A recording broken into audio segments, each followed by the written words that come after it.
Unleash the power of the airwaves with the ultimate radio experience.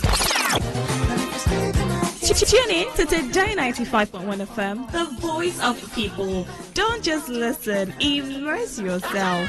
That is 100% true. Whether it's happening in Port Harcourt, South, Nigeria, or around the world, we've got you covered. On air, online, delivering balanced news and unbiased analysis. Today, 95.1 FM. Today, 95.1 FM, Port Harcourt. News update. Good afternoon. Here is the business news update on Today 95.1 FM. I am Anastasia Benjamin.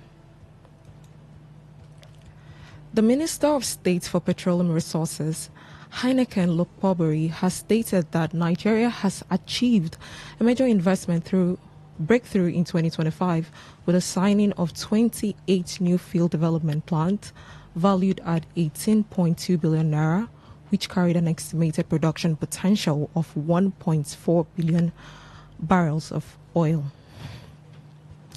Lokpobiri also disclosed that Nigeria had emerged as Africa's leading destination for oil and gas investments, with 4 of the 7 major final investment decisions announced across the continent between 2024 and 2025 taken into the country.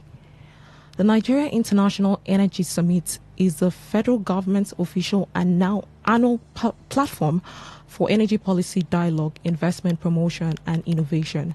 According to the minister, the development was not accidental, but the outcome of deliberate reforms, improved policy clarity, and stronger governance, which have helped to restore investors' confidence in Nigeria's oil and gas sector. He added that the renewed inflow of capital signaled Nigeria's return to the global energy investments mapped after years of installed projects and declining outputs, stressing that the recent fiscal, regulatory, and operational reforms were beginning to yield measurable results. The federal government has proposed a 3.6 trillion naira deduction from the Federation account to fund electricity subsidy in 2026, 2027, and 2028, a move designed to distribute the financial burden across the federal, state, and local governments. The move represents a decisive step by the federal government to confront the rapidly mounting electricity subsidy debts, which has severely constrained liquidity across the power sector, while also strengthening fiscal transparency by making subsidy obligation explicit and better accounted for. The deduction proposal, detailed in the medium-term expenditure framework fiscal strategy paper for 2026 to 2025, analyzed by one of our correspondents, reflecting a strategic shift towards distributing the financial burden of power sector across all tiers of government, amid growing concerns over unsustainable debts and systemic inefficiencies. According to Table 6.2 of the MTEF document, which outlined order FAAC deduction under the Federation Account Revenue Main Pool, VAT and stamp duty, the electricity subsidy for 2026 is pegged at 1.2 trillion naira. It is projected to remain at the level through 2027 and 2028, signaling the government's commitment to stabilizing the sector while preventing hidden liabilities from ballooning into fiscal crisis. Nigeria's financial technology sector has recorded a remarkable 70% growth in 2025, defying a challenging global economic environment. The finding, published in a report titled Shaping the Future of FinTech in Nigeria, Innovation, Inclusion and Integrity, highlights Nigeria's emergence as a leading digital financial hub in Africa. The banking regulator attributed the surge to improved domestic economic stability and a strategic focus on digital transformation, which has transformed the fintech landscape from a collection of small startups into one of the continent's most vibrant innovation ecosystem. Despite the rapid growth, the report cautioned that several challenges could hinder future progress. Rising compliance costs, particularly related to fraud prevention and anti-money laundering requirements remain a significant burden, while delay in regulatory approval for new products continue to slow time to market for some firms. The Minister of Finance and Coordinating Minister of the Economy, Wale Idon, has stated sustained economic reforms and stronger private sector participation are central to Nigeria's ambition to achieve at least 7% GDP growth by 2027 to 2028. Idon made this observation where he maintained that Nigeria is firmly on course for accelerated growth despite tightening global financial conditions and rising geopolitical uncertainty. However, reports stated that the 2026 to 2028 medium-term expenditure framework projected a real gross domestic product growth rate of 4.68% for 2026, rising to 5.96% in 2027 and 7.9% in 2028. The projections were based on ongoing economic reforms and the expected gains from tax reforms, which became effective in January. On the foreign scene, U.S. President Donald Trump has signed a $1.2 trillion budget to end a partial government shutdown. The deal passed the U.S. House of Representatives in a 217 and 214 votes earlier in the day. The measure funds most government agencies until the end of the fiscal year in September, but the Department of Homeland Security, DHS, will be funded only until the end of next week. Meanwhile, lawmakers are expected to negotiate democratic calls for DHS reforms after federal immigration agents fatally shot two U.S. citizens in Minneapolis last month. And that was the business news update on Today 95.1 FM. Good afternoon. I am Anastasia Benjamin.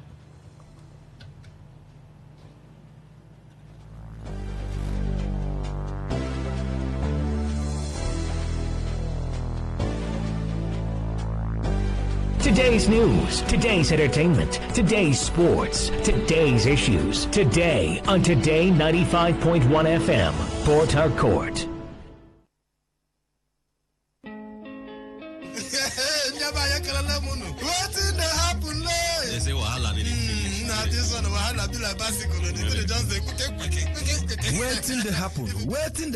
Waiting they happen. Now for Today 95.1 FM, 5 p.m. Monday to Friday, bomb quem. Now here you go here, waiting they happen for Niger and Obodo the world. Now that time where we they bring you Ogbonga to them, where go shock you. You go wonder say a person do like this. Now so we they bring them can give you acid the hot. Now where would they find way to sweep this country? Don't run. It goes their blood. It's the chopper. You say this one. No worry.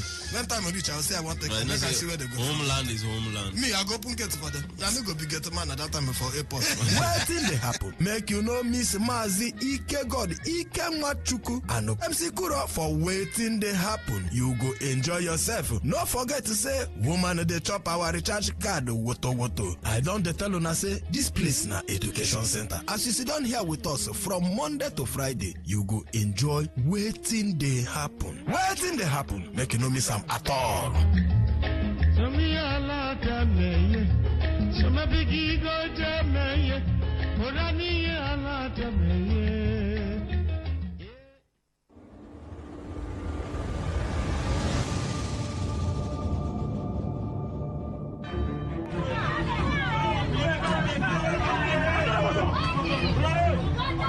Have you ever been in a situation where you had to pay a fine for an indictment? Then you later found out that there was an already established law to protect you from that penalty. Have you ever been denied a position because of your gender or disability? Have you ever been discriminated, treated unfairly, assaulted or cheated by your landlord, employer, tax collectors, bank? family, business partners, and the police. What if the breach between you and justice is just the right knowledge? I'm sure you've heard that knowledge is power. Join us every Saturday, 10 to 10:30 a.m. on Today 95.1 FM for the program The Law Today, to get acquainted with your legal rights and beneficial interests as a citizen of Nigeria. The Law Today, 10 to 10:30 a.m. every Saturday, is brought to you by Today 95.1 FM, Port Harcourt.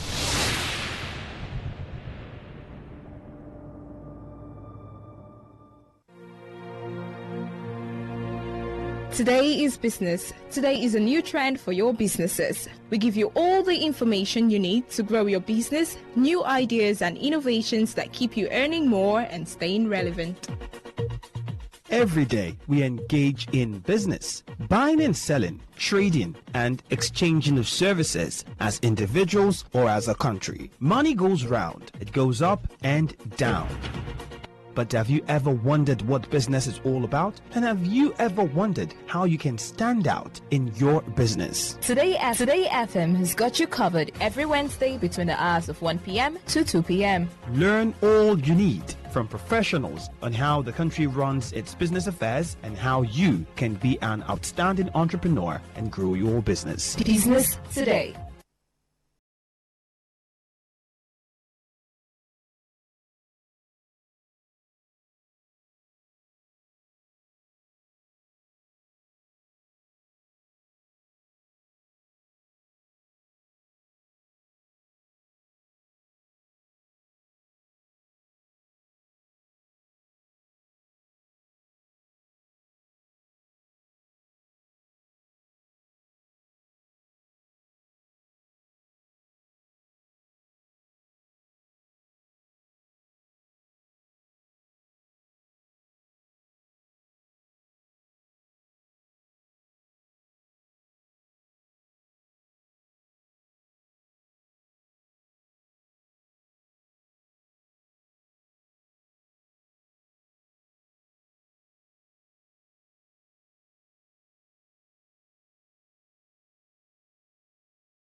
Business Today on Today 95.1 FM. Voice of the People. It's a beautiful Wednesday afternoon, and it's another time to talk business, because business is really very, very important. All right. So my name is Faustina Oputu. I'm Miracle Emmanuel. Okay, so this conversation is, I think it came up sometime last year when the NAFDAC mentioned it, and then they said they were going to do something about it. I remember. I don't think we had a conversation about it, but it was just, all over the place on social media, mainstream media, and all of those. And it generated quite a lot of reactions. I'm talking about the conversation around the ban on sachet alcohol. That happened, and it's still happening, and people are complaining, talking about how that is going to affect the ban, how the ban is going to affect certain investments. And, well, for those people, they're looking at how it's going to affect their investment. For other people, they're talking about the issues that this would raise for, or the concerns that consumers have about the sachet alcohol. Okay, so hopefully we're going to be joined by our guest because, we can't seem to connect with our guest at the moment, but we'll just keep trying. But in the meantime, we're going to have this conversation. You, Miracle, and I, we're going to have this conversation. And hopefully, as I said earlier, our guest will be able to connect with our guest and look at how this is going to impact on investors. And not just investors, but some people are just looking at how this would affect consumers as well. Consumers. I thought we are looking to reduce the effect this alcohol has on consumers. So when you said other people are looking at the consumers as well, are we not trying to curb the effects? Was that not the main reason why this ban happened? Well, all of those are issues involved in it. Depends on how you want to look at it. It depends on the angle you want to look at and begin to explore, right? So if you're looking at this ban as, it's good for the consumers, well, that's the angle that you want to come at it from. That's why I said different people are looking at this from different angles. So for the consumers, they're looking at how some consumers, all right, they're looking at how this is going to be helpful, especially for young people who are, consuming these products like that. But for the investors, they are looking at protecting their investment. Right, actually. It's going to be a lot for them. Okay, now, just to bring you up to speed with the issue on ground. So sachet alcohol ban will destroy 400 billion naira investments, as NECA and MAN. So the enforcing a ban on alcoholic beverages packaged in sachets and small PET bottles could wipe out over 400 billion naira investments across the alcoholic beverages value chain. The Manufacturers Association of Nigeria and the Nigeria Employers Consultative Association have warned. Now, the Director General of NECA, Adewale Oyerinde, and the Director General of MAN, Segun Ajayi Kadre, in a joint article published on Monday, warned of the dire economic consequences as the National Agency for Food and Drug Administration and Control's renewed campaign to ban the production and sale of sachet alcohol sweeps across the country. Now, they said that the wines and spirits value chain supports hundreds of thousands of direct and indirect jobs and significant investments in manufacturing, packaging, logistics, and agriculture. Now, both private sector leaders warned that abrupt regulatory actions referring to NAFDAC's ban, NAFDAC's ban risk deepening unemployment and expanding formal and unregulated markets. Okay, these are their concerns, all right? These are their concerns, and so for them, they're coming at it from the investor's perspective. And so if you were an investor in this value chain, in this particular product or these particular products, your concern would be how you are you're going to protect your investment. And so if a regulatory body like NAFDAC is coming to say that, we want to place a ban on sachet alcohol beverages and, of course, the ones in PET bottles, your number one instinct, your number one move would be to reject whichever way that you can. Yeah, right. Because you have something going on there for you. And I feel like maybe NAFDAC could have called these other bodies and they would have had a meeting before all of this, because this investment is very important. I don't know if they did not think about this investment. I know NAFDAC just wanted to curb the fact that younger persons were taking this or are still taking this alcohol. That's the number one reason why NAFDAC called for this ban. So before calling for the ban, I think they should have called these other bodies, especially those investors, to meet with them. maybe have a middle ground, meet somewhere. What's the plan? How are we going to go about this thing? Rather than outrightly coming out, knowing that there are investors in this business. Oh, okay. So you two are concerned about investors in the business. Their money, a lot of things. Well, their money, a lot of things. Well, there was also the report about, Rivers State came into the report as well. Rivers, Lagos top states for sachet alcohol consumption among minors. That's a thing. And for NAFDAC and other bodies, health-related bodies, their instinct would not be just, your investment. We need to protect your investment. But it's to protect lives first. Okay? True. Lives first. And so they're looking at the minors, not adults now. Yeah, they're looking at minors, minors as well. And because these products are just all over the place. I mean, you go outside and then you're seeing people selling them down the road, on the streets and everywhere. So anybody can go and even a child can go there and say, I want to buy this one, I want to buy that one. I mean, some parents even send their children to go buy.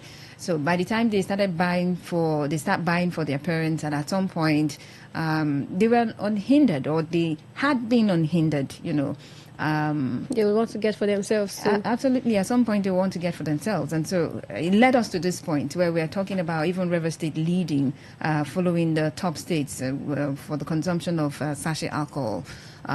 For minors, it's a problem. Yeah. And that's a problem that NAFDAC would wants to curb at this point in time. So, well, before policies come in place, usually there are consultations. So I'm thinking, it's not put out there in the public space that there was a conversation between NAFDAC and whatever bodies, in this case, people complaining at this point in time, talking about their investment, the MAN, Manufacturers Association of Nigeria, and NECE, talking about their investment. I'm sure that there have been some sort of conversation before, the ban. But if there were no conversation, well, maybe now there can be conversation so they can see how, like you said, maybe they can come to a middle ground. Right. And rather than banning, maybe they can begin to see how some restrictions. But do you think that will work? Because, like you said, most parents and elderly ones send these younger ones to get. They don't go themselves. So even if there's somehow like a restriction, do you think it will work? Because at the end of the day, even if it's outrightly stated, not for younger than 18, these older ones will still send the younger ones to get for them. So how do we really, really, really go about this? Well, that's left for relevant authorities to figure out how they want to, if they're saying that, especially the bodies, MAN and NECE, if you're coming to say that, no, don't ban the sale of sachet alcohol, because it's going to put a lot of people out of work and out of business. It's going to affect a lot of investments. They have something else. They should have something, something else they want to profile. Some sort of probable solution to curbing this issue. They should have something. Okay, if they're coming to the dialogue table, it would be that, no, NAFDAC, don't ban this. Rather, this is what you can do. Find a better way to curb, or find a better way to restrict certain people from buying. But that is really going to be an issue. Yeah, it would be. It would be an issue. And I think, like you said, if NAFDAC and these other bodies had some sort of consultations before coming out to the public space, these other bodies are not having it. They are not really having it. That's why that's why they are saying it's going to put a lot of persons out of business, especially even the logistics people who transport these things from one place to another. They are not having whatever, if they have had some sort of consultations, they are not having whatever NAFDAC is putting out there. So they should have a solution. If they are saying, no, NAFDAC, don't do this, you're going to put us out of business, a lot of persons will be out of business, they should have some sort of solution, at least. Okay. So this is us still trying to get connected with our guests. We're still not working. Okay, but shortly open up the phone lines and have you contribute to this conversation. It is Business Today on Today 95.1 FM, Voice of the People.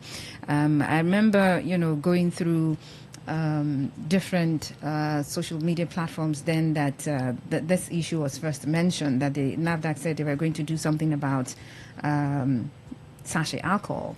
People talked about the fact that, well, yes, you should go ahead because it's really a menace. It's really troubling people, especially for some people, especially for drivers. Right. So some commercial drivers. Especially not those all. who drive the big trains, the trucks. Yeah, some people mentioned those people, that some of them, because these products are available in packs. And so before they set out, some of them, they go, consume, and they begin to drive under the influence, and that is detrimental to lives of people. Some people mentioned those. And for others, no, that's not Nigeria's problem. No, banning or not banning of sachet alcohol or alcohol in PET bottles is not one of Nigeria's problems. The problem is that if we have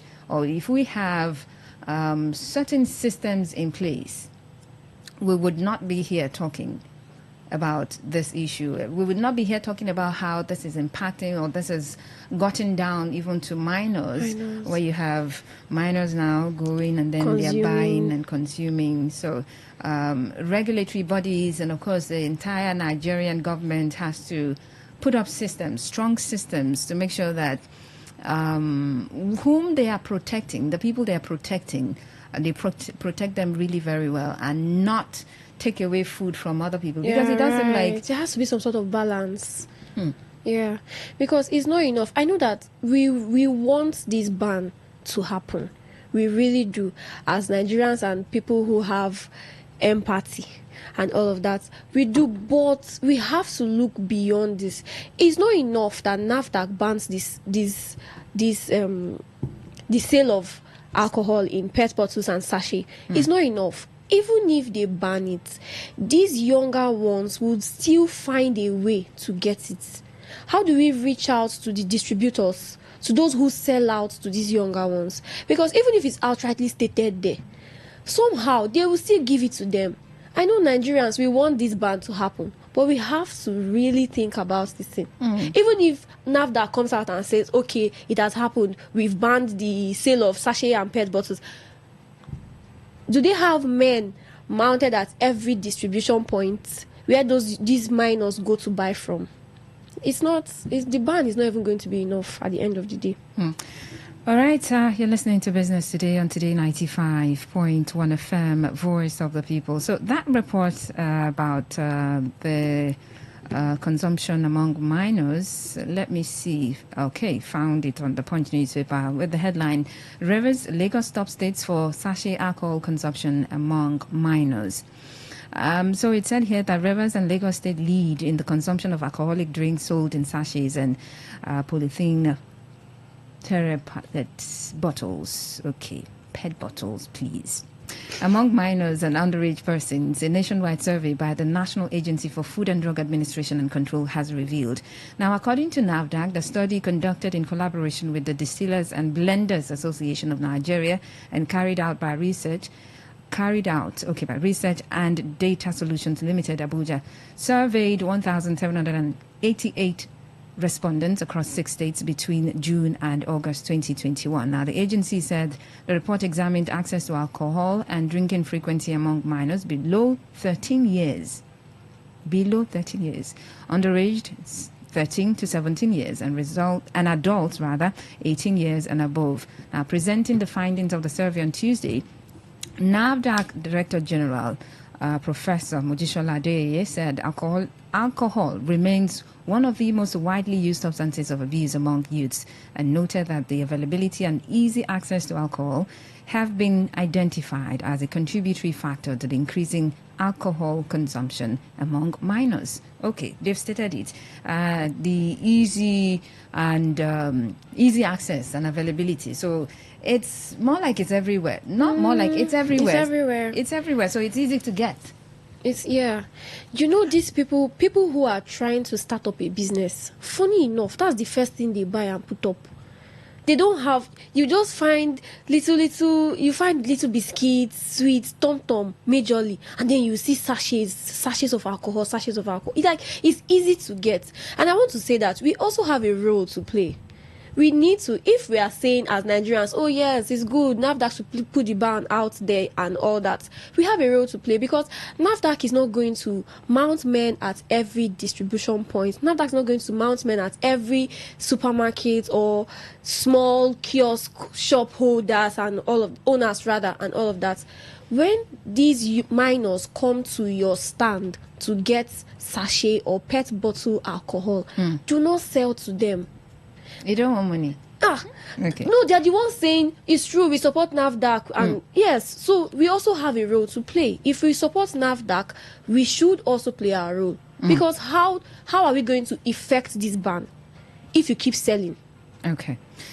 All right, you can join the conversation. So the Manufacturers Association of Nigeria and Nigeria's Employers Consultative Association have warned that enforcing a ban on alcoholic beverages packaged in sachets and small PET bottles could wipe out over 400 billion naira investments across the alcoholic beverages value chain.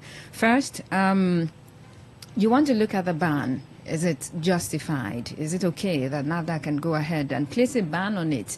Please ban it. We don't want it. Is it justified? Is the ban justified? And how would the ban affect the economy? I mean, the relevant bodies, that's MAN and NECA, they've talked about the fact that, 400 billion naira investment is going to be affected. And for some businesses, some people who this is their line of business is going to be affected. They're going to be out of business. So, maybe you have other ways that you think that this can affect the economy of the state. Or maybe, a ban on sachet bottles, sachet alcohol alone cannot shake the economy of Nigeria. So let's go ahead and ban it. And how can such investments be protected without being detrimental to investors and consumers as well? Okay, so you go ahead and join the conversation. Okay, you can call us on 0810 950 951 0810 951 951. And of course, you can send a message to 0701 9339 962. 0701 9339 962. Okay, so there is Facebook and X that you can drop comments as well. Facebook Today95.1 FM, on X at Today FM 951. Hello, good afternoon. Are you there? Yes, good afternoon. Yes, good morning. Actually on the line. Good afternoon. Thank you so much. Actually on the line. You see, Faustina, when I had this banding of 18, I completely was worried. Because, when you abandon this thing, there is no job. And if anyone wants to drink, you want to drink even if it is 20 liters, you are free. Because why? You are drinking it from your pocket. Are you getting me? Yeah. And I used to, yes. But are you not concerned about the minors? Are you not concerned about the minors? I am coming there. Coming there. Okay, go there. If any family lost someone because of this alcohol, he said, is federal government going to contribute to the burial? You see, our federal government always used to check what is not important. I used to, every day, you will tell me that Boko Haram killed 10, 20 in Kaduna, in Kano. How many times have I heard that alcohol kills 15 or 10? Why can't our federal state government is taking what is not relevant? Yes, they should have rethink. Are you getting me? Okay. Yes, that is my own take. They should have rethink. Yeah. If anyone who wants to drink, let me even tell you, do you know that some people can even go further, buying this in big bottles, mounting it in their houses and parlors? Because now they will say, oh, they have handed the smaller one, let me go for the bigger one. Okay. So anyone who have long throat of drinking, have long throat of drinking. So for me, the ban, I completely disagree with that. It will not yield any positive effect. Thank you so much, and I thought of Archie. All right, Archie, thank you very much. Well, you don't think that they should place a ban on it? Well, but the point where you talked about people will now start buying in bottles. You lost me there. Well, you know, for that would be some sort of limitation, okay? Because now we're going to be looking at considering the minors. The minors may not have the money to buy the bigger bottles that they will keep in their houses. Do they have houses that they want to keep those things? Maybe that's his point. Well,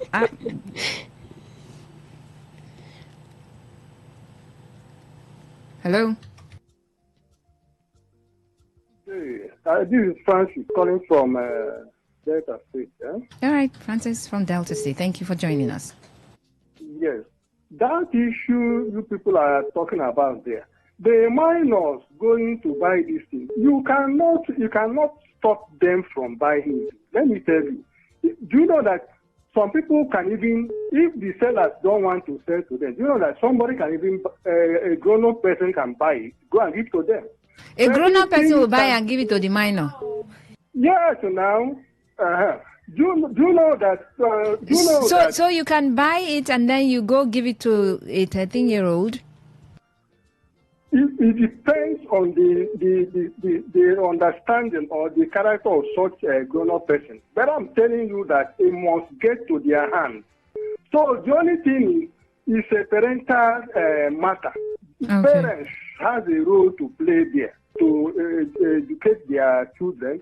And what is the work of all these national orientation agencies and so on and so forth? They are not doing their work. And do you know that the company that is producing these things, do you know the number of workforce they have there? You want to retrench those people. So they should not be talking something that is not important as far as I'm concerned. That thing is not important. Oh. The problem of this country is how to create jobs for the teeming youth of this country. That country we are seeing so that is producing this packet is at Ogun State, Idiroko, Ogun State, and it's Obasanjo that brought it there. Do you know that there is no any other person from the east here that is able to bring such a company? That company is running 3 shifts duty. You know what it means to run 3 shifts. All right. Thank you. He has alleviated suffering of people there, unemployment. But in our east here, nobody. So-called South, nobody. All right. The politicians, what they have is their own pocket. Okay, thank you very much for joining us. Thank you. Okay. Thank you very much. I mean, he's pointing to a particular company, but you want to look at the different sachet alcoholic beverages, and you want to look at, okay, they are probably here, they're probably there, and they are producing, and they have a workforce comprising of Nigerians as well, where a lot of Nigerians are talking about the high level of unemployment. So if we have companies, whether they are into alcohol or not, I mean, because they provide employment, for some people, that's the reason they would not call for a ban at all. That's why we said earlier that there has to be some sort of balance, because of course it's going to render some persons unemployed, but him saying that's not our problem right now, no. So NAFDAC trying to place a ban on the sale of sachet alcohol and PET bottles is not our problem. To minors, it's not our problem. For some people, it's not the problem, all right, per se, because if you take care of the things that you need to take care of as a government, we probably would not have minors, going and then buying alcohol the way that they buy them. I mean, there would be some sort of strict regulation, and so we would not even be here in the first place. But let's get back to some more calls. 0810-9510-951. That's the number to call, or you can send a message to 0701-933-9962. Hello? Yeah, good afternoon. Good afternoon, welcome. Please. The other lady there, sorry. Her name is Miracle. Okay, Miracle. Faustina put a long time no talking, no see. Good to hear from you. Yeah, Faustina, this is D-Man. All right, D-Man, go on. It's been a while. Over a year. Therefore, still, you see, talking about the buying of this alcohol, the man that called and was talking about the children will find their way on how to get it. And you ask the man a question, if he was going to do that for the children. Let me ask you, Faustina, we have police officers that are people's father. Some of them is people's grandfather, standing on the road, yet they are doing things that are awful, things that are shameful, things that are not supposed to be done. They know what they are doing by extorting money from motorists and people are wrong, yet they are doing it. If we have such set of persons in that organization, those things, don't you think that we can as well have people that are willing to buy it for children just for them to have their own? Okay, Oga buy three, take two, give me one, and take two, give me three. Or Oga buy 5. Well, that is possible, but I'm just in my head. I'm wondering. For example, you have a 40-year-old man having this particular conversation with a 13-year-old minor. Yes, I understand. You are trying to comprehend it. I understand, but it's very, very possible.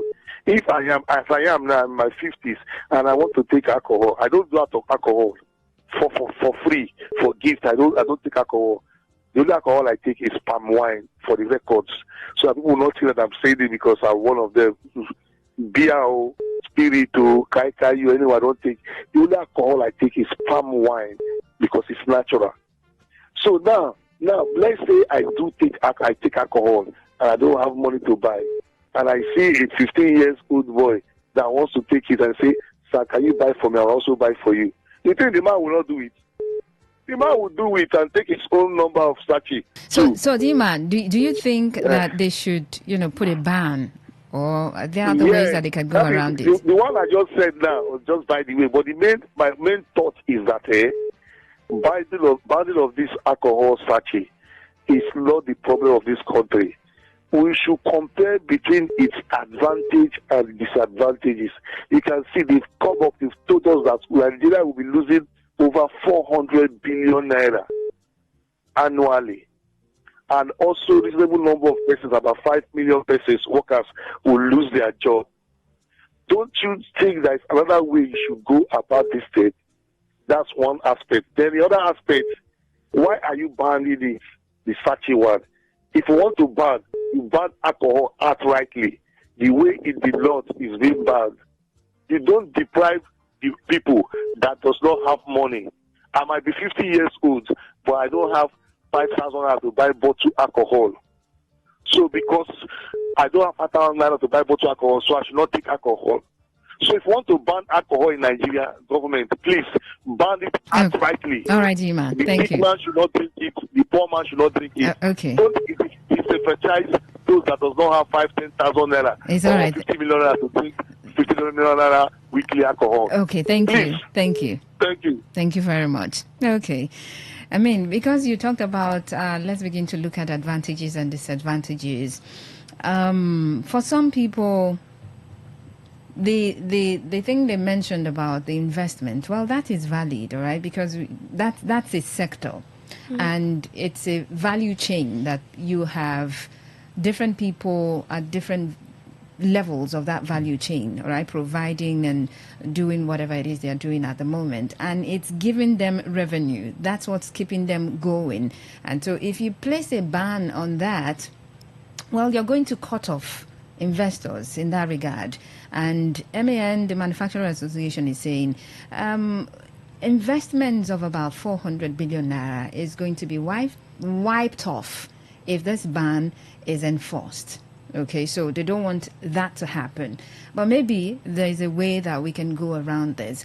But if it's not banned, I mean, it's just everywhere. The PET bottles, the sachets are everywhere. And so you'd have minors having access to this alcohol or these alcoholic beverages, and it's not good for the society. So, just imagine a minor beginning from the age of 13, they start consuming that. So, under the influence, they could be involved in certain vices, and the society definitely will suffer for it. All right, and I mean, it's a lot. Health-wise, it's a lot. So you're thinking about the organs that are going to be affected health-wise, or some people don't think about it, but there is the health implications of this as well as security implication of having the minors consume at the level that they consume alcoholic beverages, just because, well, you have the sachets and PET bottles almost all over the place. So maybe if NAFDAC begins to enforce the ban, they're not banning alcohol, all right? They're just banning the sachets and PET bottles. And actually, our concern is the minors. We are not saying adults should not take, because it seems like this is their argument. Well, NAFDAC's concern would, minors fine, but then again, adults as well, because of what's happening in the society. The health implication, drinking and driving, security, exactly, accidents. I mean, if you go having conversations with relevant authorities, they'll tell you, accidents as a result of reckless driving, drivers driving under the influence. That's a thing. And I think we should just completely ban the sale of alcohol. Okay, let's get back to some more calls and then to messages as well. Hello, good afternoon. Hi, hello, First Nation. Good afternoon. Welcome, Social Douglas. Yeah, great miracle there too. First Nation, the concentration on minors is to overflogging this issue. I don't think it's particularly about the minors. No, first off, I'm in support of the ban. So I don't think it's about the minors. It's not really about the minors. I mean, it's the... Yes.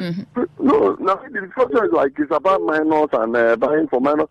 Because there was a report about Lagos and Rivers exactly, and they specifically mentioned minors. That's why. Yeah. Besides that, the affordability, I think, is the reason for this ban. Because you see, the economy is bad, but most people consider their enjoyment situation than their health situation. You see, they rather use money that they will use to go and find food and eat. To go and be drinking alcohol 50 naira, 100 naira. They will ask you, is it you're drinking? Pardon? They probably will ask you, now you're drinking. It's not my drinking, but as they discover, you see, I'm not being too categorical here, but I suspect that even some of these issues they discuss on radio, some people, when they finish drinking, that's when they will come and be calling on radio and be talking what they don't even know. So if the drink is not accessible to this sort of people, they cannot afford it. For instance, you have to buy a bottle of drink, 15,000, 50,000. Who want to give person where they get 500, 1,000 in a day to go and be buying such drink? You see? So they will want to abstain, manage themselves, rather use that money to go and eat and to be going to buy alcohol 15 naira because they can afford it. You see? So that's the main purpose, not about minors. And somebody who wants to go and discuss with minor about buying drink and sharing drink and all that, that person is saying, why are you giving alcohol to minors for? Even as an adult, I detest it. It's not reasonable to be taking alcohol. They talk about encouraging minors to drink it. Thank you so very I much. support the government ban on this. Okay. to go a long way to, the shaping the society again. Okay. Thank you you so very much. Well, it would shock you the things that are obtainable in different places. It's not. I mean, it wouldn't be a surprise when you get to some places and then you see some parents asking their children to go buy me this one, go buy me this one. That happens. It happens. So buy for yourself. No, that's not buying for yourself. Just go and buy for me. Go and buy it for me. Right, but accessibility and affordability. Affordability is an issue. So if it's easily affordable, if it's readily available and it can be afforded, you don't have to think twice about it before buying it. Well, anybody can just wake up and say, I have the money, I have small change, let me go and buy it.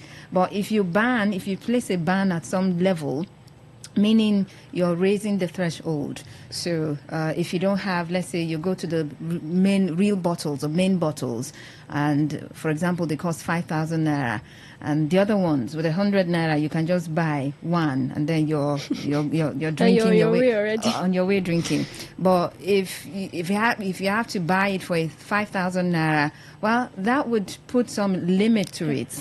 So that's what NAFDAC is trying to achieve. That we cannot have these sachets all over the place, and they are affordable and accessible. It's a problem. Let's place a ban on it. So if you think that NAFDAC should just go ahead and enforce this particular ban, is it justified? But on the other hand, the Manufacturers Association and, of course, the Nigerian Employers Consultative Association is saying, our investments, we're looking at our investments. We're going to lose money. We're going to lose jobs. And so, NAFDAC, maybe you want to think twice about this particular ban enforcement. So, well, I will just take a look at some messages that you have sent in, and of course, comments that you've dropped on social media. But how about Manufacturers Association of Nigeria? That's the man. How about they start to make in bigger bottles? Since they are complaining that they are going to lose a lot of money if they stop the sale of sachets and PET bottles. How about they start making in bigger bottles? The bigger bottles are available, but then again, this is a business, the aspect of business that is available, and that they've keyed into it, and they've invested heavily on it, and so they're trying to protect their investment. All right, so on WhatsApp, we have a message here from Michael Newmalt. He says, alcohol in sachet or can or bottle is none of my business because I don't drink it. The major thing about alcohol consumption is not addressed. Government leaves major issues in Nigeria and chasing shadows in this country. Lack of jobs and income lead people to drink, especially the sachet alcohol packages. Drinking alcohol by minors is not a concern here because minors don't drink or buy it. Let them mention one minor they have seen drinking it. All these are mere speculations. It doesn't exist. Adults drink it, and I can give evidence of my street man who lost his job and jobless. He uses sachet to calm his head. Wow. Okay, so for you don't think that minors drink, they buy those sachets and then they drink it. Well, that's for you. Maybe you haven't seen. For some other people, they have seen. Yeah, I've seen, yeah. And then there is the survey that NAFDAC has talked about that is placing Rivers and Lagos at the top of it. So that's it. On traditional message, just a minute, please. Okay, this person says, Faustina, on the side of alcohol companies, they can diversify to producing bigger bottles. Have you heard of alcohol sweets? No, I've not heard of that. Have you? So you're saying they should go there, Abby? Well. Kanu says, diplomatic fussy and miraculous. NAFDAC should please hasten the ban and enforcement without further delay. Mental health and societal sanity and investment, business interest, which takes priority and importance. Over time, there had been consultations, we are told, and extensions allowed to these investors complaining now. Again, the litters they create in the environment are very annoying. All the world, such ban happen for societal good. From Kanu. Okay, that's all? Yeah, that's all. Okay, so I'll take one message and then go on social media and check out for the comments that you dropped there. Okay, so let's get this one. Hello, good afternoon. If I am these people, the Dealers and Blenders Association Company or whatever, I will sue this NAFDAC completely. Because initially, you was the one who issued certificates for us and approved this item. Running under some period of years, you now come to ban the sachets and the mini bottles. You see, if I am involved on those having that company, I will sue them for damages. I tell you. Okay. All right. Thank you. Let's get back to comments and messages. My beautiful ladies in the studio, Faustina and her colleague, I greet you ladies from Asari Toru local government area in Buguma City, Engineer Emeka by name. Please, my humble opinion here is that I support NAFDAC to ban sachet alcohol because it has caused a lot of havoc and commotions here in this country. So I still remain Engineer Emeka from Buguma City. Okay, so you're supporting the ban. Okay. All right, 08109510951 is the ban justified? If they go ahead to enforce it, would you back NAFDAC up to? Would you back them up to begin enforcement of the ban on sachet alcohol and of course alcoholic beverages in PET bottles? Hello. Yeah, good afternoon. Hello, good afternoon. Good afternoon. Go on, we can hear you. Yeah, my name is Wilson. All right, Wilson. I'm calling from Port Harcourt. Please, on this matter. Hello. Go on. We're listening. Yeah. The consumption by minors and the availability of this thing has caused a lot of harm. I remember in my days as a very growing young person, I decided that when I grow, I'll smoke SCM, that's a sweet menthol as I then. That was 70s. Because my uncle, whom I'm staying with, sells cigarettes. But because children does not take cigarettes, we decided that because that one is separate, when we grow, we will, that is my brand, I will smoke. Thank God I didn't smoke. Then when I was with my brother in Onitsha, so our neighbor usually sent me to buy cigarettes for him. And he will always want us to steam it. And in my request to steam it, the thing took me one day, and that was the end. I told him I will not buy again, talking about lightening it. Now, if not that God saved me, God saved me grace. Maybe I would have been a chain smoker by now, because I've been introduced to it by that uncle, by that neighbor. So what I'm saying is that the availability of this sachet alcohol has made it possible to reach to the matured and unmatured children. You see it's hanging everywhere. And our problem in this country is control. There's no control. If there's control, it will not be sold like this. It will not sell here. It will not be sold here. But you can't do that.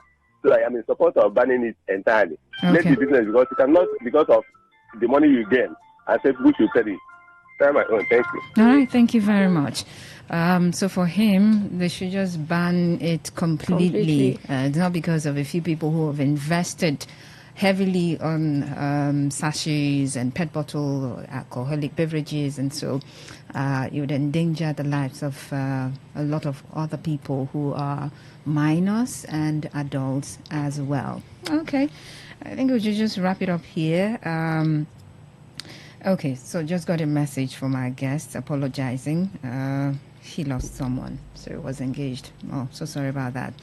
Well, thank you so much for joining Business Today on Today 95.1 FM, Voice of the People. My name is Faustina Oputu. I am Miracle Emmanuel. Up next is the news update, and after that, I will be back for Talk That Talk. Stay with us.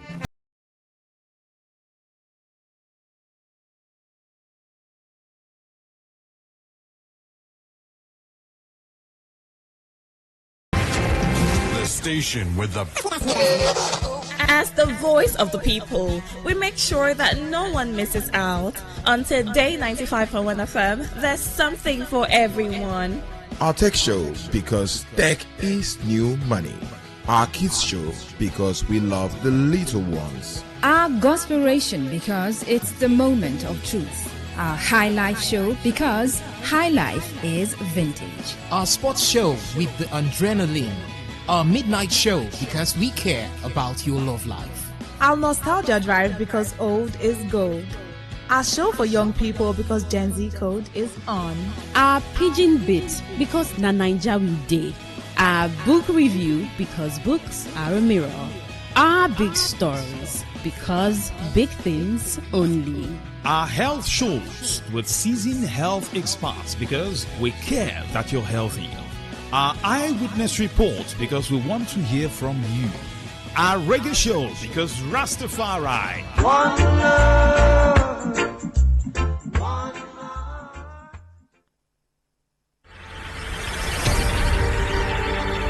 Want to know what's happening? Get latest information in sports, politics, lifestyle, you name it. The frequency of choice. Today, 95.1 FM. Today, 95.1 FM. We serve you the latest update on everything. Today, 95.1 FM. We are the voice of the people. The voice of the people.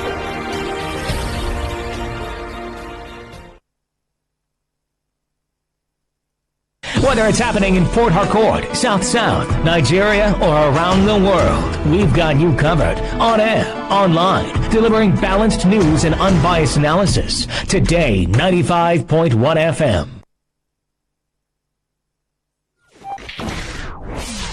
Today, 95.1 FM, Port Harcourt. News update.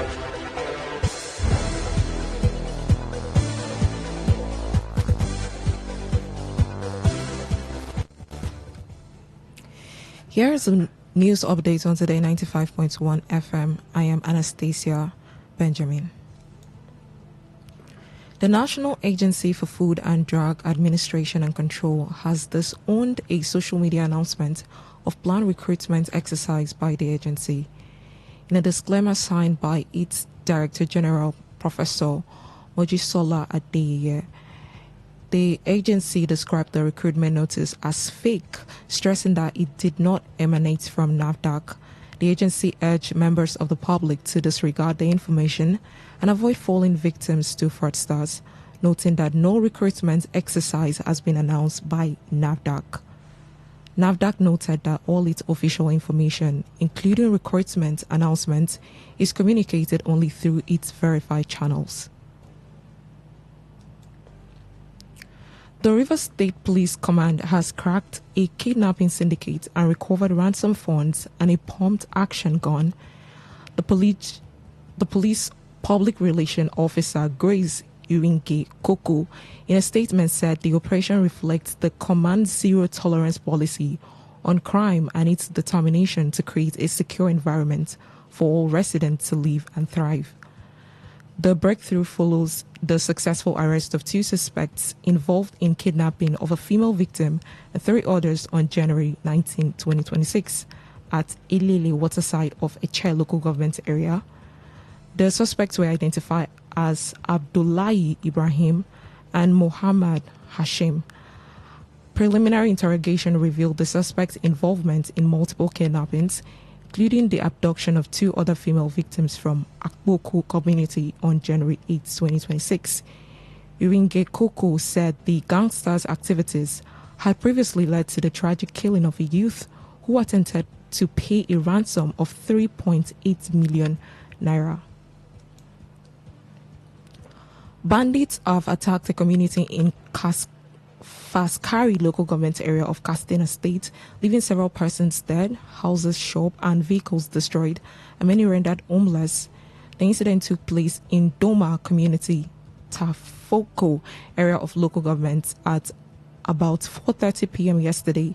The bandits, armed with weapons including AK-47 rifles, invaded the community 5 months after a peace agreement, according to the chairman of Faskari local government area, Sarajo Dawada.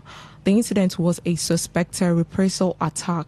Meanwhile, the Commissioner of Police, Katsina State, Bello Shehu, has commiserated with the families and friends of the victims of the deadly bandit attacks.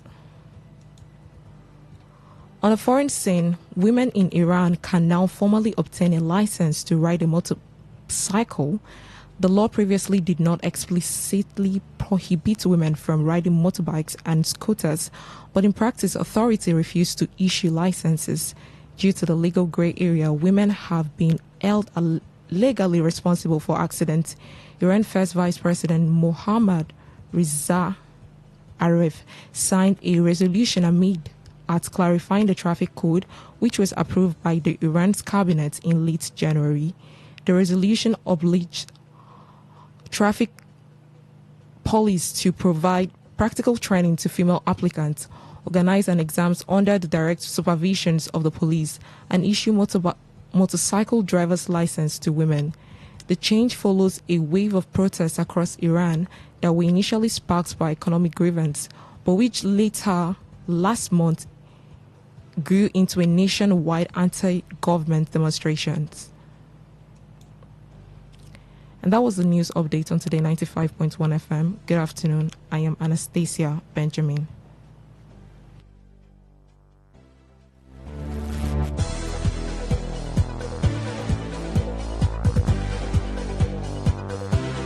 Today's news, today's entertainment, today's sports, today's issues. Today on Today 95.1 FM, Port Harcourt. Get ready to feel the rhythm, the groove, and the true vibes of Africa. This is not just music. This is High Life. From the legends to the latest, we're bringing you the best of palm wine grooves, jazzy horns, and soul-stirring melody.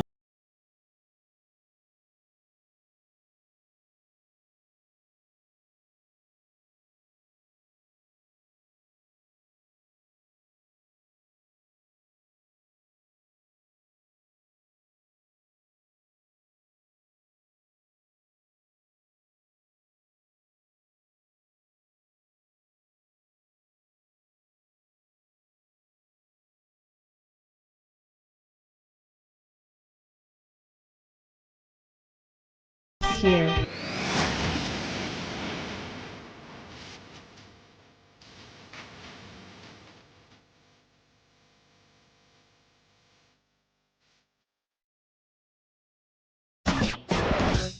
Live your truth. Express your love. Share your enthusiasm. Take actions towards your dreams. Talk your talk. And walk your walk. It was years ago. There's a statute of limitation on this stuff. Make today worth remembering as we discuss issues as it affects Nigeria moving forward. Talk that talk. Weekdays, 2 p.m. Exclusively on Today 95.1 FM Port Harcourt. Voice of the people.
Because it's really a whole lot that they're in Abia State and having conversations, some of the conversations happening in River State, and she's not feeling cool and good about it. How can I be fine? I'm like, my dear sister, truth be told, I'm not really fine like that, if I was talking about other issues, some good things happening in River State, I'm talking about, this one is working in River State, or this one is happening in River State, good things, I definitely would be fine like that, because I would have the conversations with all smiles. And after the conversation, I would just be fulfilled. I'm like, okay, talking is paying, development is happening. We talk about talking for development, right? So at the end of the day, now she mock me. Seriously. Now she mock me. And then she began to talk about what they are talking about in Abia State. And I'm gonna Bye. Okay, so that's it. Anyways, that's what happened to me yesterday after work.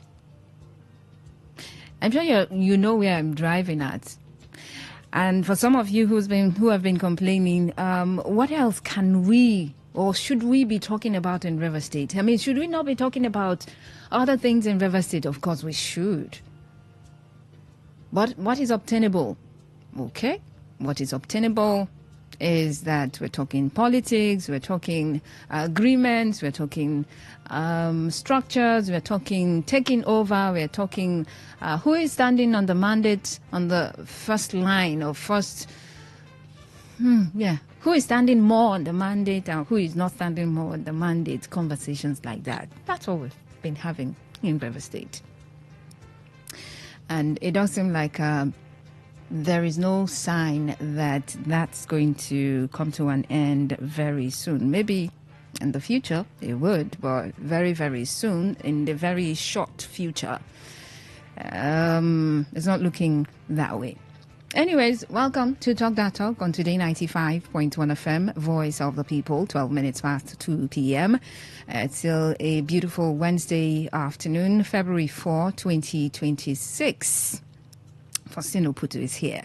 And together we're going to have a conversation. What more conversation at this point? We still talk River State. And of course, the wind that is blowing in River State. So remember the story that the scoop or the exclusive that was carried by this day newspaper that was the talk of the town from yesterday, talk of the state or talk of the country yesterday, because people, talked about it, mainstream media, social media, people were talking about it, and it's the purported intervention again by the president that happened. And some people picked holes in that and said, well, based on this, I'm not sure that this was done or said by the president. No, this may not be true and all of those. Well, we're still waiting for anybody who want to come and say, not be true, we not talk. We didn't say it. But usually, for some people, if Bayo Nanuga did not say it, if the president's X handle did not carry it, if you did not hear directly from the president, it then means, well, it may not be true. So they'll just hold it with a pinch of salt, take it with a pinch of salt, and that's how it's going to just be. All right, but still sticking to what happened yesterday has resulted into reactions. So many mixed reactions are trailing what happened yesterday, with some people saying, no, that's not what the president could do in this case. For some people, if the president really said that, well, it then means the president is the problem of River State. A lot of people would want to just jump in on this and drop their 2 cents on the issue.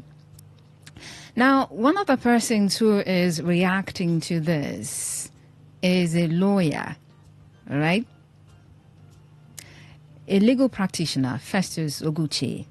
Now, he has said that President Bola Tinubu will always place the Minister of the Federal Capital Territory, FCT, Nyesom Wike, at an advantage in the ongoing political tension in Rivers State.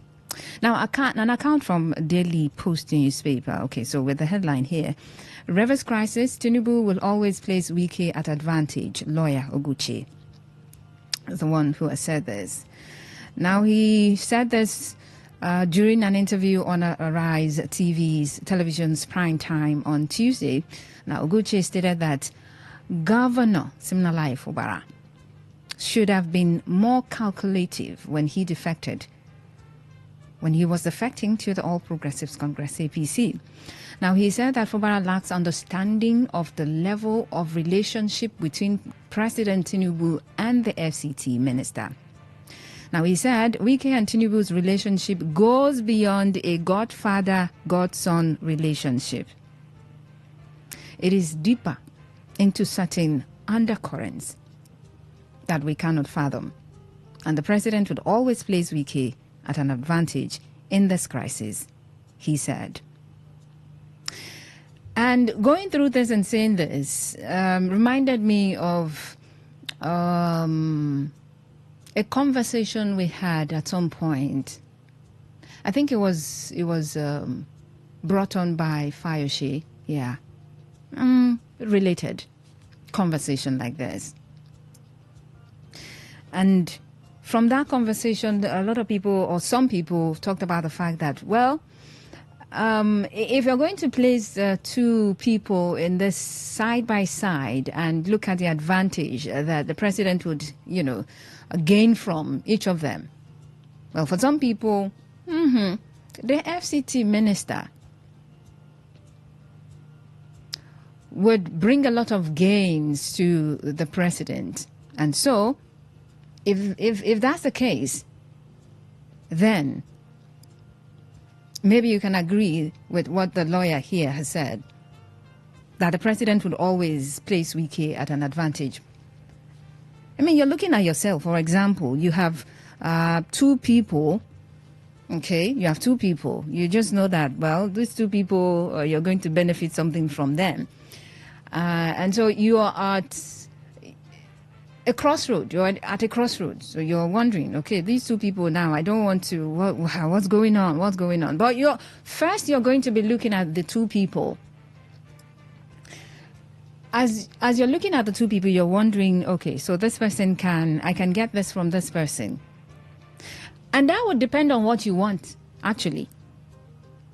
It would depend on what you're looking for. So by the time you've identified what you're looking for, the next would be that you have two people who are likely to give, or who would give you what you're looking for. So the next thing, especially when someone is telling you that, well, you need to make a decision, either me or this other person, or either this person or this other person. But you'd come to that point where you want to sit down and think of the two people, who is going to give me what I need? Who best would give me what I need? So if you've decided that at the end of the day, it's person A that is going to give you what you need, when push comes to shove, you'd definitely put that person at an advantage over the other person. But in this case, you're looking. So you're going somewhere. You're headed for a direction. And it seems, or it appears, or it is actually, that the two people you have at hand can give you what you want. The two people, you've seen it, that this person, well, I want this thing. This person can give me this thing in a way. And this other person can also give me this thing in a way.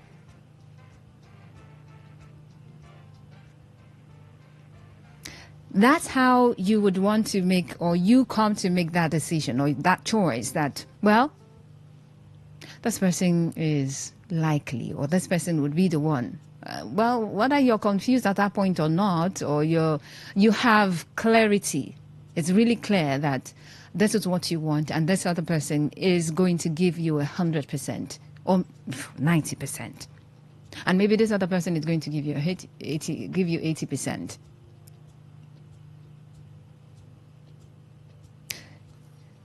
But looking at this further, you want to look at relationships also. Now, according to this lawyer, he said, well, the relationship between the president and the FCT minister is not like that of a godfather, godson kind of relationship. It's not that kind of a relationship between the FCT minister and the governor.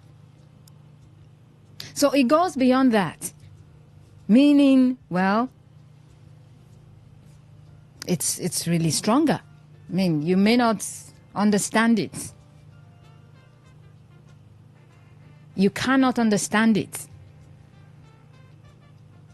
It's beyond the surface. And so there is no way that the president would sit and think like, okay, River State is River State. River State is really very important, all right? But then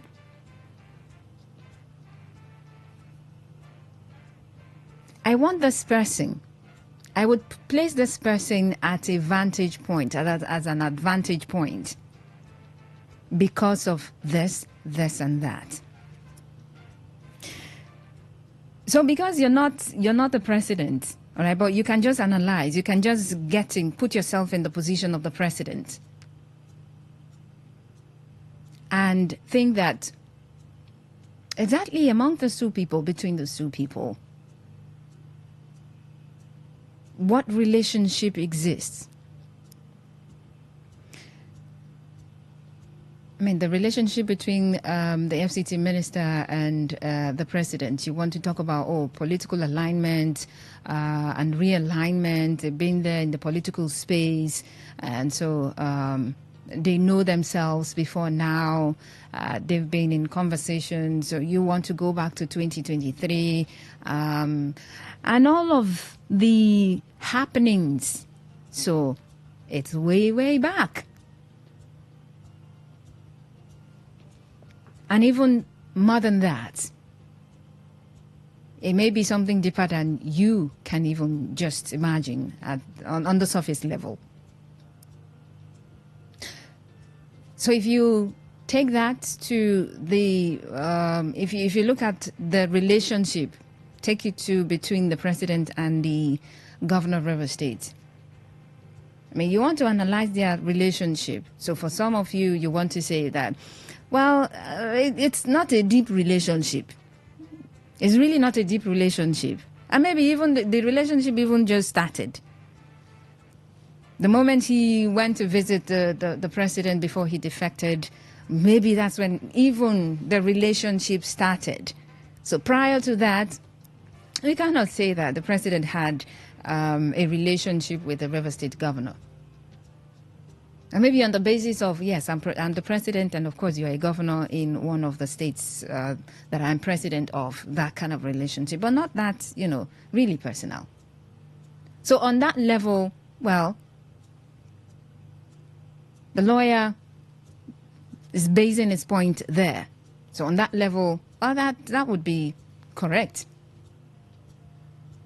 That would be absolutely correct. But he says that the president, no, there's no way. There is absolutely no way that the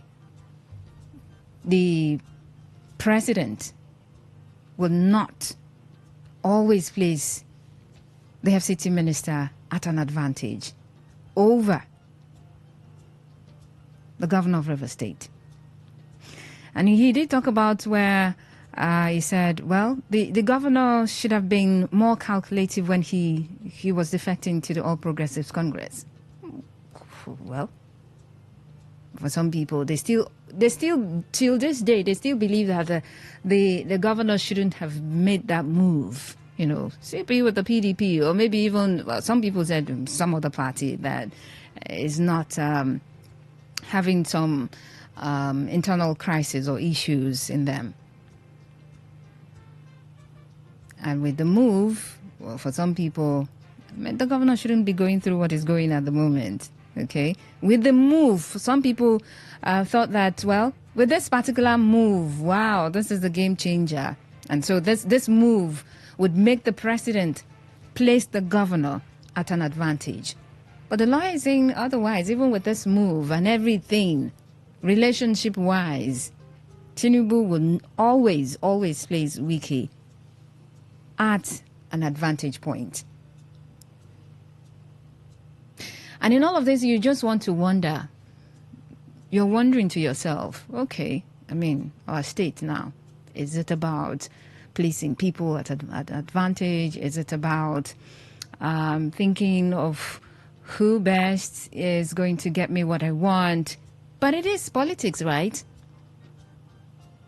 And politics is about calculations. Politics is about alignment and realignment. Politics is about being interested in something and going forward to get what you want. And in getting what you want, I mean, you have to, carry people along. However, you can carry them along, you need to carry them along. But you have to carry people along. That is politics. So this is politics being played. But the concern of some people in all of this is, well, this is a state. It's a state that ought to be, focusing on developing itself. But at the moment is at the center of some political game. And so whether the president places one person at advantage or not, well, that's not the concern of an average Rivers person who is interested in development. But for others who are playing the game of politics, well, it's part of politics, so let's play. It is what it is. And so this statement by the lawyer is true for some people. It is true. I mean, you should not even think about it too much. You should not think about it. I mean, even if you are fast asleep and they woke you up middle of the night, you should not mistake it. Don't get it twisted.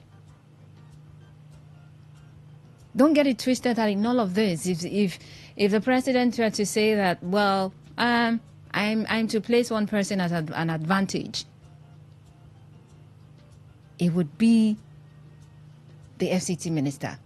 Don't wake up in the middle of the night and mention otherwise. For some people, that's how certain they are. Haven't studied the political terrain, haven't studied the body language, actions and inactions, antecedents and all put together, haven't studied political relationships put together. I mean, this is it.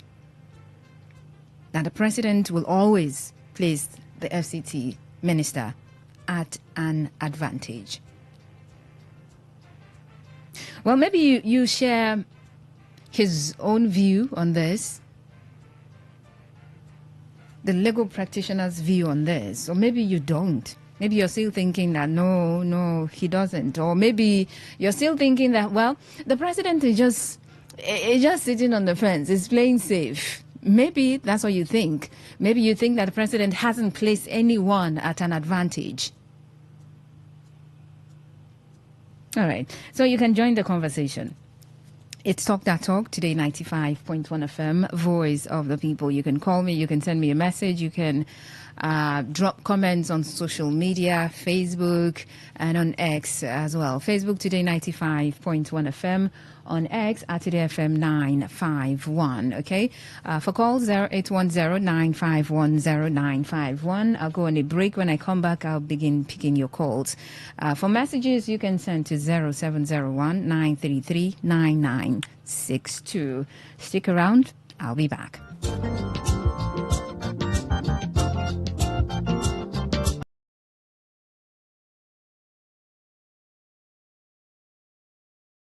95.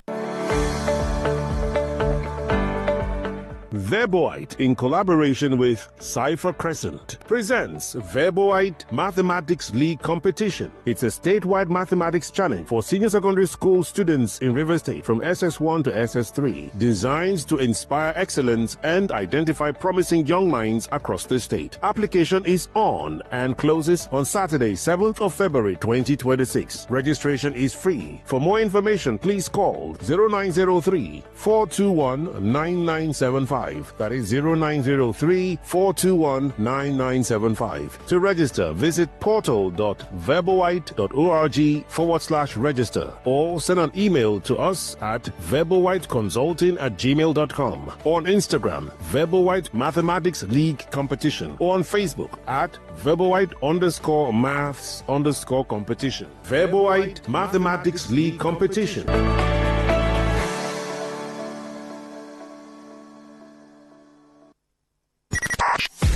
95.1 FM, voice of the people. And we're back.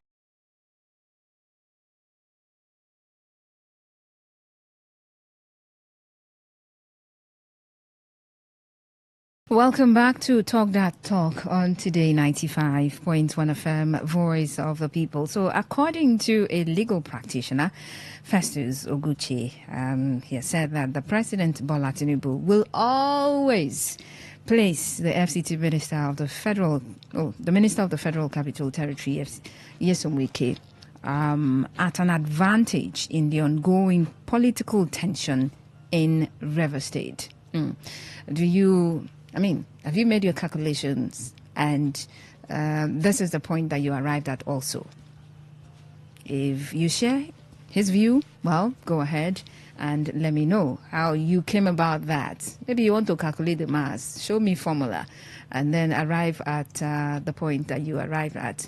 Okay, but if you think that, well, no, this is not it, this is not the true picture, you can also, do some calculations, show me the formula, show working, and get to the answer, arrive at the answer that you have arrived at. All right, call line 0810-9510-951. That is 0810-9510-951. Call that number, or you send a message to 0701-933-9962. 0701-933-9962. Hello, good afternoon. Welcome to Talk That Talk. Are you there? Hello? Hello? I'm Clinton calling from Port Harcourt. Clinton from Port Harcourt. Yes. All right, go on. My dear, that man is 100% correct. Because... Okay.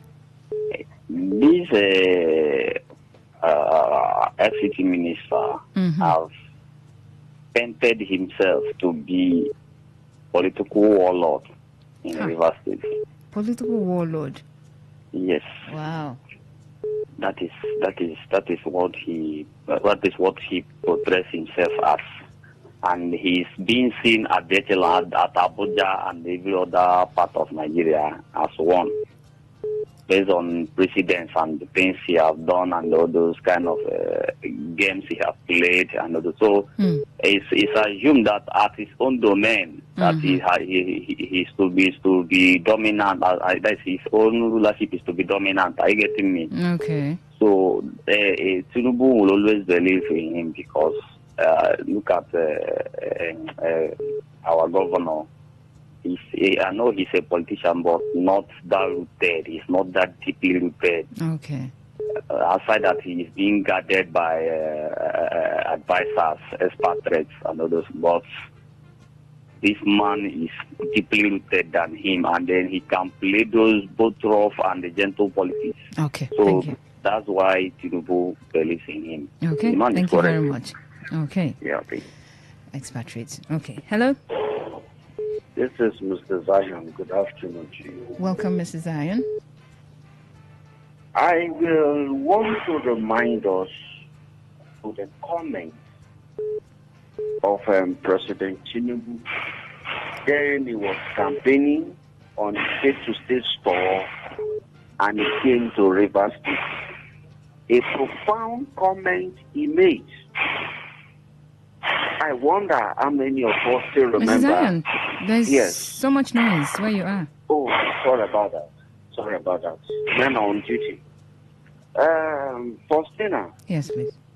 What is Governor Signal Fubara doing to make his political voyage seamlessly and also gain favor the way others are gaining?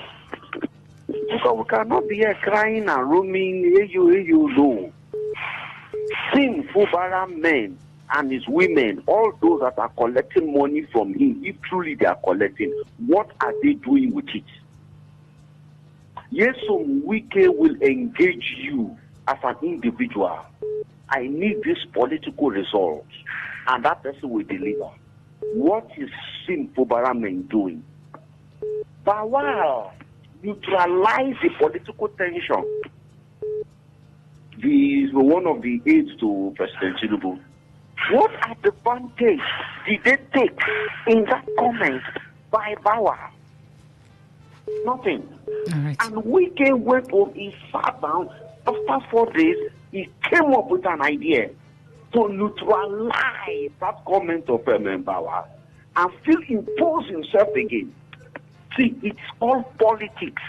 It is not called election. All right, Mrs. Zion. Politics is different from election. Okay. So I will plead to all these people around Governor Sim Fubara. Please, I beg you, if you know in the morning you are Sim Fubara, in the night you are Wike, please leave Sim Fubara alone. All right, thank you, Mrs. Let Zion. those who be able to deliver Governor Sim Fubara, let them take over the responsibility to position him for his fourth agenda. Okay. Mr. Zion. All right, thank you. Hello, good afternoon. Faustina. Yes, please. Good afternoon. Good afternoon, Mr. Mascot. Thank you so much.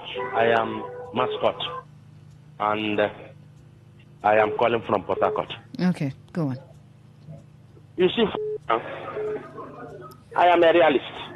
There's no need to jump from one corner to the other. The president, that is President Tinubu, is not ready to leave Wike alone. He has seen Wike as his most trusted ally.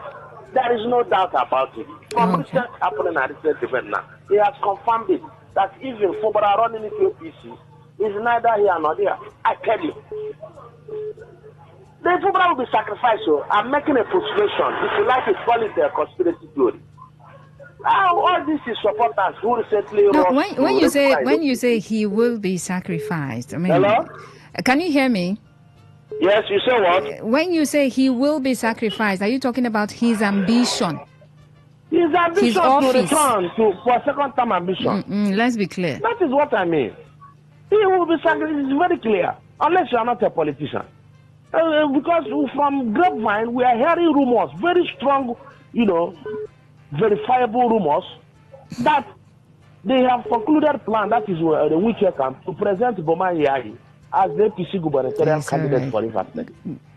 So I don't know. Okay. So these supporters who rush to register in APC should find a political sanctuary somewhere. Okay. Because he will not have his way in APC.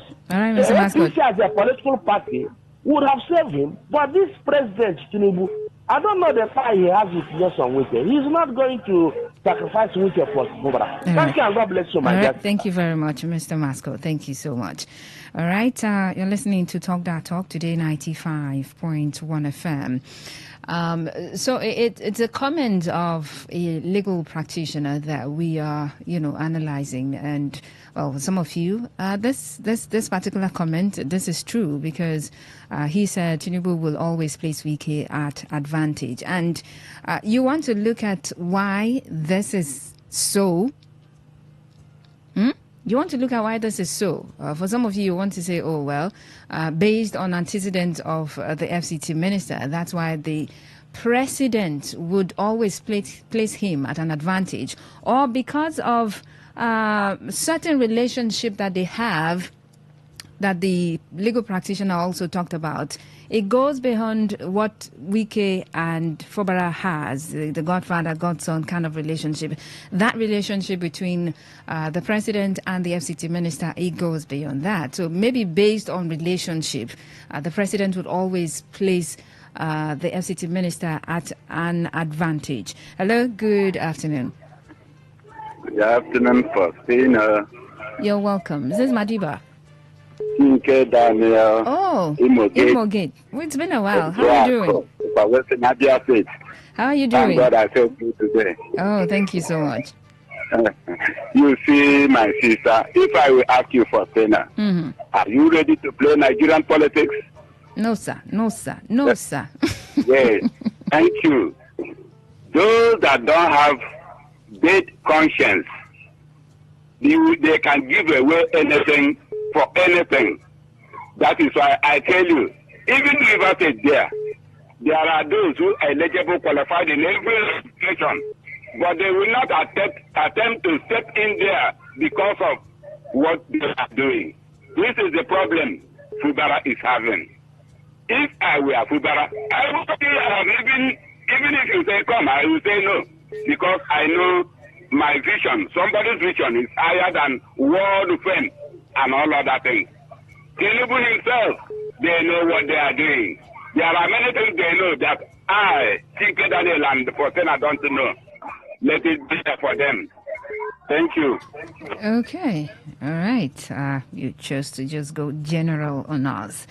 Well, yeah, keep your calls coming in, messages coming in as well, 0810-9510-951.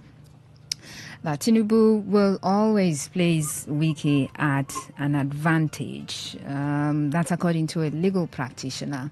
Okay. And then he went further to talk about the governor, that he should have been more calculative while he was moving to the APC. Well, hello. Hi, hello, Fortunation. Yes, please. Good afternoon. Thank you, Special Douglas. Go on, You Special asked Douglas. for the formula. I'll give you the formula. The formula. First of all, I'll say I agree very well with Festus Oguchi, that barrister. And I wonder why it's only people who are from outside, the lawyers, who have clear knowledge of what is transferring. You ask our lawyers here now, they will be, analyzing biasly.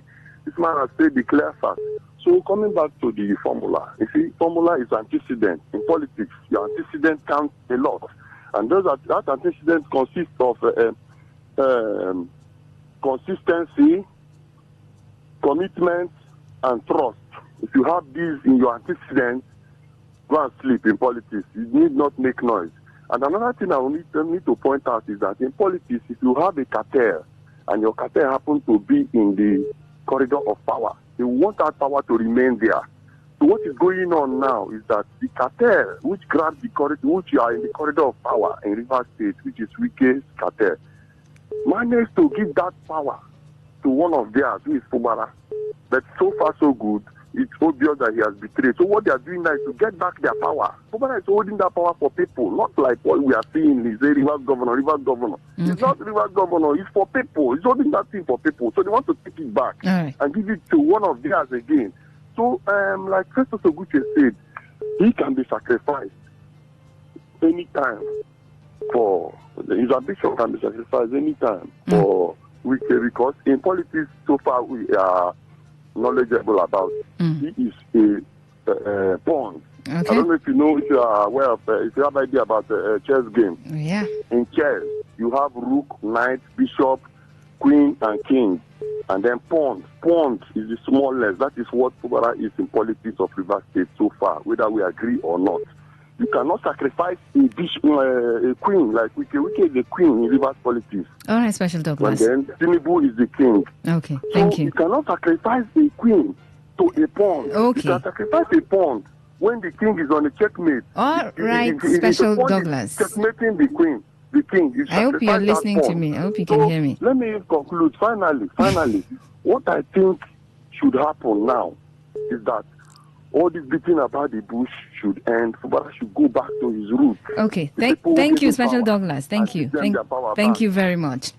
When you say, if you ask our lawyers here, they will be biased. You want to pick out a few, or you want to pick out some, because when you make it general, we're done. No, you didn't want to stop, so I took down this thing because I didn't want to end the call of the next person. But we're done. So when you say our lawyers, they will be biased, that's a general statement. You know that, right? Mm-hmm. And that is not the absolute truth. Hello? Hello, Faustina. Yes, please. Good afternoon. Yeah, good afternoon. This is Dixon calling from Uniport. Dixon from Uniport. Go Yes. on. You know why the president is choosing the minister ahead of the governor? Is because he's using the minister to destabilize PDP, using the minister to destabilize Labour Party and any other party that wants to come up. That's by your calculation. No, that's the reality of it. He's using the FCT minister to destroy PDP, to destroy Labour When you Party, say to reality, destroy when you say reality, one can come and say it's not the word you're using, destabilize, is not it.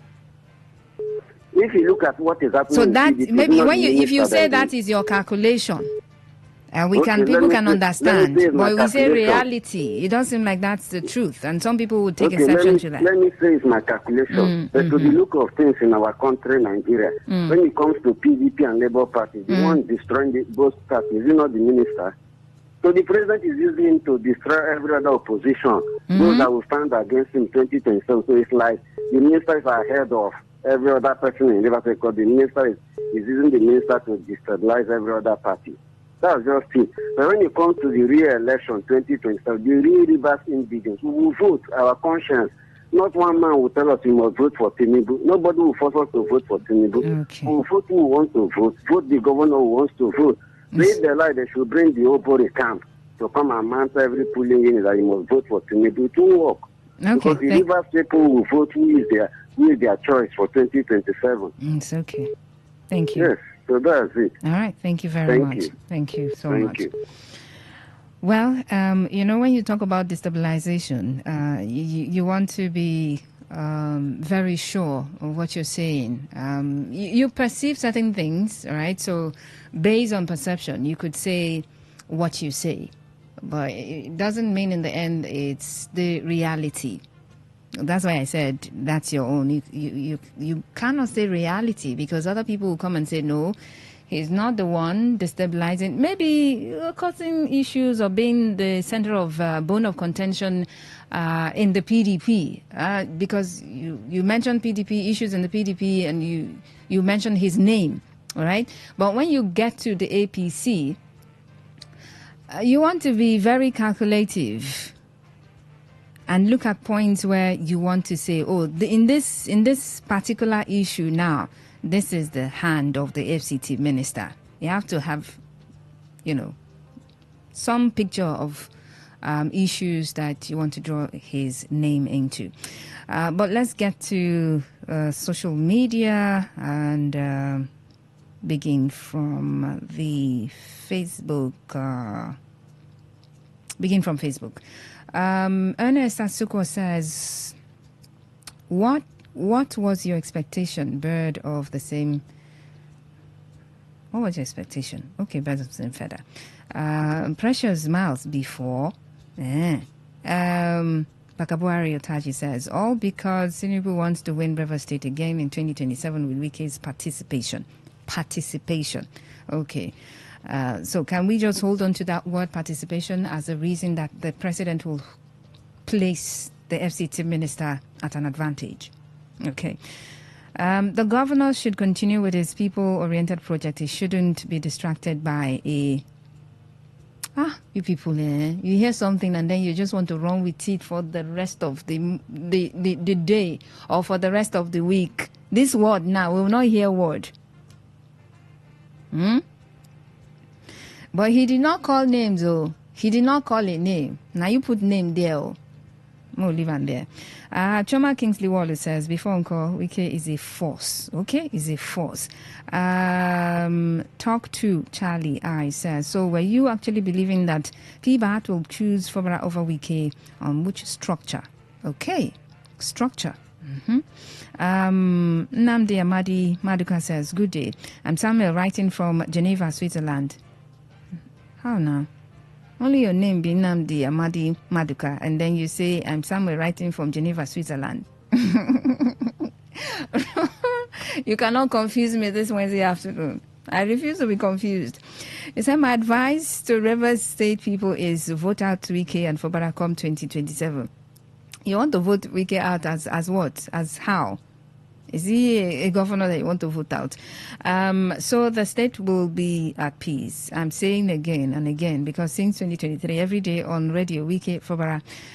But thank you, Namdi Amadi Maduka, as your Facebook name, but you're writing from Switzerland as Samuel. Okay.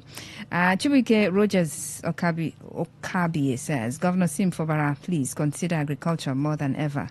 Here.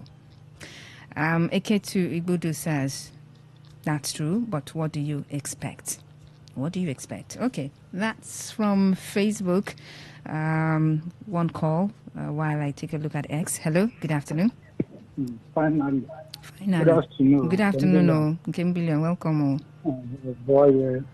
Faustina, yes, thank God say it's my call. Faustina, the last caller spoke my mind 100%. Faustina, you are not a party, you are not a politician. Tinubu are using Nike. It's not like Nike is special. I would advise Nike to go and contest for Senate. Because let's say, assuming in the dream, Tinubu will win 2027 election, he will don't think the way he did to Aero5. Yes, he's just managing, Tinubu they benefit.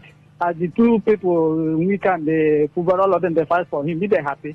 He wants to use him, he go dump him. He don't tire with himself. He like somebody that is so muscle like him also. He like people that are loyal. Baba, you lie down. He doesn't like, just the election is close.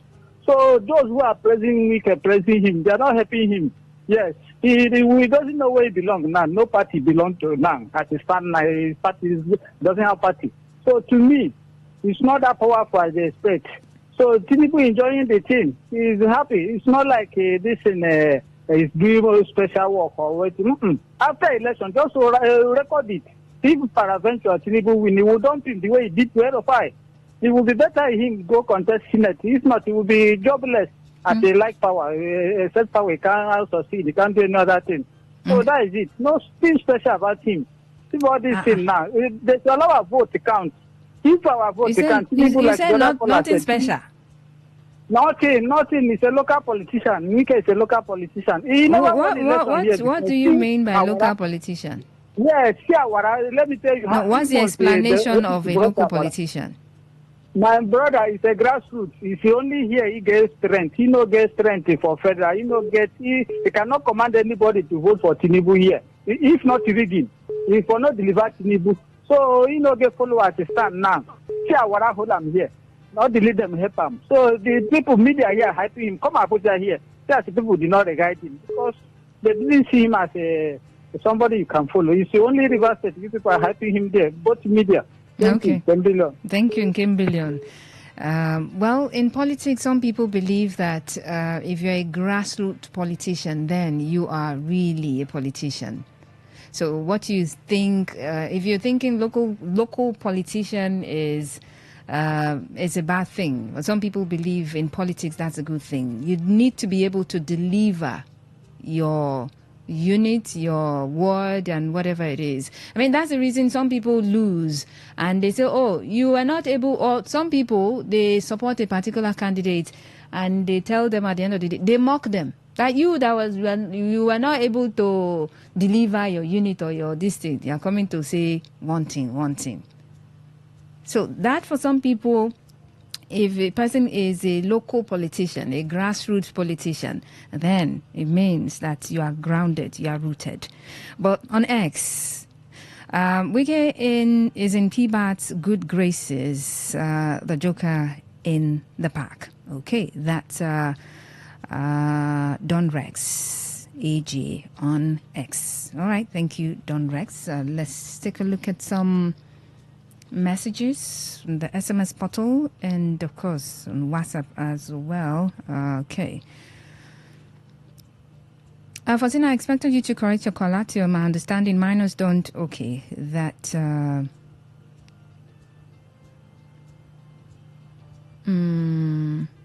Okay, that's for the last program. Good day, moderator. The lawyer is correct because the governor has failed to play the rugged and brutal politics of Nigeria. The president and the governor of Abuja, FCT minister, have tested the waters and it very it was very cool, and they're enjoying bathing with it, and is what you get when you fail to do the needful. Mr. Dennis, okay? Mr. Dennis, thank you. President Tinubu cannot spoil things for Wike because Wike is imitating him in his business of godfatherism. This is helping to enslave the state while he takes the glory of Alpha and Omega in River State. God does not sleep. It will take just a little time and God will intervene because the people are crying and God is hearing from His Eminence Manager, Sir Festus Dibani. Okay, thank you. Please, are you really a moderator or a fan to an interested individual in River State politics? Okay. Which one? I mean, if you could tell, you should send me a message of which I am. Moderator doesn't mean if someone says something, something not cool or something they're not supposed to say about any party that I'm talking about, it doesn't mean that I shouldn't step in. Okay? So if you call someone a certain name, I would not keep quiet because I'm a moderator. But I'm not coming here to say, oh, this person is doing fantastically well. Oh, this person has done this. Is the Messiah, is the Africa, is the this? No, that's not what I'm going to do. Okay? But corrections are necessary. All right, thank you very much. It may be right, but I have a convulsive fear concerning the fact that the president is simply making sure he secures a second term in office. The operating system on which our politics is run is in itself a malware affecting national growth. What the governor did was defensive and cannot be faulted without turning the tables around. Chimene Ohaga, thank you very much. And then Wike is the leader of them all in River State politics. The governor is the first Rivers governor to have been called a despot and tyrant by. Why? I mean, you like sending this particular message, Flat Earth, and this particular name. You don't forget at all. You don't. You're not forgiven at all. But put by courts. He has a lot of constitutional problems. Wike is a veteran in politics. Tinubu will always choose him over Fobara. He controls the structure. Flat Earth from Port Harcourt. Oh, thank you. I mean, I've read a couple of times when you use this thing from these words from the courts. Then quickly. Dear Presenter, good afternoon. The lawyer has said it all. Mr. President can't place Governor Fubara over his trusted one. Wike, the FCT Minister, Governor Fubara is in a hurry from day one to retire Mr. Wike out of Rivers politics. That's why Governor Fubara, continue to make mistakes because he doesn't look inwards properly before he acts. This has put to rest a recognized political leader by President Tinubu. Governor Fubara said he'd sit down to work for Rivers people in the remaining time he has before May 28, 2027, before he leaves Government House. Henry Uzo from Port Harcourt. Okay, so that is... that's as much as I can take on the messages. I apologize if I'm not able to take yours, but thank you very much. To go from the bottom, the very first sender, heading up, but I'm not able to take all your messages, okay? But thank you so much for joining the conversation.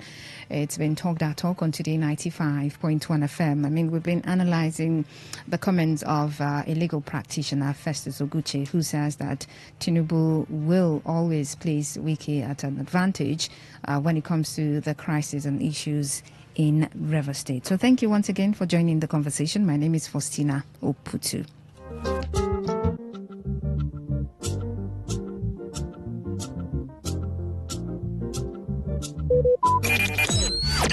Talk radio. I listen to a lot of talk radio. 95.1 FM. On this day in history. On this day in history. On this day in history. Today in history, 4th February. In 1948, Ceylon, now Sri Lanka, gained independence from Great Britain. In 2000, the World Summit Against Cancer for the New Millennium Charter of Paris was signed by the President of France, Jacques Chirac, and the Director General of UNESCO, Koichiro Matsuura, initiating World Cancer Day, which is held on February 4 every year. In 2003, Yugoslavia officially changed its name to Serbia and Montenegro. In 2004, Facebook, a mainstream online social networking site, was launched by Mark Zuckerberg as the Facebook.com. It later became the largest social network in the world. In 2012, British servicewoman Florence Green, the last surviving veteran of World War I, died at age 110. And in 2020, Kenyan politician Daniel Arap Moi, who served as his country's president for almost 25 years, died at age 95. On this day in history, on this day in history, on this day in history. Talk radio. I listen to a lot of talk radio. 95.1 FM. Today's news in 60. The Nigeria Data Protection Commission has disclosed that the country's data protection ecosystem is now worth more than 16.2 billion naira, a sign of how quickly compliance and regulatory oversight are expanding alongside the digital economy. Microsoft Chief Executive Satya Nadella has warned that artificial intelligence could turn into a speculative bubble if its benefits remain concentrated among large technology companies and wealthy economies, saying the long-term value of the technology depends on its widespread use across industries and regions. The European Union hit Elon Musk X with an investigation over AI chatbot Grove's generation of sexualized deepfake images of women and minors in the latest step of an international backlash against the tool. A group of U.S. lawmakers has issued a warning over allowing tech giant Nvidia to sell advanced chips in China, alleging that its support to AI startup DeepSeek has helped boost China's military capabilities. Today's news in 60. In 60.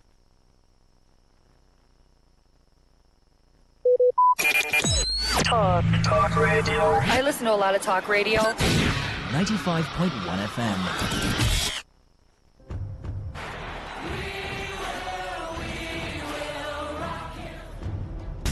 This is what we've waited for. The showdown. The fastest men in the world. Hearts racing. One light, two lights. They're backing off and backing. Pulse rising. Who will come out on top? Who'll take 3 lights, 4 lights. Who's ready to be the star? The anticipation.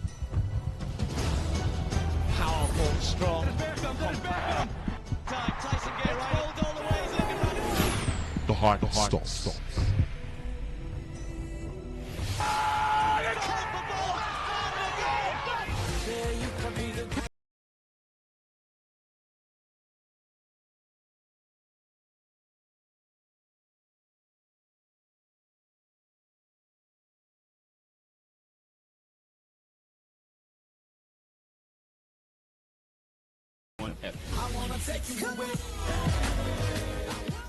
My name is Gianni Infantino, FIFA president. For the best of sports, always listen to Today Sports Live on Today95.1 FM, Port Harcourt. Hello, my name is Kanu Wanko, aka Papilo. For the latest and trending sports stories, always listen to Today Sports Live on Today95.1 FM, Port Harcourt.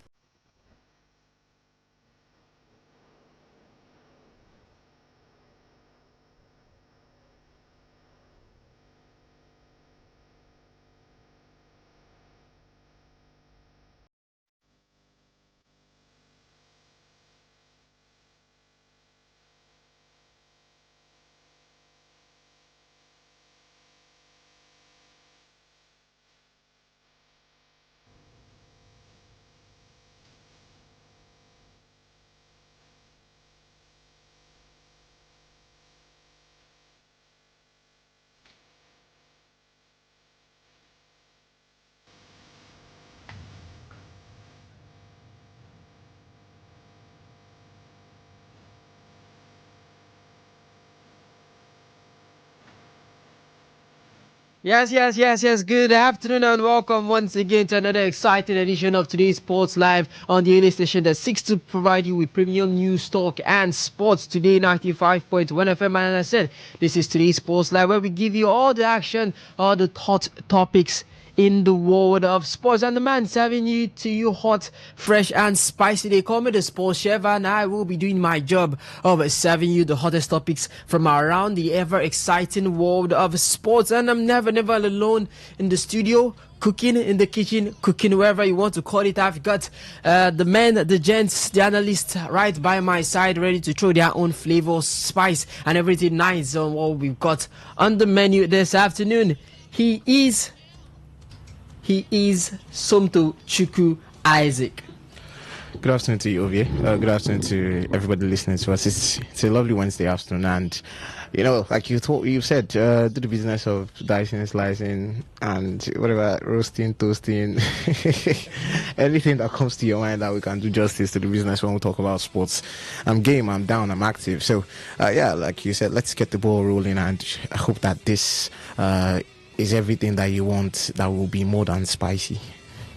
Hopefully it is, and it will be, as the show is always interactive. You can join us via the SMS or the WhatsApp. Also for the SMS, it is 070193399960, which also doubles as the WhatsApp and SMS. For the phone line, it is 0810951091. You can catch us live on YouTube at Today951FM, on Facebook at Today95.1fm. There's a post right there. Do engage the post. The comments will be read out later during the show. On Instagram, you can catch us at TodayFM951. On X at TodayFM951. So with the introductions done and dusted, let's get this show on the road.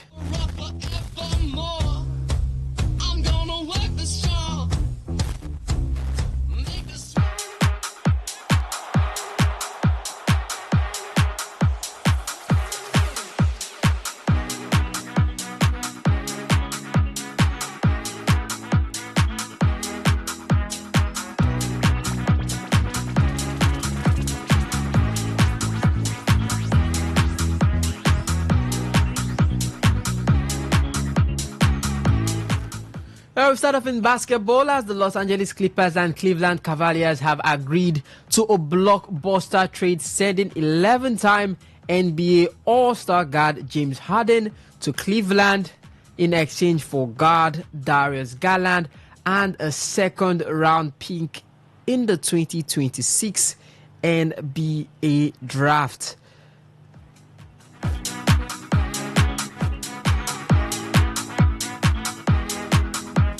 A big move for Clippers and the Cavaliers, as they've both made those exchanges to try and see how they can run it up in the coming NBA regular season. For the Clippers, for the Cleveland Cavaliers, they're currently 5th in the Eastern Conference, so they're currently in a playoff spot. It's possible that they might be able to make it to the playoffs this season. Last season, during the playoffs, they were only able to make it through to the first round. They didn't get past the second round. For the Western Conference, for the Los Angeles Clippers, they're currently 9th, so they're in a play-in spot. So you could say the move was really strategic for James Harden, as he's chasing his first ever playoff championship, and the Cleveland Cavaliers will provide him with the much needed experience that he needs and the much needed artillery that he needs. Over to football stories.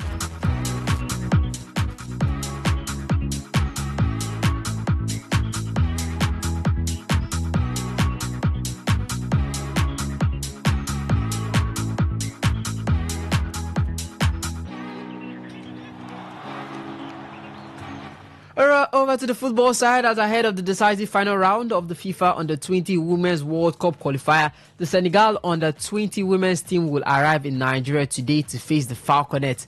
The young Lionesses departed Dhaka on Tuesday en route to Lagos as preparations intensify for the high-stakes encounter between both West African rivals. The first leg of the qualifier is scheduled to be held on Saturday, February 7th at the MQ Abiola Stadium at Abeokuta, while Nigeria's Falconets will look to secure a strong home advantage before the return leg.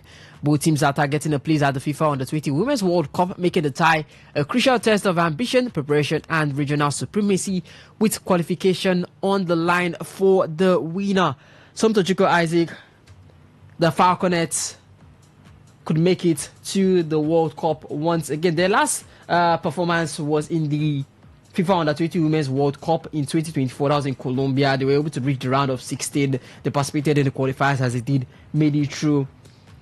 They reached the round of 16. The group stage, they were in Group D. They beat South Korea 1-0. They lost 3-1 to Germany. They beat Venezuela 4-0. 2 wins, 1 loss. They advanced as runner-ups.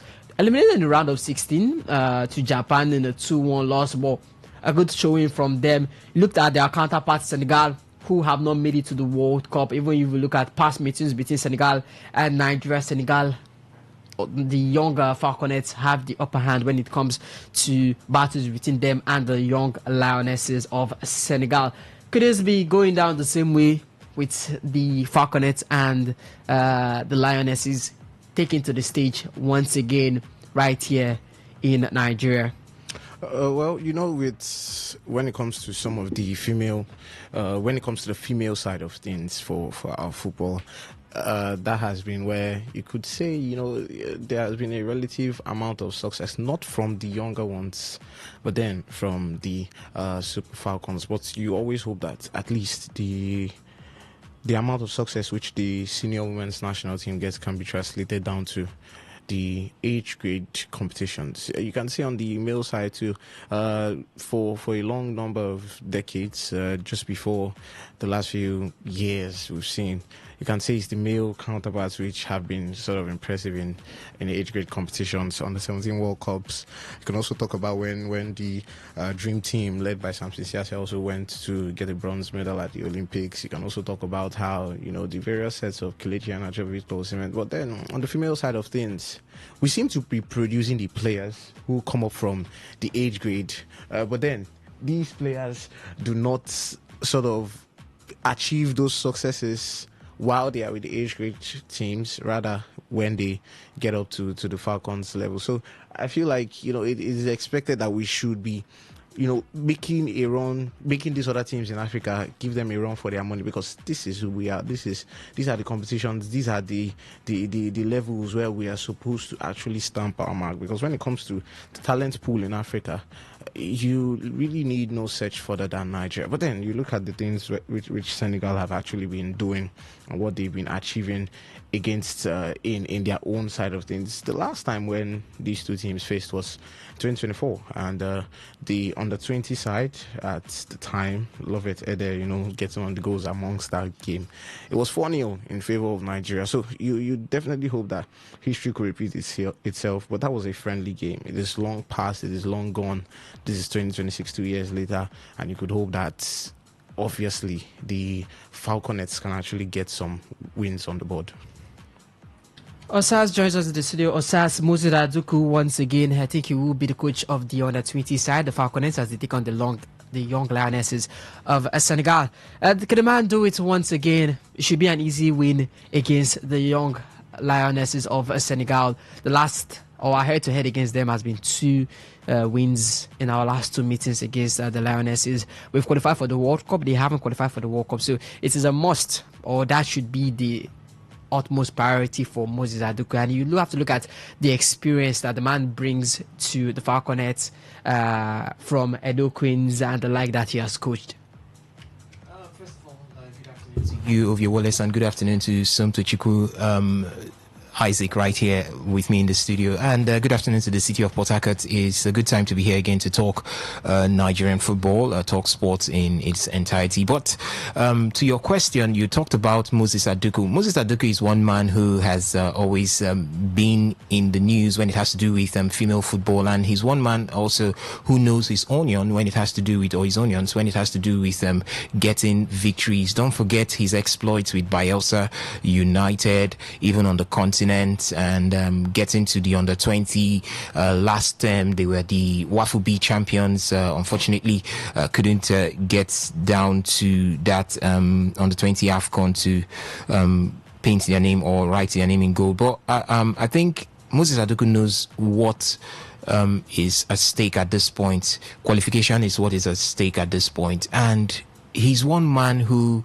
his charisma always oozes discipline, strong discipline, and that is one huge factor in any footballing team that want to make it big on the big stage, and that is exactly what he has instilled in these girls. I'm not for once frightened or for once shaky that the Falconets will be able to get this one done. The team is together, the team is in high spirit, and most especially they've got a crew that's a technical crew headed by a man who not only has been able to get wins or develop that winning culture, is also a man who understands that he must push above his weight at all times to be in the right place at the right time. So I think it's not far away. I'm not going to be scared on this one. The Falconets can definitely get it. Somto Chiku talked about the pool of talents that we've got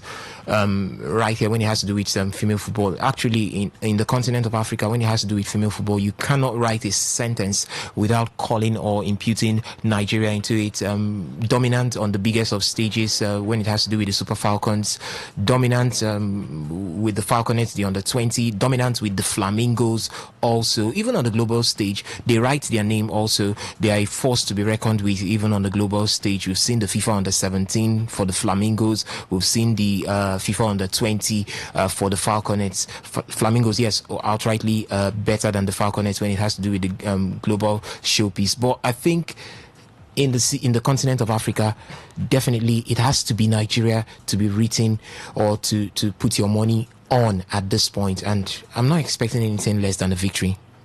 All right, for the 26-man list called up by Moses Adoku for the goalkeepers, he has Uzoma Christiana Ijoma from Edo Queens, Opara Onyechi Jacqueline of Delta Queens from Delta Queens, Jane Bubemi of Nasarawa Amazons. For the defenders, he has Ezekugo Chiamaka Esther for Bayelsa Queens, Sandra John Nuibe from Rivers Angels, Yusuf Mistura Motunrayo of FC Robo Queens, Abdul Wahab Farida Opeyemi, Ohagbuelem Oluchi of Nasarawa Amazons, Ayoade Hannah Ibrahim Remo Star Ladies, Adeshina Tumininu Fatimo and Adegbemile Rebecca of Edo Queens, and Ihoma Chinyere from Bayelsa Queens. For the midfielders, he has Afolabi Taiwo Teobola, Otubo Patience from Rivers Angels, Joy Ibokwe from Nasarawa Amazons, Nuokcha Fivo Chiamaka from FC Robo Queens, and Kafayat Oluwatosi Mafisere of Edo Queens. For the forwards, he has Noah Chuku Chiso Monica Ramotalahi Karim of Rivers Angels, as we know that name. Moshood Shakirat Abidemi, Janet Akikir Murwe, and Alaba Olabi from Bayelsa Queens, Ayoto Shaw, Yetunde Zard, P-Seta Queens, Ifeanyi Kindness Chinaza from Bayelsa Queens, and Oscar Precious Chemere Mamadou Mary from Edo Queens. Now, so looking at those two names, or looking at the names from the list, I think you're looking at the names that we're really, really familiar with. Janet from Bayelsa Queens, Akekiro Mowe, she's been really, really vital to that squad. You're also looking at Rashidat or Romatalahi Karim from Rivers Angels. She was the top scorer. She won the top scorer award at the WAFU B under 20 girls.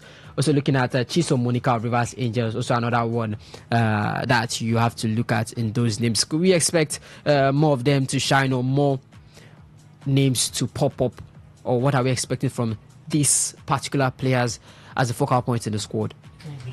Akiko Mowe, she's one girl who is a rising star.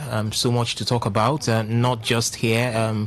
I think she's now with Bayelsa Queens, moving from Nasarawa United and Nasarawa Amazons to Bayelsa Queens. She has been a force to be reckoned with when it has to do with the Nigerian Women's Football League, that's the NWFL, and here she is on the national scene. What else are you expecting? We've seen the likes of so many players just like her rise through the NWFL and go on to do big things. The latest of them, or Rashidat Ajibade, definitely from here she got out there. Even Asisat Oshola at some point from the NWFL. So the NWFL has always been a production ground for these female talents that go out to write their names in gold on the continental stage as well as the global stage. So I'm expecting, and believe me, more will come through. More will come through. Even from that team, as you are looking at it right now. Yeah, you have just one or two names as the ones you're expecting the biggest from, but I will tell you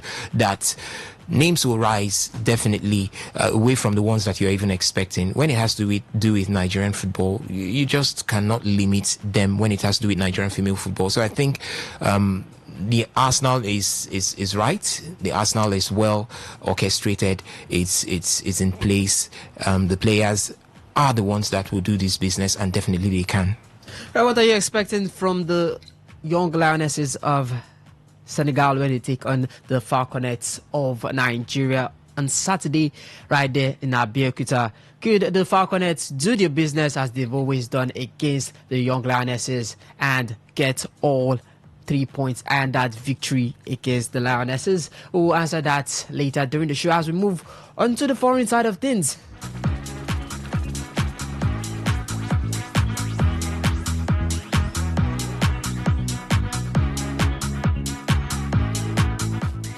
And of course, we start off in England as Arsenal beat Chelsea 1-0 in the second leg at the Emirates Stadium, advancing 4-2 on aggregate. The first leg at Stamford Bridge ended 3-2 to Arsenal. The second leg of the Carabao Cup semi-final was the tense kg affair, often though with both sides managing just 2 shots on target each over 90 plus minutes. Arsenal's defense was rock solid and barely touched, while Chelsea under new manager Liam Rosenior deployed a pragmatic back five to blunt Arsenal's attack amid injuries. Chelsea stiff for the first half but offered little threat until late subs added urgency. The winner came in the 7th minute of stoppage time. As Chelsea pushed desperately, Arsenal countered Trossard Federer, who squared for ex-Chelsea forward Kai Havertz to round Robert Sanchez and slot home calmly, sealing a 1-0 win. The victory ends Arsenal's 6-year wait for a major final appearance since their 2020 FA Cup win over Chelsea under Arteta, and it breaks a run of 4 consecutive semi-final losses under Arteta. Let me ask the man first that's wearing the Arsenal jersey. You're trying to give me out right now. Yeah, I know we're live on YouTube anyway, but it's donning the Arsenal jersey with pride. It is okay. But you're not an Arsenal fan. I know the team you support. Okay. But some Chico Isaac also has. We talked about it in the studio, how the match was expected to go. Quite cagey from what I didn't expect that from a Chelsea that knew that they needed a goal. Why were they playing defensively when I believe they had more they could have done on that attack? I think if it was under Enzo Maresca, I think they would have been more attacking minded than what Liam Rosenier did. But what was the whole setup from Liam Rosenier? Was it a game that I was looking at and I think we'll just try and manage this game 5 at the back against an Arsenal side when you know you're not going to penalties? I think what it was more like a deception, would I want to say a decoy at this point. The fact that the first leg ended 3-2, that was one thing that most likely would have knocked Liam Rosenior off his feet. He looked at it that it's better to be conservative and hit Arsenal on the break and get that one goal that levels things, or try to level it, than maybe go all out and have Arsenal score. So I think that's one of the reasons why he was more pragmatic, or he was pragmatic with his approach in that particular encounter. Chelsea wanted to keep it clean behind. They didn't want to explore too long, and most especially exploring against an Arsenal side that could hurt you. Look at the likes of Noni Madueke and Gabriel Martinelli. These are two guys with lots of speed and acceleration on the wing. So if you get to expose yourself trying to go adventurous, definitely your wing backs become heavily exposed, and Arsenal have got what it takes to hurt any team who goes adventurous against them. So I think Liam was just trying to be conservative and see if he could get that goal that could balance things and maybe open up the opportunities for him as his team continues to go. But I think that didn't work because fine, Arsenal has got a very, very good central defense pairing. Talking about the likes of William Saliba in that central defense doing his beats with Gabriel Magalhaes. They were they were a beauty to watch yesterday, keeping the likes of João Pedro and Liam Delap at bay. They didn't actually pose much of a threat to Arsenal in that game yesterday. So I think it was a tactical battle between Mikel Arteta and Liam Rosenor. Mikel Arteta, on the other hand, made sure that his boys they had their heads in check.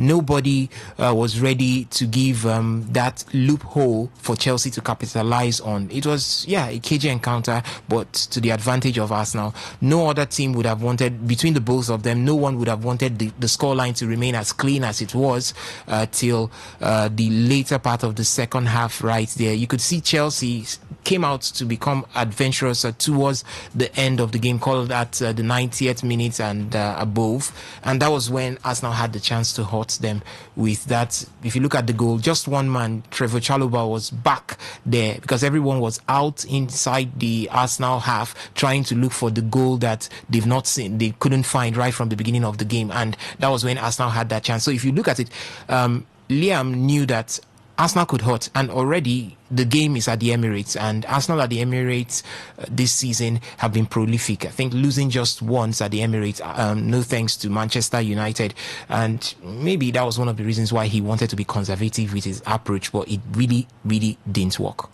Some Tochiko Isaac, looking at Chelsea, looking at that Arsenal game, did it go as you expected?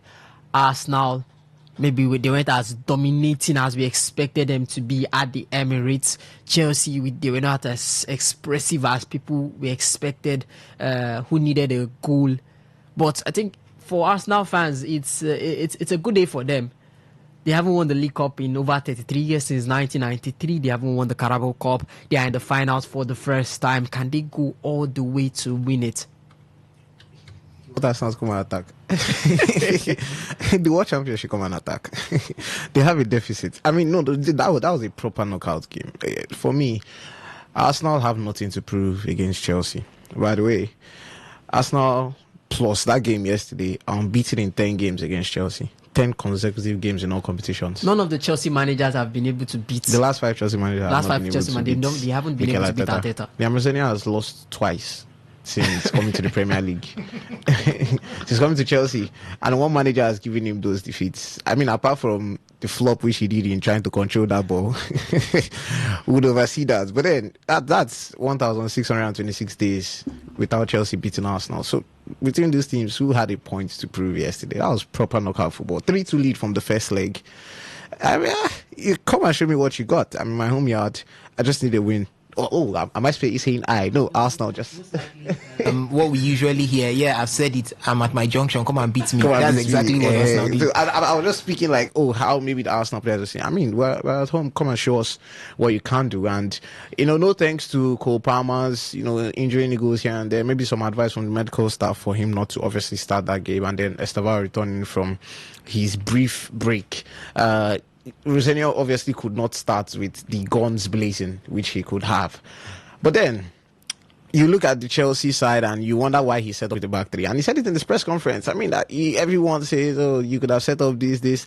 And he comes out all guns blazing and Arsenal nets 2 in the first half.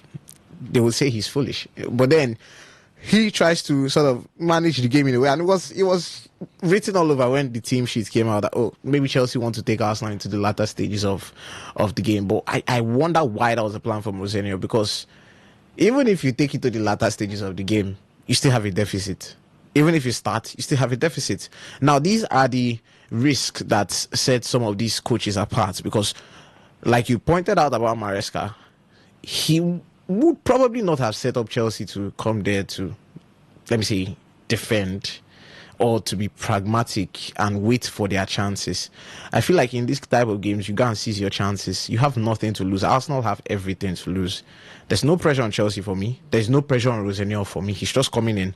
The pressure is on Arsenal, who actually need to win a trophy this season. And this is actually the first trophy they can win to give them that spring to challenge for other titles, the Premier League, the Champions League, that will be decided later in the season. Arsenal had something to lose. You did not have anything to lose, basically. You're still in the FA Cup. You might not win the Premier League. You're still in the Champions League. I mean, Imagine Chelsea getting to the quarterfinals or semi-finals of Champions League. Rosenio gets a bit of confidence, get to the top final. But this was the game for me, and he totally fluffed it. I don't want to talk about how, you feel like you can introduce those substitutions later and then feel like, oh, that makes an impact as to how that would have made an impact in the first minutes of the game. So, for me, that was... these things could go the other way, and we would say, "Oh, that was a great plan," but then it did not go the other way, and that's the irony that comes with the job, because it doesn't go the other way. Yeah, under, everybody's coming at you that was a very poor approach. But for Arsenal, very professional approach, and that's what has pointed a lot of you out that if you've watched this Arsenal team, you will know that playing them in knockout football is going to be one of the most difficult things, because you do not want them to have an advantage over you. Because there's a certain confidence with Arsenal that they know that they can defend the lead for 90 minutes. So if they can actually hold off a lead for 90 minutes, the problem is you scoring them. And it was evident yesterday, Kepa only made one save throughout 90 minutes for a Chelsea team who were having a deficit. So I felt like that was a professional performance from Arsenal. They knew what they needed to do. Not make any mistakes, be as professional as possible. You book your slot in the final, and wait to see City, Newcastle, whoever they get. I mean, top of the Premier League, final of the Carabao Cup. I don't want to say top of the Champions League. Top of the Champions League. It was a league phase. This is where the Champions League starts for me. Like, this is the knockout. So I would say they are into the Champions League knockout. So things are going very well for them. But this is the most important trophy for Arsenal to win this season, because it gets you go. You won't reach something. Yes, you won't pluck mango from tree. You've not tasted how that mango is before. Like, once you have a taste of the mango, you want to keep going back to pluck that mango. Yeah. That's what they just need. This Arsenal team, I've had a problem with them getting over the line. They can reach these phases. They've lost the last 4 semi-finals, but they had better expected goals. So they've reached these phases. They want to taste it so badly. You just need this first mango. But then just go lick them small. And that brings them to contest for the Premier League and for the Champions League. So it's all about them getting this trophy on the board. You might want to talk about how Pep has won a lot of Carabao Cups with Man City. But you don't understand that Pep winning those Carabao Cups with Man City is sort of what has sprung them to want to win more titles, which has made them, you can see they've completed a domestic treble, they've completed a European treble, they've won the league. That's that zeal to want to win. So this, for me, is Arsenal's most important trophy this season. As at when they now win the Premier League or Champions League. But at this point, winning this trophy helps them want to go all the way and win more. So good kudos to Arsenal reaching the Carabao Cup final. A date with City or Newcastle, I believe in any final as that is, Arsenal will still be the favourites in that final. So that's more pressure because they head into a game like that as favourites, not expected to lose. But then let's see how that plays out. I think the final will be in March. So next month, a chance for Arsenal to finally, or Mikel Arteta to end his major trophy drought with Arsenal. All right, Osas, 6 years building this team. They've been able to make it to a final. The last final he actually won was the FA Cup final. He just joined the team then. Some don't really even count it as such, but he has another chance to add one more under his belt. As Somto has said, it could spring the team to go on to win more championships, as they're currently top of the Premier League table, into the knockout phases of the Champions League, still in the FA Cup. They've got a 4th round tie against Wigan Athletic, so that should be a win for them if you're looking at that. So everything is looking all fine for them, but looks as if Mikel Arteta's building phase, he's been able to accomplish the build for Arsenal to be able to get them here. It's been a long journey to be able to get them here. But now you're looking at the opposition that he has in front of them. Newcastle and Manchester City. Which of them could pose more of a threat to Arsenal? Obviously, it's going to be Manchester City. But before I delve into it fully, let me let you know that Mikel Arteta has won the Community Shield. He did that in 2023. You're trying to yes, it's a trophy. I said major trophies. Okay, since when do we actually start attributing Carabao Cup major trophy? The Carabao Cup is a major trophy. Before coming in here, someone told me that the Carabao Cup is also like a secondary school trophy. So Arsenal shouldn't celebrate. There was a time they said Carabao Cup was a teacup. You were the journalist. They said until Liverpool and Manchester United. There was a time. Yes, it was considered the trophy for the BC team in every team. It was until Liverpool Jurgen Klopp started using his first team players to see off Carabao Cup games that everyone now knew that this thing is one of the ways that you could. Right. And then Ten Hag won it, and they said, they said he was the second best thing to slice bread after Sir Alex Ferguson. It was the Carabao Cup. So now, I think, Arteta has got the Community Shield to his name. 2023 August, he got that one. But when it comes to picking who to face right now, if you want anything good for us now, it's definitely not facing Manchester City at this point. In the last 10 games, Manchester City have been prolific. For the last 10 games that they've had, they've been able to win 3, win 6, draw 3, and just 1 loss in all competitions. And you can see that they are beginning to get their creative hub back. Ryan Cherki is in that mix, Phil Foden is in that mix, Jeremy Doku is creating. Even Savio can come in and hurt you at any point in time. Arsenal will not be wanting too much of troubles for themselves right now. Their only shortcoming is their defensive standings, which the man Maguire has come in, and it looks like he's trying to pick the unarticulated areas and trying to make things fuse up again. And getting close to that finals, there's every chance that the likes of Josko Vardiol or maybe Ruben Diaz would be back again, maybe not fully fit, but back into the fold, and that would pose much of troubles for Arsenal coming up against Manchester City, as against coming up against a Newcastle who over 10 games have just been able to manage 4 wins, and they also have 4 losses. So it's something quite easy to select at this point. If it was placed in front of Mikel Arteta, who would you want to face in the final? Obviously, it's going to be Newcastle United, because at least you can hold your own against Newcastle United. It's not too big of a club compared to Arsenal to be able to come up against. For a Manchester City, even if they're not working as a team, even if there are openings here and there in that side, but when it comes to, you could see it when Manchester United came up against Arsenal. Form was thrown away, and players had to step up. Before that game, did you hear much about Patrick Dogu? But Patrick Dogu had to step up at that point because it was something that had to do with pride. So you could see it. That's the same thing that could come up when a Manchester City comes up against an Arsenal in the finals of the Carabao Cup. So I don't know who would come there, but if Mikel Arteta was to be given the chance to select, obviously he will be selecting a Newcastle United.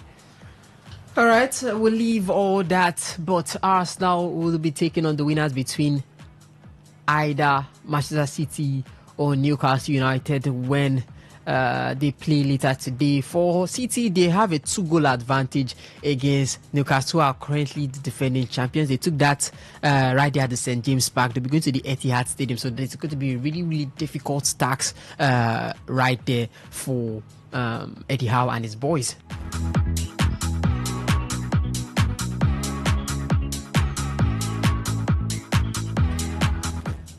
All right, still talking football as we head over to what's happening right there in Saudi Arabia.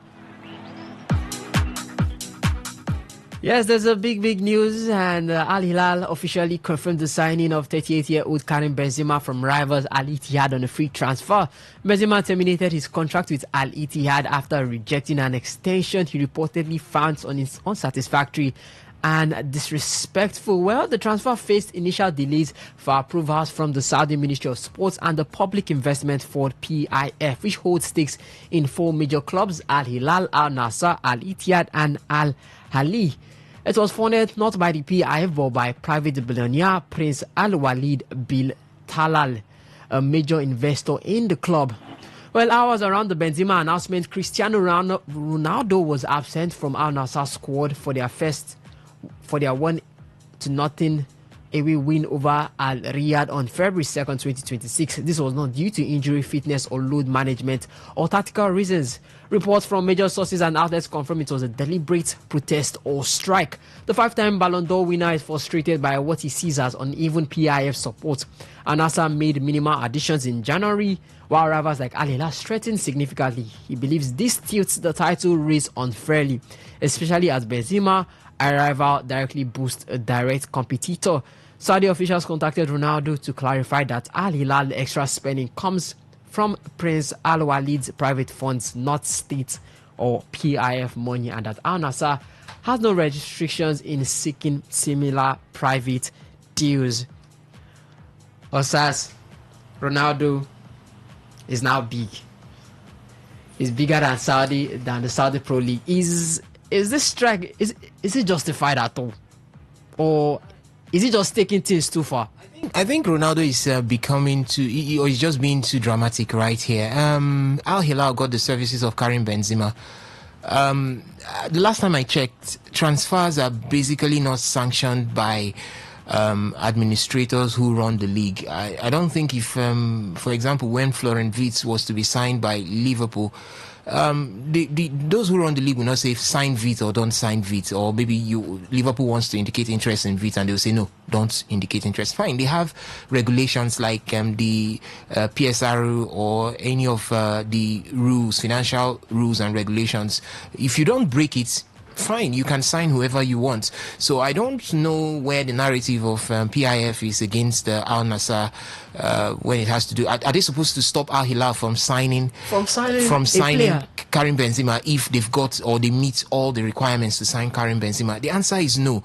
The man in quotes as the greatest footballer that we have seen has been in the Saudi Pro League and nothing to show for it. When I heard this, Benzema was in Al Ittihad. Yes, they didn't win the league even while he was there for almost 2-3 years. They didn't win the league. He is not here, and Al Hilal are already 1 point ahead of them on the table and look like a side that would even extend that gap anytime soon. So I think he should have just concentrated on playing the game, contributing to the team, making sure that you do what you can do to see if the team would get a silverware this season, because what he has done has just disrupted the chemistry within the side, because so many players, most especially those who are not mature enough, those who are not well, maybe those who have some affinity for the man Cristiano Ronaldo, would definitely be thrown off balance. In the last game, the one goal that they had was scored by Sadio Mane. And you can see that Sadio Mane it's a big heart or a big mind when it has to do with football.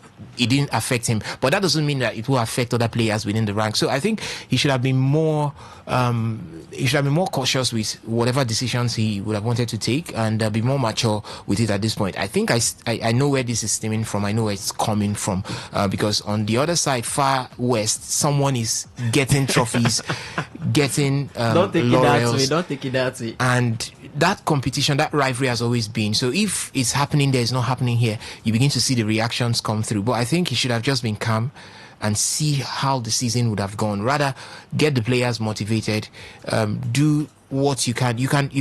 We've seen times where he had to step up and carry the entire team on his back. He can still do it again at this point. Carry them on your back. Make sure that something comes in at the end of the season than maybe towing this lane to disrupt what is already on ground. All right, now, Sonto, there have been reports that the man could be moving away from Saudi. Speculation say MLS, some say Europe, and I'm wondering which team in Europe actually wants Ronaldo at this point in time, where they are trying to revamp their squad and build a new squad and bringing in Cristiano Ronaldo to come and be running about. But it's possible. Did I hear it's possible? You should go back to Sporting.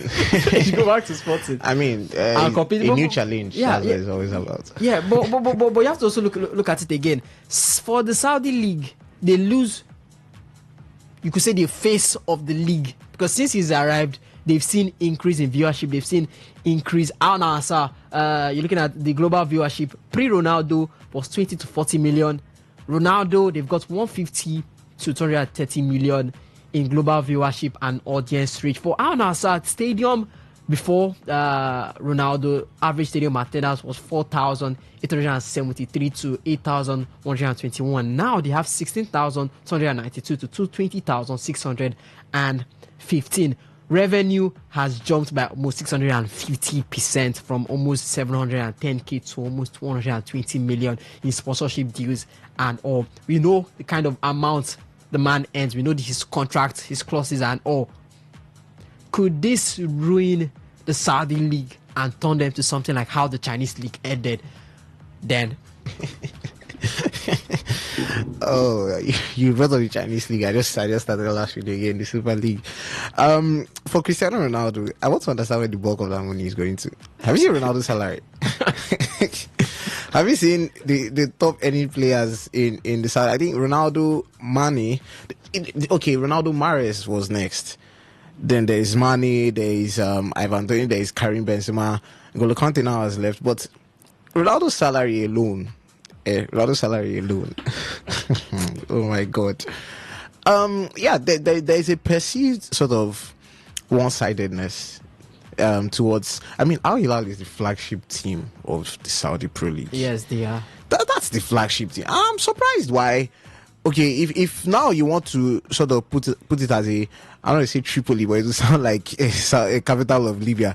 There is a duopoly, there is monopoly, but now there seems to be like they want it to be Al Nassr, Al Hilal, and Al Ittihad. They think that these three teams should be at the top of the food chain. Al Ittihad is dropping because Kante is gone, Karim Benzema is, but always Al Hilal has been the flagship team. Now, like Ronaldo and his ideologies and his beliefs of wanting a challenge, decided to join the Al Nassr train. Because even Neymar joined Al Hilal before he left to Santos. So Ronaldo wanted to join the Al Nassr train, and he said it that, because of him, a lot of other players were actually coming to Al Nassr. There's Sadio Mane, you could talk about Malcolm, talk about Milan Skriniar, talk about different Yasin Bono. These were different players who were coming to Al Nassr. But then, Ronaldo's salary alone can cover for a lot of the needs of Al Nassr. Now, let's come down to the Saudi Pro League probably losing the face of their league. It is a sure thing that the Ronaldo pool is evident. You get, Ronaldo is one of the household names in football that wherever he goes, his patriots will follow. And Ronaldo is what you want to say, a flagship player. Lionel Messi for me remains one of the greatest player of all time. But Ronaldo is that kind of player that comes with a certain pool. For me, on natural talent, Lionel Messi is the great. You cannot see any footballer do what Lionel Messi does with the football. So for me, when you talk about, a poster guy, a guy who fits the bill of, drawing people to invest, drawing the whole traction and attention, Ronaldo is that guy. So definitely, with all the statistics, you are going to see times 3, times 4 of whether viewership, of whether commercial increase, of investments. You're going to see times 4 when Ronaldo is in your league. So Ronaldo leaving, yes, it brings the Saudi league down, but not so much for me. It takes the Ronaldo faithfuls away. It takes a lot of people who actually focus on Ronaldo. Is he going to get to 1,000 goals? He wants to get to 1,000 goals. Which league is he? He's in the Saudi league. That's a talk. So I mean, it's going to hamper them. But there's nothing the Saudi money cannot solve. I mean, the Saudi money was what brought him there. The Saudi money will bring more stars when it's time. The Saudi money will bring Mohamed Salah. The Saudi money will bring a lot of other people there. So Ronaldo, it will come to a time Ronaldo will definitely retire. So we know that time is coming soon, but they want to actually keep him to see how he can be involved with some, ambassadorship stops ahead of maybe the 2034 World Cup. We'll see how that works out, but this wasn't helpful, and this is not helpful at all. All right, let's head over to the phone lines and bring you guys into joining the conversation. We've talked a lot, and it's time to give you guys the mic to talk to 08109510 951. That is the phone line for the SMS and WhatsApp, or to 0701 933 9962. Hello, caller. Good afternoon to you. Good afternoon, my brother. Yes, this is Lucky from Abia State. Lucky, give us your thoughts. Yes, to talk about Chelsea match yesterday. I don't know whether I used it for studio yesterday when I tell you Chelsea will lose that game. Yes, I said it. Yeah, it was Osas, yeah. Okay, I'm a Chelsea fan. Yes, I tell Osas to proceed. Chelsea will lose that game against Arsenal.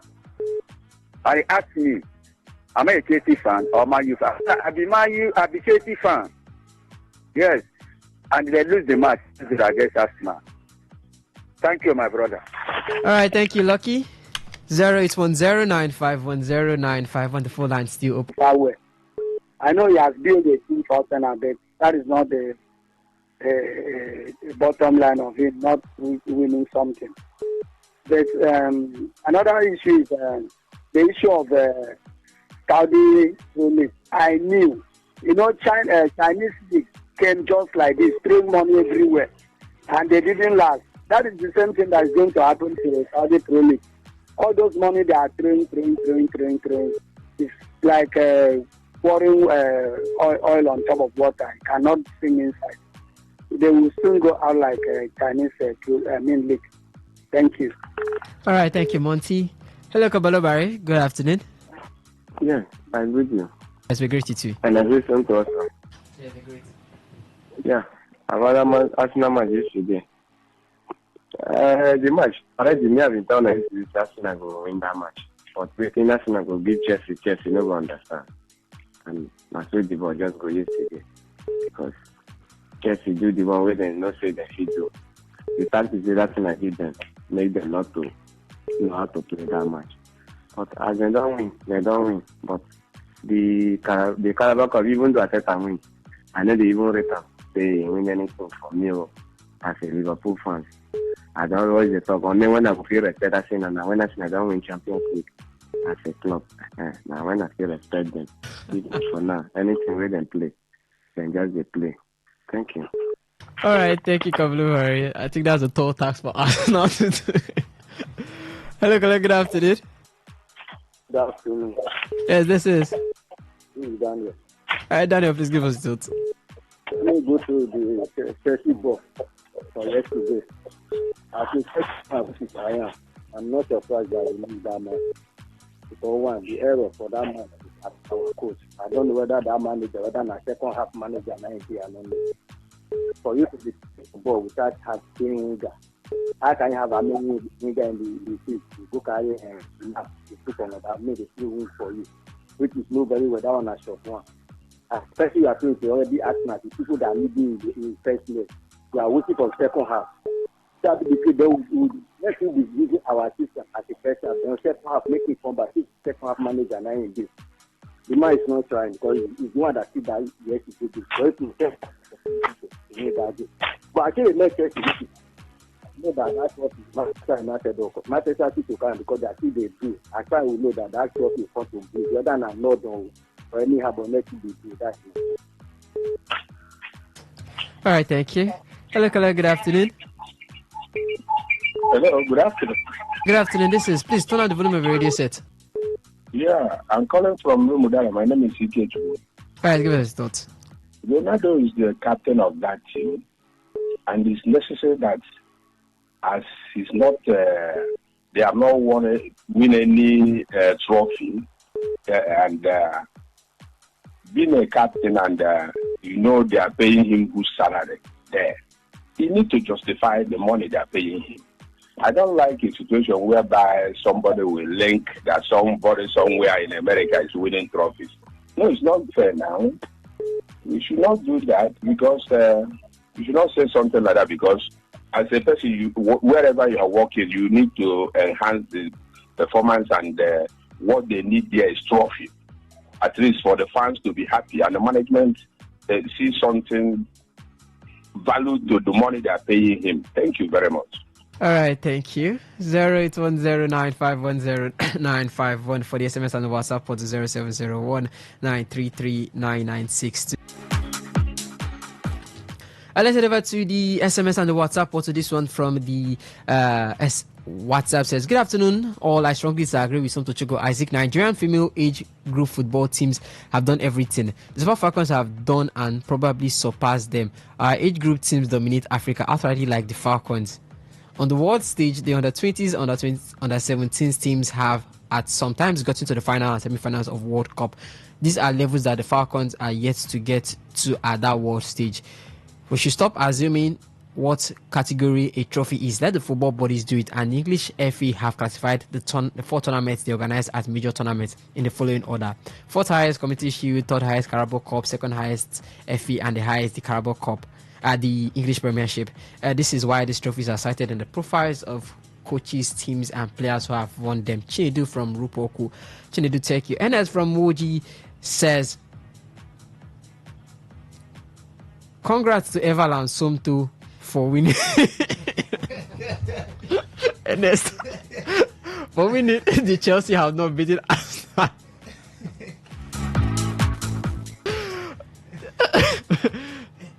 Congrats to Eval and Somto for winning. The Chelsea have not beaten Arsenal trophy for the 5th time. For Chelsea, since Abramovich, 10 games. That is the trophy. 10 games in a row. 10 games in a row. For Chelsea, since Abramovich left, we have become a proper mid-table team. And that's from Muji. This is all from the Facebook platform. Owo Emmanuel Kenichiku says, good afternoon. Ronaldo should know the club by now, so any issues about transfer and funds, it's not his business to do so. If he feels otherwise, he may as well leave. No player is bigger than club. For Arsenal, I told you Arsenal will win 1-0 to nothing. Arsenal versus City or Newcastle, whoever they face is a 50-50 chance for both teams at the finals. Was COYG.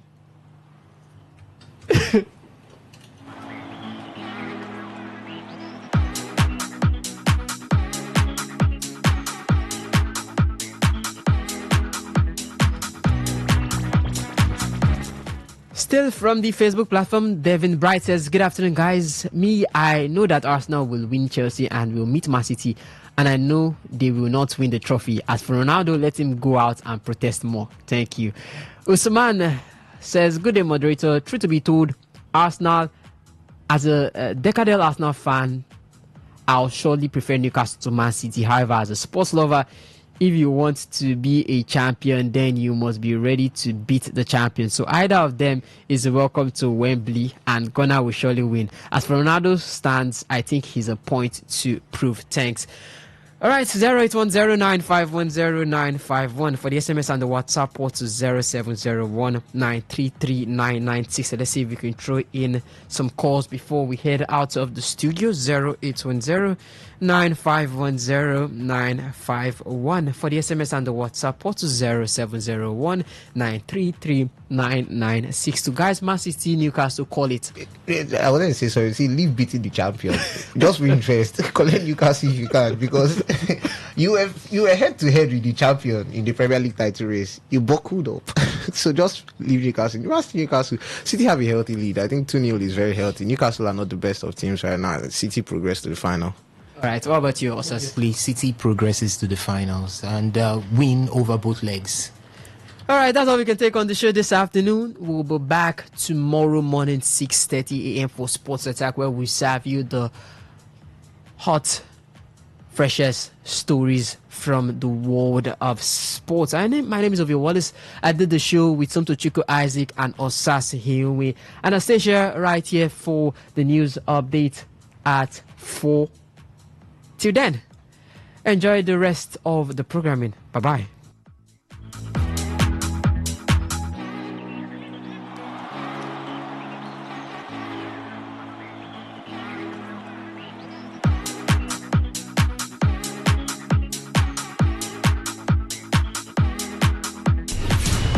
Stay informed, stay ahead.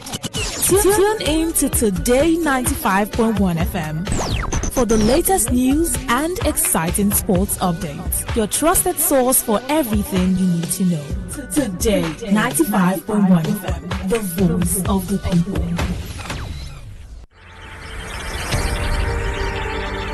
Want to know what's happening? Get latest information in sports, politics, lifestyle, you name it. The frequency of choice. Today, 95.1 FM. Today, 95.1 FM. We serve you the latest update on everything. Today, 95.1 FM. We are the voice of the people. The voice of the people.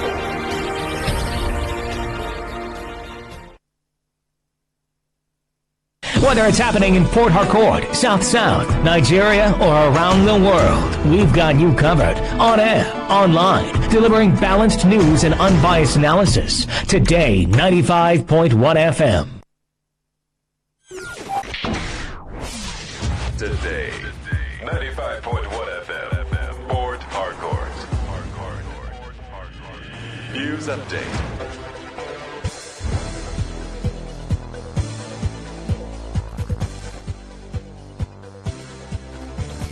Hello and good evening. Here's the news update on Today 95.1 FM. I am Faustina Oputu. The Federal Road Safety Corps has released its 2025 annual festive season road traffic statistics showing an increase in road crashes and injuries nationwide. Speaking at a press conference in Abuja, Corps Marshal Shehu Mohammed said the data showed a troubling upward trend in road traffic accidents nationwide. He said total crashes across the country increased by 9.2% from 9,570 in 2024 to 10,446 in 2025.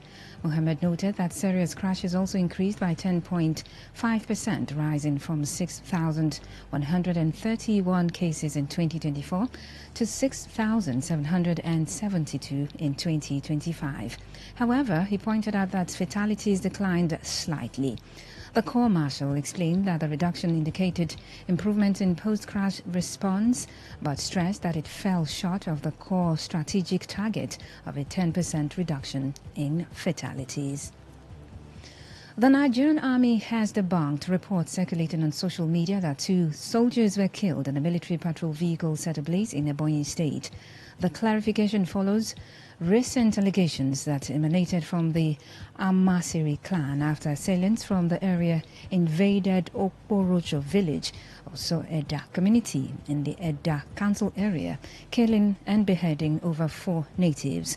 The cantonment commander, Kwago Military Barracks, Lieutenant Colonel Emmanuel Chielo, made the disclosure in Abakaliki while addressing journalists on the efforts of security agencies to restore peace and order in the affected communities. Reacting to the allegations, Chielo dismissed them as false and misleading. He said the operation in Amasiri is a joint one involving the police, the DSS, and the Nigeria Security and Civil Defense Corps. The Army boss also assured that security agencies would ensure the recovery of the severed heads of those beheaded by suspected warlords during the attack on Okporojo village. The President General of Ohaneze Ndibo Worldwide, John Azotambata, has called on the federal government to prioritize adequate and sustained funding of the Southeast Development Commission as a means of promoting national reconciliation. Azotambata made the call at the ongoing 4-day Southeast Vision 2050 Regional Stakeholders Forum in Enugu, describing the Commission as a tangible demonstration of the federal government's commitment to equity and justice. The forum, which began yesterday, is aimed at charting a unified socio-economic development roadmap for the Southeast and repositioning the region as a global industrial hub by 2050. It has attracted governors, private sector leaders, professionals in the diaspora, and other stakeholders. He stressed that the importance of the SEDC goes beyond infrastructure development, describing it as a critical instrument for reconciliation and healing. And now to the foreign scene. Anger is mounting in Senegal over the alleged use of expired materials in sanitary pads and diapers by a leading Chinese firm which denies any wrongdoing or bribery. The West African country's pharmaceutical regulator last year accused Softcare of possessing some 1,300 kilograms of expired and unsuitable raw materials, including polythene film, for use in its product. The Senegalese Pharmaceutical Regulatory Agency, ARP, in early December asked Softcare to withdraw the goods in question from the market until the manufacturing process is brought into compliance. However, 8 days later, the regulator's director said documents provided by Softcare showed expired raw materials were not incorporated into the production process. But inspectors stood by their findings, and reports began circulating on social media that the products were making people itch. Softcare denies the use of expired or unsuitable materials. And that's the news update on Today 95.1 FM. Good evening and thank you for listening. I am Faustina Oputu. Today's news, today's entertainment, today's sports, today's issues. Today on Today 95.1 FM, Port Harcourt. Stay informed, stay ahead. Tune in to Today 95.1 FM. For the latest news and exciting sports updates, your trusted source for everything you need to know. Today, 95.1 FM, the voice of the people. It all begins with breaking news. Now, make no mistake, this is a difficult mission, and it will remain difficult for some time. Then it keeps trending. Events, issues, personalities, all struggling to gain attention. But in the race for deadlines, the intrigues, power play, undercurrents are often missed or underreported. Insecurity here is basically a product of poverty. But not anymore. As the platform on radio steps in to fill the missing links on events, issues, and personalities in the news. I'm not afraid of anybody. The platform on radio serves only the hottest topics and trending issues. Only on Today 95.1 FM. 95.1 FM. Port Harcourt. Weekdays, 4 p.m. Get on the platform on radio and be served.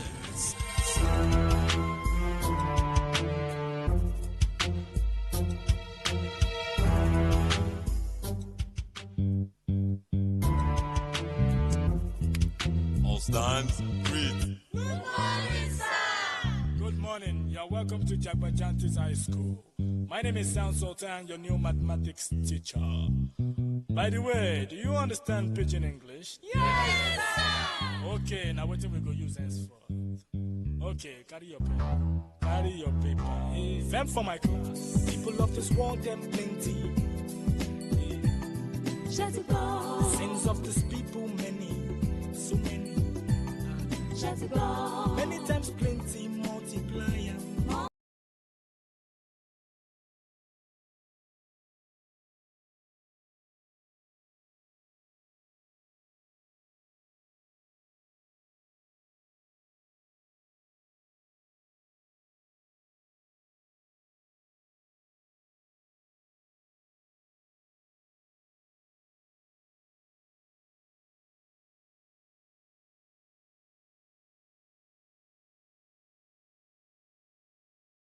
Make we see how much we did here.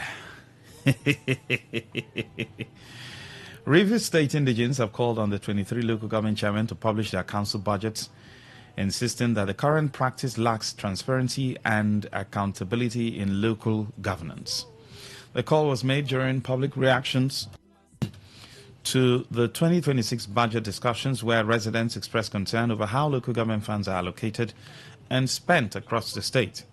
Some persons identify specific areas within their local government areas that require urgent attention, urging council authorities to prioritize projects directly impact residents' daily lives.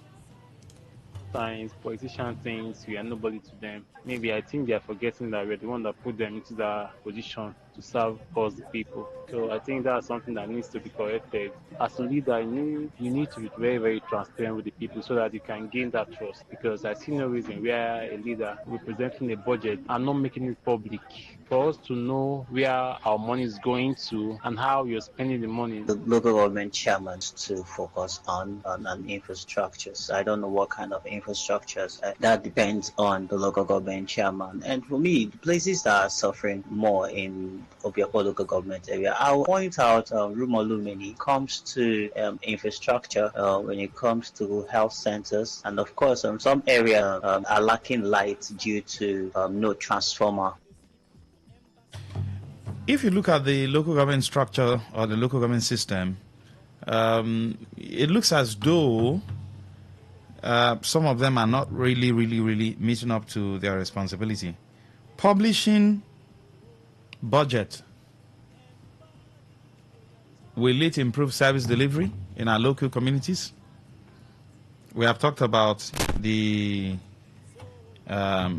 services that are supposed to be rendered by local government council.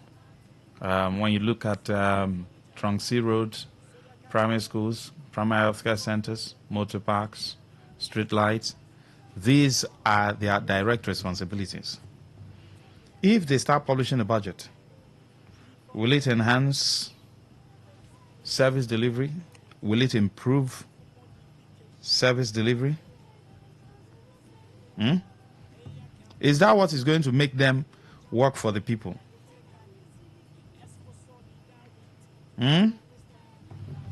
Please join the conversation. 0810 9510 951.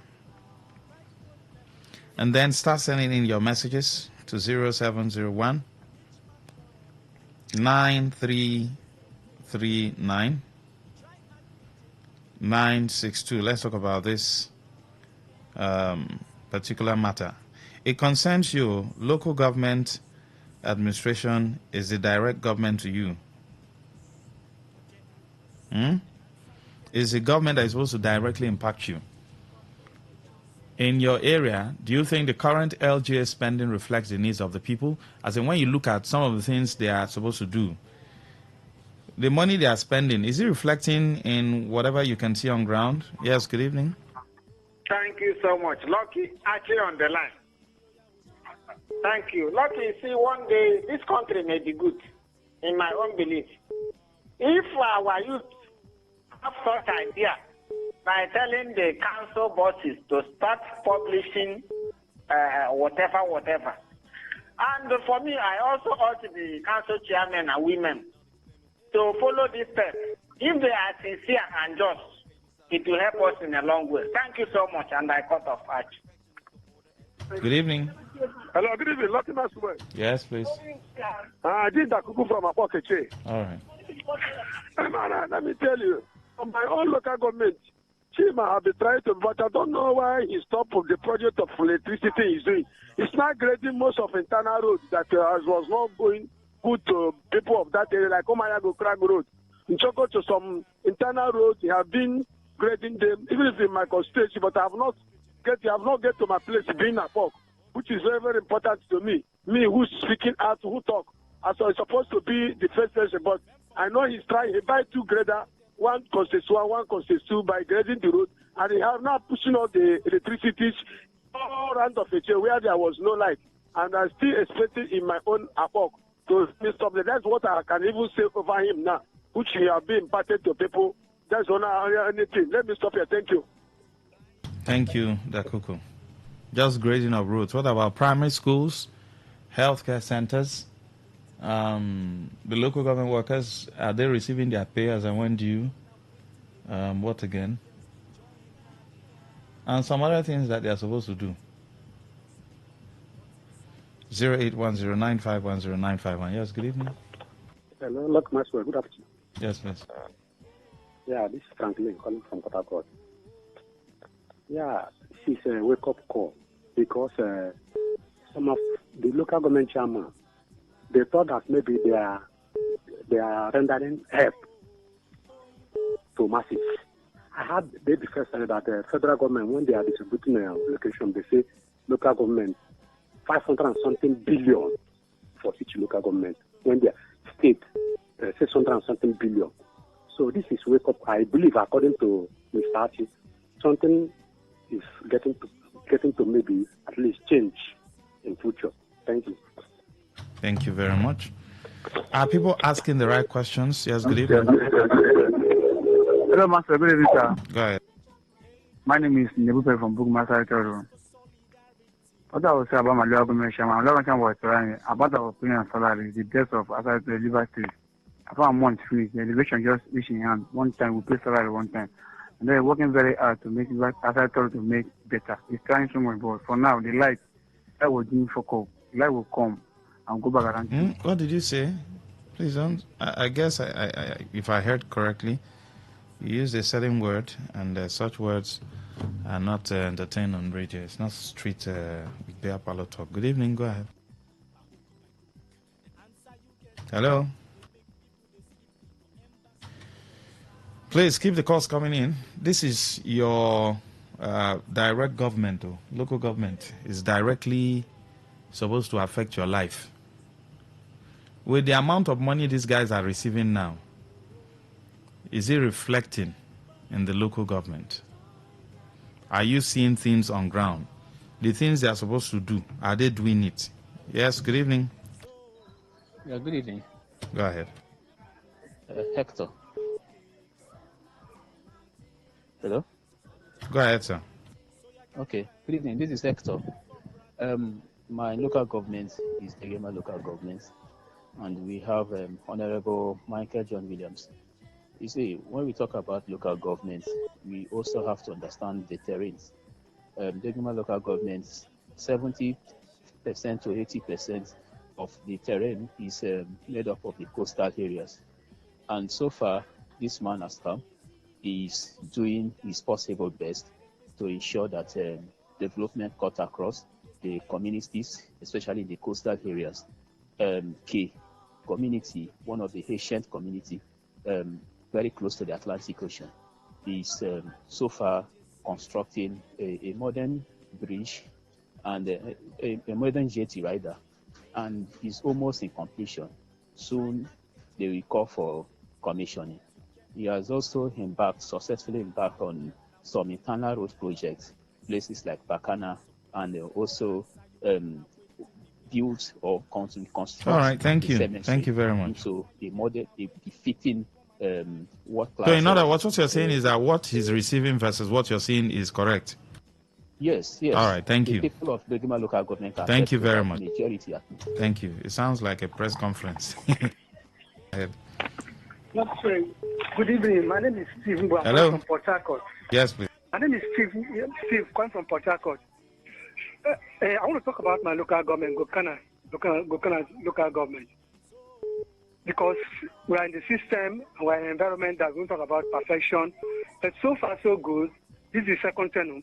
From the first tenure, I think one area I try to appreciate the man is that he has been so much trying to engage in education and manpower development. Most of our youth are being engaged in education in schools, scholarship, postgraduate scholarship, and all that.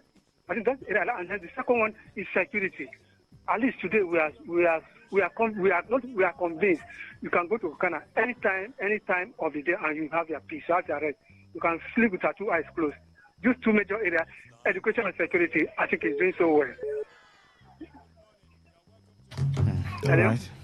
Yes, good evening. Hello. Good afternoon. Yes, please go ahead. Mr. Mark Vive. Great. Go ahead, sir. Please, my honorable, see, one thing I want to comment is this. My name is Mr. Benson, calling from Port Harcourt. In my local government, the Kure local government, though the man is trying, but there's one thing that we're pleading for him to do for our own ward, precisely Gruta. There's a link road from School Road to Ipo. That road is a kind of hazard road where criminals and armed robbers used to find their way escape. You need to walk at least. And again, one ICC SS school in Gruta, that school is in very bad condition. Please, I'm just pleading the chairman to come, please. Thank you. All right. Now for lunch, the Independent National Electoral Commission, INEC, has reaffirmed its preparedness for the 2027 general election. The electoral body said despite the delays surrounding the passage of the amended Electoral Act currently before the National Assembly, it was able to put things in place. The Commission disclosed that it has already concluded work on the election timetable and schedule of activities, confirming that it is now awaiting legislative action on the proposed amendment. INEC Chairman Professor Joash Amopiton made this known in Abuja during an engagement with civil society organizations. He explained that although INEC has forwarded its recommendations to lawmakers, the timing of the Electoral Act amendment could still affect certain aspects of the election schedule. Do you believe in INEC? Do you believe in INEC? Or you think this is the normal rhetoric? Would you want to also compare it to the 2023 election? Yes, good evening. Hello. Good evening, sir. Go ahead. This Mr. FBI. Yes, please. INEC, I don't trust them, I don't believe them. There's no truth in them. Even this election coming, it's already been done. We're only waiting to hand over to the person ruling. Thank you very much. All right. Yes, good evening. Hello, good evening. Yes, please. Good evening. Yes, please. Hello. This is Akuku from Apokeke. All right. My brother, you see this INEC, as they say they are prepared. Nigerians are not prepared. You know why I'm saying Nigerians are not prepared? Because we don't have trust in INEC. INEC, as I'm here particularly, don't have any trust in INEC. Even if I'm conducting an election today, my brother is INEC chairman. I will tell him I don't have trust on you people because them and judiciary are no longer with trust again. We don't have trust on judiciary. The same thing in INEC. Any people say he has trust on INEC now, and until they do the needful, which like in other states, when that woman, that INEC electronics released the result, till today, people are still hoping on that. If all of them can turn like that, we have 100% hope. Or even if that's all about. Let me stop here. Thank you. Thank you. Yes, go ahead. Good evening. Lucky Maxwell. Yes, sir. Good afternoon. All right. You asked a question. Nobody should have confidence in INEC.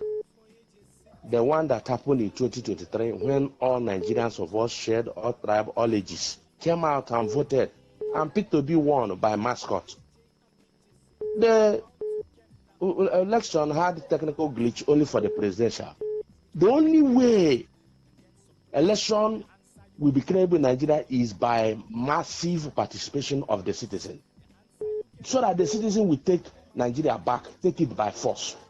When you vote, ensure that what you voted can. If for INEC, nothing will happen. And if he want to publish the timetable, let him go ahead, because this Senate, very pedestrian, weak, ineffective, and inefficient Senate, headed by Akpabio, will never do anything to prove the electoral system by amendment of the Electoral Act. So it will not happen now. If you want to go ahead, let's go ahead. We are waiting for them at the trenches, at the timeline, where we will vote and ensure that our vote can. That is the only way for Nigerians to produce their own leader and take Nigeria back from this allegedly fraudsters. Thank you and God bless you. Good evening. Go ahead. Hello? Yes, please. Good evening. Oh, no, in the building. Okay, my serious INEC matter. I swear to God, go and check the records. This election that is coming up is going to be worse than all the elections that have been conducted in Nigeria ever. But what I am going to tell Nigerians is we are all going to stand against anything that is fraud and that is not right, that is not going the way it's supposed to go. Everybody should come together. This is not time for us to be divided.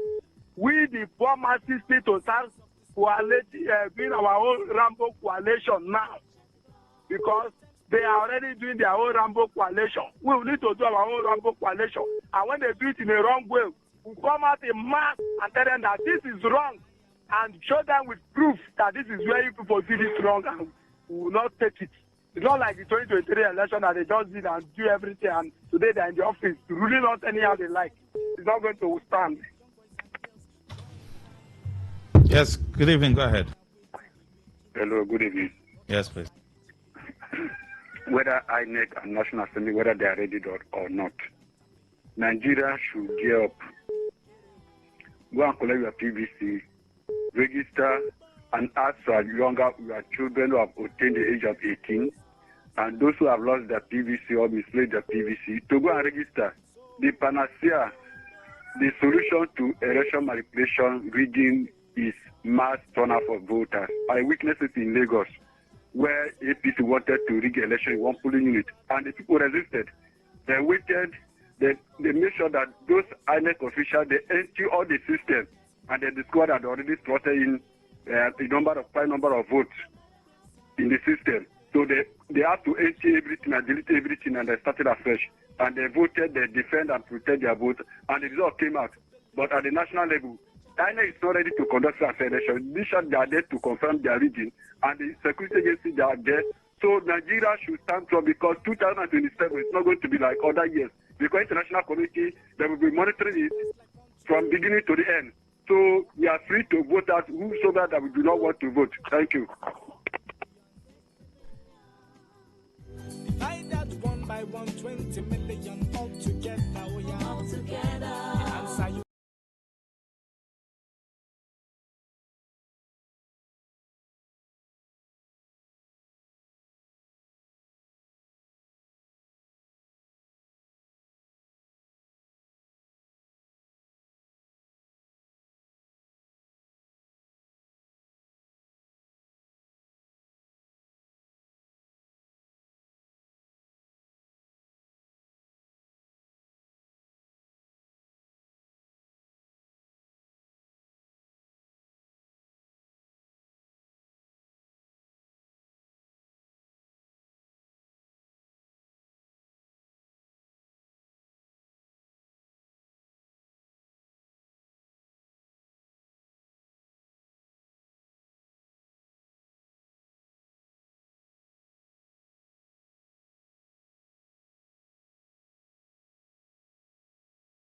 Agency, NDLEA has called for strong national support for its newly launched alternative development program aimed at reducing illicit cannabis cultivation, boosting rural economies, and enhancing national security.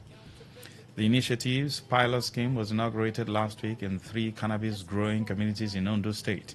NDLEA Chairman Brigadier General Buba Marwa explained that the program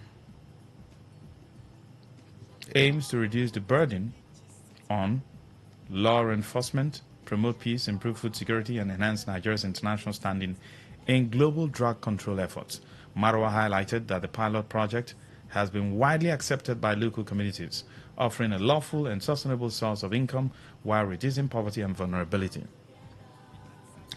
Will this program improve national security by tackling drug-related crimes at the grassroots? Do you think this program will reduce drug abuse and trafficking in the long term?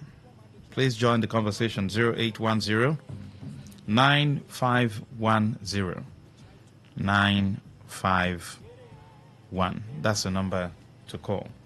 And then for messages 081 0701 9339962. Good evening. Hello, Lucky Master. Good evening. Dakuku. Yes, Dakuku is back. This thing, let me tell you, my brother, this drug abuse you are talking about, whatever later you are talking about, it's not the loose unless all these our politicians who are into it, who have all these guys who are taking the drug will be arrested and prosecuted. Not the one who's a channel like a man who's an APC man, who is an APC is ruling. Maybe his voice is taking it. How can you say drug this will just arrest them? They will not do it to arrest them. They will say they release him. Even they get them on the way. That is why most of them are pumping. They cannot stop it. That is why you see all this corruption happen everywhere. Because they use them. When they give that drug and all that, they don't know where they give them gun. Go and do whatever I want to do. When they go there, they can do. Once the sky is clear, like I and you, can we go and shoot a person who's another human being? We can't do it because he will touch us. But when we take that drug, we don't know who is. Even if my mother is here, we're able to stop. Are you hearing me? So that's why they cannot let. They arrested all these politicians, total politicians. You see, this drug abuse, we'll be able to stop. Because when they don't stop dealing with these politicians, it will not stop. So let them be not telling us this and that, A or B. No, this is not the next thing to do. Let me stop. Thank you. This is Dakuku from our... Yes, good evening. Good evening, Dr. Master. Yes, sir. I'm Coach Henry. All right. Also, you are talking about drugs. Yes, if they are sure that they want to sanitize anything concerning drugs in this, they should start from the top. Because you know those of them at the top there who are into it. And they are the one even passing the signals to the youth. Like this election that will come now, you will see what boys will take so that they can carry ballot box and do other things. You know, they are doing it for the politicians. And it could be the politicians that are supplying it to them. I mean, the leaders. So let us start from the top, from the presidential seat. Which one is presidential seat? We'll go for this short commercial break. We'll be right back. Good tasty food is worth living for. Worried about your oil every time you enjoy your favorite meal? Introducing Golden Terra Smart Balance Oil. Smart Balance Rice Bran Oil is rich in gamma oryzanol. Several studies suggest that gamma oryzanol may contribute to the reduction of bad cholesterol. Golden Terra Smart Balance Oil. Good food, no worries. Waiting they create, party for mouth. Waiting they cost, they let you rejoice. Terra Cubes. Terra Seasoning Cube turns your meals into a masterpiece. Unwrap joy, unleash taste. Hey, come cook with Terra Cubes. Come cook with Terra.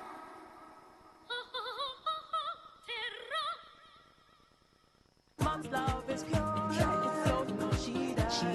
Mom's special jollof puts a smile on your face. Mom's yummy fries cheers you up. Mom's tasty stew nourishes the family.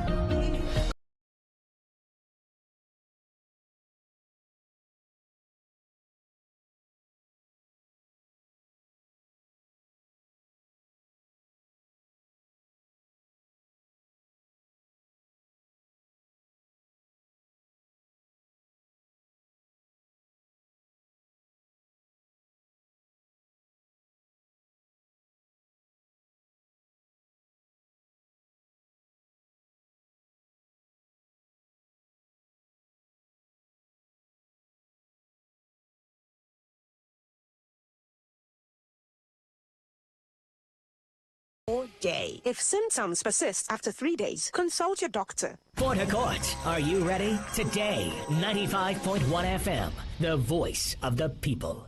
Radio has never been this good. Today, 95.1 FM, Port Harcourt.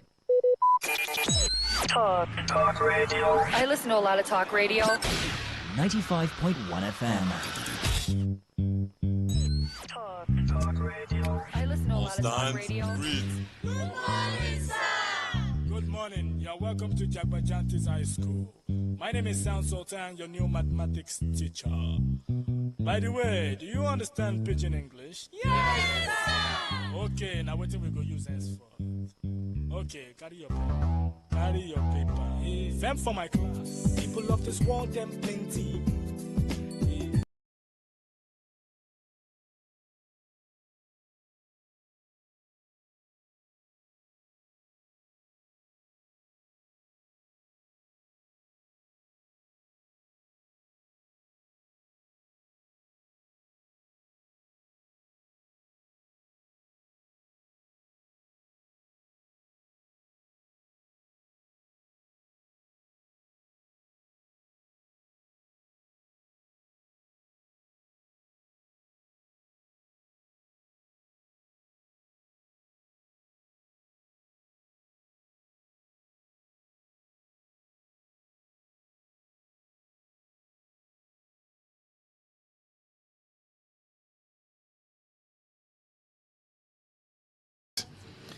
What is happening in your local council?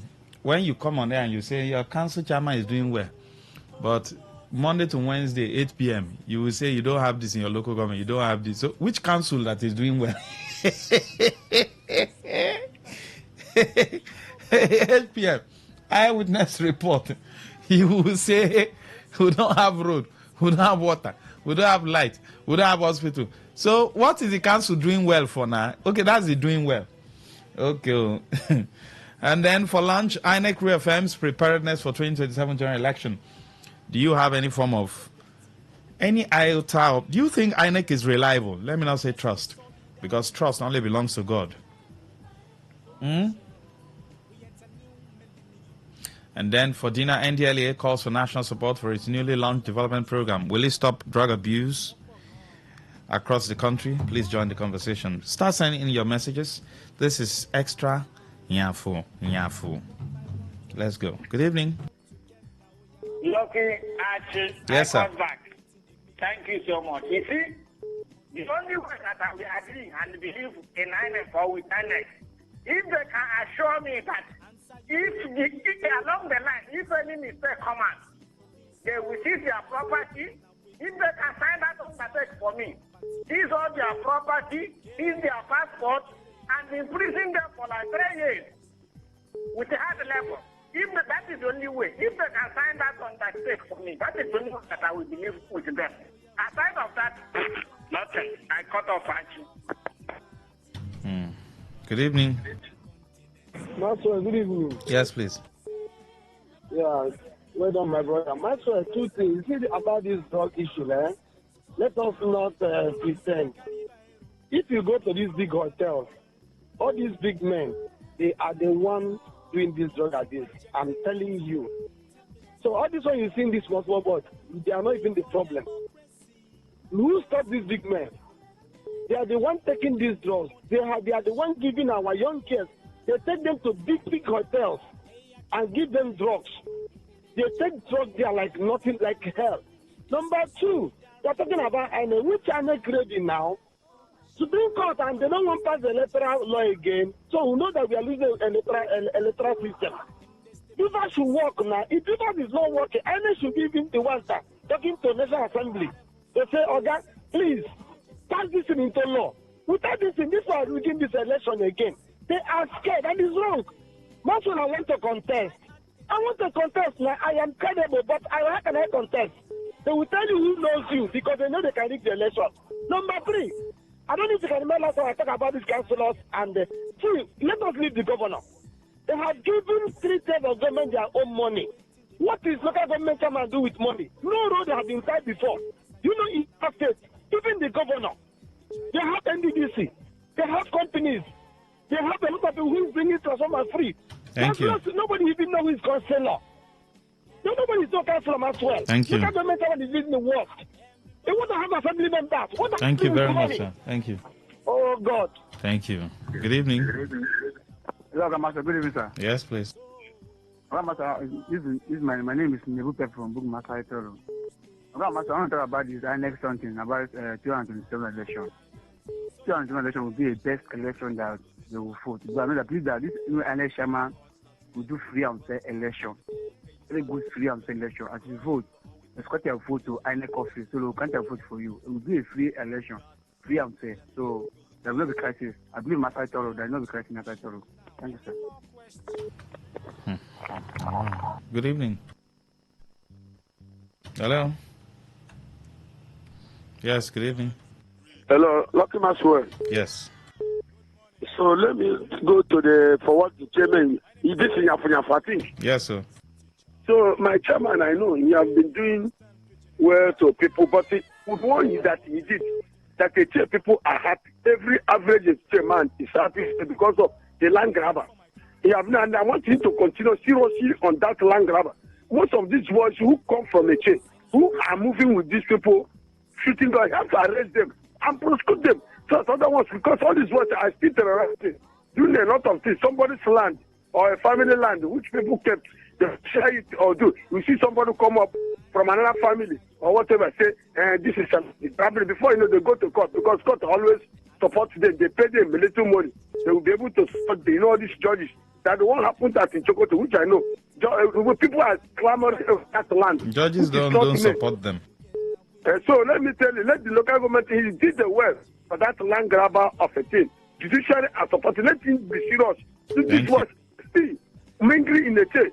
Another one is this electricity. He said, fast, come to my community. I'll be angry for my chairman. If the electricity don't come to my community, bring a fuck. I'll be angry to my chairman. Because I'm the one who is exposing him, saying that all he's right, doing well. Okay. Thank you, Dakuku. Good evening.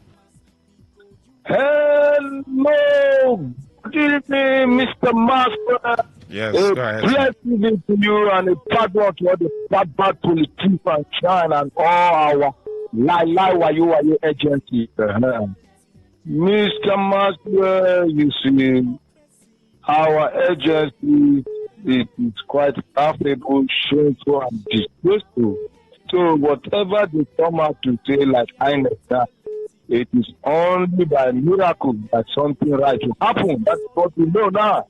And so you see the NDLEA whatsoever, these people, they are not working up to expectation. It's only when somebody has not read that is where you see the person on news. It will be the small boy.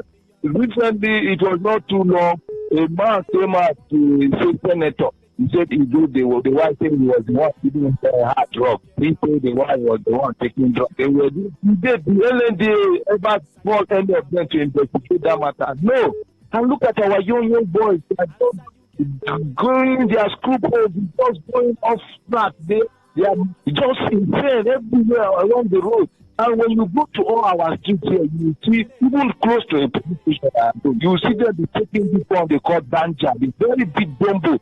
There close to police Thank station. you. What are they doing? Are they not saying all these things? Thank you, no, sir. we should not. And for the local government, sorry, last week, the truth is that a man has jacked here in the state whereby he used the money they were doing Thanksgiving all over, paying money Thank on all you. national activities. Thank you. So what do you think they should use It's money okay. to do? Oh, it's okay. Good evening. Hello, good evening. Yes, Oga please. Maswe, good evening once again. This is Akon Inspector for Port Harcourt. All right. INEC say that they are really ready 2027. Of a truth, who know the thematic way they will use this period? I know the thematic way have been given to them, the way they will manipulate the system. Just the last election which we did, which they said that it's touch. This one, nobody know the pattern they will use this season, but it's best for us now to go close to them, to really stay close to them, to really know the pattern and the style they will use this pattern, this style, which it will never work for them anymore. Thank you very much. Good evening. Go ahead. Hello. Yes, please. Yes. Those who are canvassing agitating for electronic transmission of results, are they forgotten hacking? Do the U.S. not complain that the hacking into the server in 2016 by Russia? Then the 2000 after 2023 election, did the Minister of Information, former Minister Lai Mohammed, not to Nigerian that about how many hundreds of people were found trying to hack into INET server? Even some people were found with electronic devices overseas to hack into INET server. So the only solution is let us come out and march and vote and defend and protect our votes. So it is only by so doing that we have free and fair election, because the President Tinubu and the rest of them APC, they are banking on election rigging and violence and intimidation. That's the But only you way don't they have believe such in. proof now. That is what they believe now. If But you don't have they such believe that proof. fair and fair, if they believe fair and fair election, they will prove insecurity. They will work on the complaint that we have complained they are missing to us. Mr. President will get out of this one where people are dying of hunger and insecurity. So because they believe that no matter what they do, they will use impunity to rig election and win. Thank but you. it will not work for them. Come to it in seven. Thank you, but you don't have such proof. Good evening. Go ahead. Yeah, most good evening. If a device calling from Port Harcourt. Yes, sir. INEC said they are ready for 2007 election. There is no other thing they have to say. They can't come out and say they are not ready. It's not possible now. So my own is let them just come and do so that we can start preparing for 2031. Because in 2023 they said they were ready. Festus Okoye was everywhere, and they told us they were going to transmit from the polling unit. At the end of the day, how can you even change the electoral system without amendment to this 2022 Electoral Act? And the Senate is dragging their foot. Do you think they don't know what they are doing? Immediately they do that, the electoral environment will be cleaned up 90%, but they can never do it. They have the judiciary, they have the force of the state, the army, police are behind them. The INEC is part of them. Is a ministry in Aso Rock. So how do you think Nigerian people going to vote is a waste of time without this amendment of 2022 Electoral Act? It will amount to waste of time. So Nigerians should continue to push if this administration wants to save their face in any form or shape. They should first of all give us amendment so that much. this electronic transmission can start from the polling unit. Thank you. Thank you. Good evening. Go ahead. Thank you so much, Lucky. Archie. In another line of thought, they have made their proclamation, but I wish God will use one person as a kind of angel. In respect to that Agency woman, Professor Nena Uti, I pray as they have confessed it, may God use only one person among their midst to prove what they have said. Thank you so much, Archie. Thank you very much. Yes, good evening. Go ahead. Maxwell, good evening. Yes, sir. Maxwell, I'm a Nigerian, I'm a voter, and I have the right to tell INEC that if INEC said they are ready to 2027 election, what INEC is ready for is the 2027 election rigging. If No, you INEC can't. is You ready, can't they say are that ready. now. No, I'm telling you, my vote never counted, Maxwell, last time. I know what I said. This is my own observation. INEC has not come and to convince me that the election since Obasanjo till today. What happened? Somebody is telling you that I had server. Let us talk the electronic voting first. Let us talk about the hacking and server. They shouldn't give us. If I can do transfer for my phone for my money and buy ATM card and buy the recharge card for my DSTV, let them pass this electronic voting. I think we want to another dimension. Because people will still read this election, Maxwell. I want my vote to count. Because people are just making mad that this person the only person that will go, this is the person that candidate that will go. Are they voted already? So I'm telling you what I know. I said, if INEC is telling me that they are ready, what law are we using? What happened to electronic voting? I want it to be passed. I don't want someone to come and beat me in the carry my dialogue, carry my sweat. I will take from here to Element Junction. I will take from here to Chase. And then somebody will tell me that my vote did not count. Thank you, sir. INEC is not ready. All right. In my LGA, Maxwell, everything is shrouded in secrecy and silence. Nothing compared to the allocations received. Prince from Asaritoru.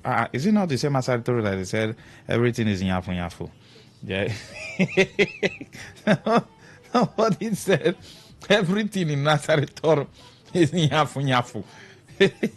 Please, if everything is nyafu nyafu, your local government, where can I find one room for me? Make I can stay there. Only 1 bedroom flat. So that I could enjoy life with Anana. I'm wondering how Nigerians talk. Nigerians will come and say their local government chairman is doing well, their governor is doing well. This is 8 p.m. Everybody will see the same set of people. They say, we don't have road. We don't have this one.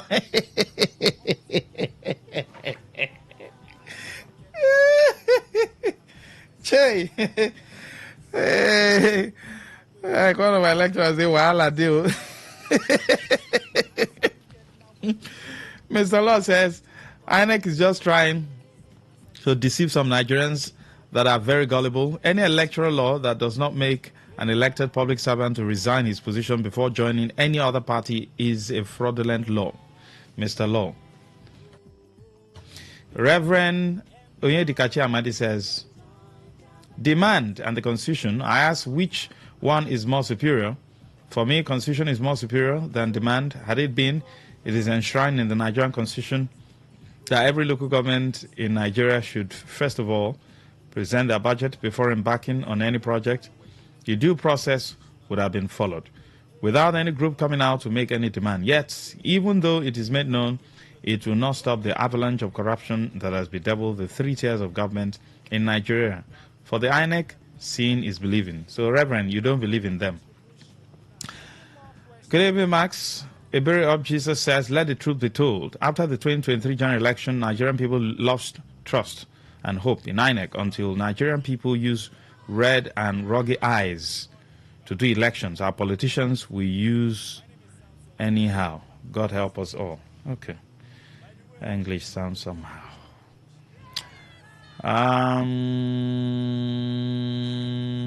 Local government fund is just a reward for loyalty, like a compensation for the boys. It's a free money for stakeholders to share. I hate to hear INEC speak. It really irritates me a lot. Very dubious and corrupt institution allegedly. On the NDLEA policy, I know it will not work. Nothing works well in Nigeria. Mr. Lucky, thank you. Maxwell, greetings. Some of these LJ chairmen, no, they try at all. Even with this huge amount of money they are receiving from federal government, they are not still doing anything in their localities. Yesterday, we saw on social media where councillors were fighting local government chairmen, reason best known to them. Some local government chairmen are hiding under the political crisis in their state and be doing anyhow they like. With this huge amount of money they are receiving from the federal government, they should set up skill acquisition for the youth of the state. The youth are tired of roaming around the street of Port Harcourt looking for job. Thank God ability to able. Are you sure they are tired? Those ones where they go for political meeting, who are they? Are they not the youth? You say they are tired. They are not tired though.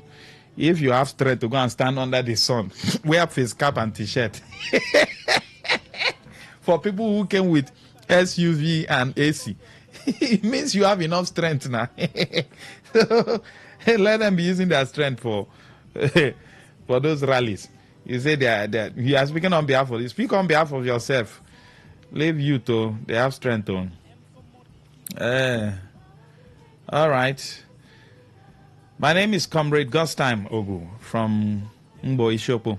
The citizens of River State asking the LJ chairman for accountability. I think it's a welcome development. If only we can be this knowledgeable and begin to grow. But so far, so well. My LJ chairman, Honorable Charles Wobodo, is doing incredibly well. But I want to plead with him to look into education. He should award the payment of bursaries to all Ikwere students. I take a bow. Oh, he's doing incredibly well. I'm gonna give me land for Ikwere local government. I can't stay with him. I can't enjoy. Gift says, I'm not seeing anything in Okrika LJ. The chairman is doing. Even some roads close to his house, he can't even grade them. But it's just 2 weeks ago, I started seeing them fixing solar lights everywhere. Now, wow, for this chairman demo. Could be back? So local government areas in River State has become the structure of one man. He installed them, and they are accountable to him. It's alleged that they remit certain amount to him every month. The governor cannot confront or even talk to the chairman. With the humongous amount that comes to them every month, there's nothing to show for it. The money they get is far incommensurate with what they do. This local government chairman build 5-star hotels and buy houses on the offshore. Rivers, as at present, has had the worst crop of local government chairmen, though the governor that ought to oversee their activity has no power over them. Victor from Bukwaku. Thank you. Good evening, Max. I don't believe INEC or in INEC. All these stories are to make Nigerians feel that something will happen. Already, strong men are telling Nigeria how they will rig election to bring who will rule some states and who will not rule with the tacit support of Tinubu, but they will surely be changed and some people will be disappointed. Comrade Mogu. Maxwell, this one suits me well. I second the call. The local government budget should be publicized so we can compare the budget and the work done.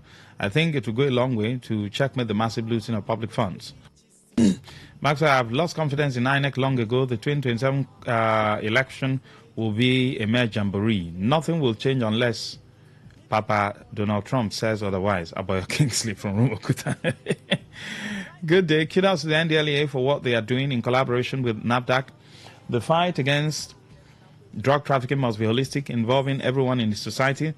We can all do our part by whistleblowing and sensitization wherever we are. Everything is not about politicians. Whistleblowing. Where do you think these drugs come from? Let me ask you. Where do you think they come from? You think it's these small boys who are doing petty this thing? That's where it comes from. Make I read message. Osas says NDLEA are not serious about fighting drug-related issues. I totally agree with the caller who said top hotels and clubs all over Nigeria, you mean allegedly, are where drug transactions are happening big time. NDLEA knows very well about this and they should stop deceiving Nigerians. They only go after small people.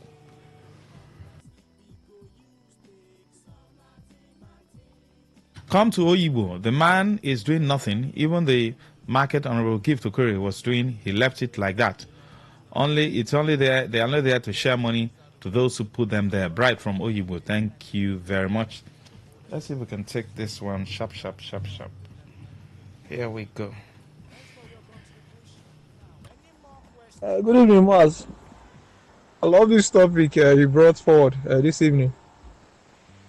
To be honest with you, this PHCN, Abibi, NEPA, whatever they call themselves. Okay, that one was not for us. Was it? No. It's an old message I just came in now. I'm sorry. Good evening. Good evening, Maxwell. Yes, please. How are you? Great. Okay, I want to talk about the drug and the drug issue. The problem we are having is that it's not only the big men, both the law enforcement agency. If you go to Rumola, by that body camp, almost opposite body camp or pleasure park, there's where people go there to buy drugs. If you go there, one of the days I was passing by there, both army, police, and the hoodlums, they are all there. If you go there around that time 7 or 8, you are putting your life in danger. That is one. Then the one of INEC is selling obobo juice. Because if INEC is serious, they have a law that prohibits people campaigning before their own time of announcement. Thank you. Your line just went off. Good evening, Max. Did INEC say they are ready? Ready for what? Ready or not? I should play that song for you. To repeat what they did in 2023, without electoral reform, just forget INEC. Grandma charity. Thank you. The issues concerning the government and the budget have called for greater concern, and I think the people must have the budget locally customized, not just on paper, but in their daily needs, because the politicians never go broke. The people's welfare is paramount. INEC, I think, has already lost it to corrupt this system and a judiciary that has been hijacked by pride and arrogance. Chimine Ohaka, thank you. Yes, good evening. Good evening. Go ahead. Good evening. Yes, in the South, we are too docile to when it comes to electoral activities. But those in the North, they won't take anything shorter than their mandate. If the outcome of the election 2026 does not reflect their consensus stand or the decision, they will resist. Because it happened in 2015, 2011, when they presumed that Buhari won election against Jonathan. You know how many couples were killed? About 11 couples were killed. But what happened in 2023 when they suspected that the election in Rivers State was free? What did they do? Everybody went to sleep. But those in the North, they will go to the street. Even if they wanted to rig election in the Kanu against against the NNPP, but they resisted. Even at the Supreme Court, they wanted to remove the governor, Abba Yusuf, through the Supreme Court judgment. But they resisted. They started hitting the street, warning that if they try it, Nigerians will see another thing entirely. But we will decide. We say everything. We let go. Thank you very much. But we should sit down. If you want. It's okay. We are done. Thank you very much for being a part of the broadcast. Mazi will be coming up with another round, so you're going to be enjoying more. Is that correct? Let me leave you with this song. Where is this song? Mazi says he wants to also enjoy the vanity. Mazi, you want to enjoy vanity? Hey.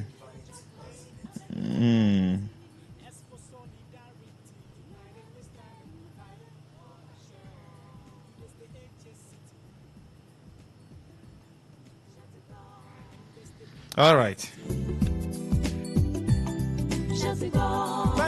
Level for AJ City. The rich man corner be AJ City. You try at AJ and BJ.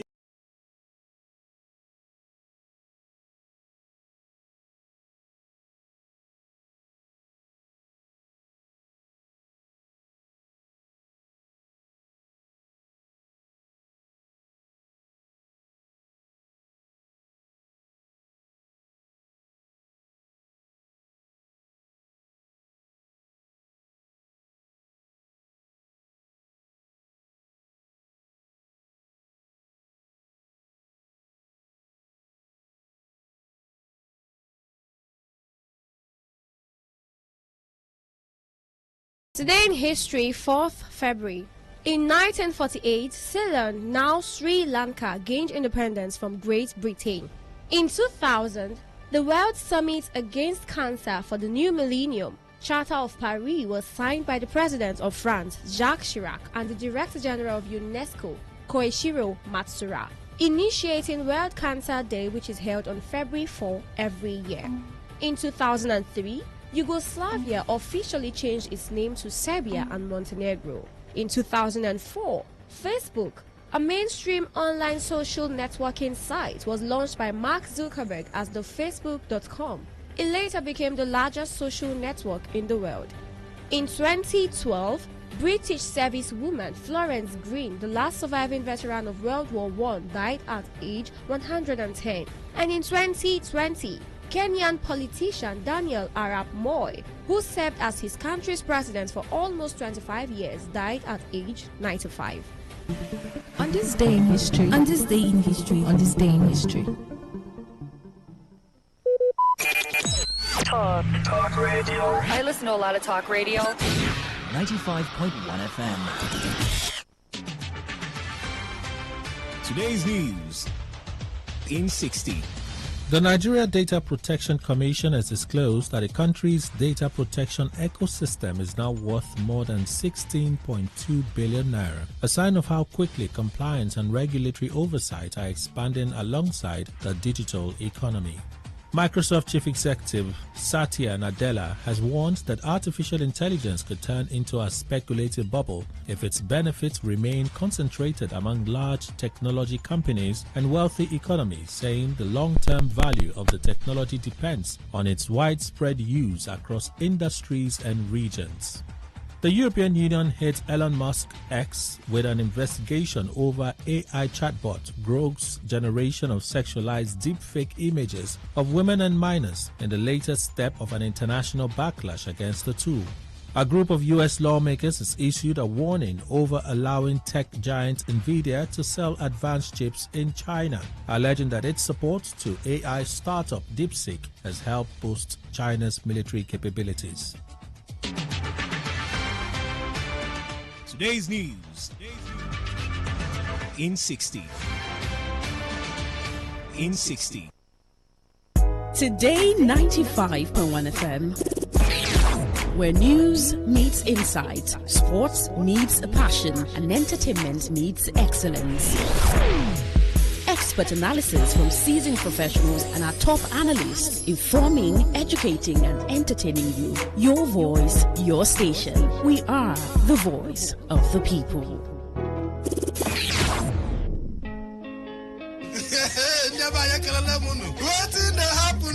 They say wahala be finish. Nah, this one wahala be like bicycle. They could just Waiting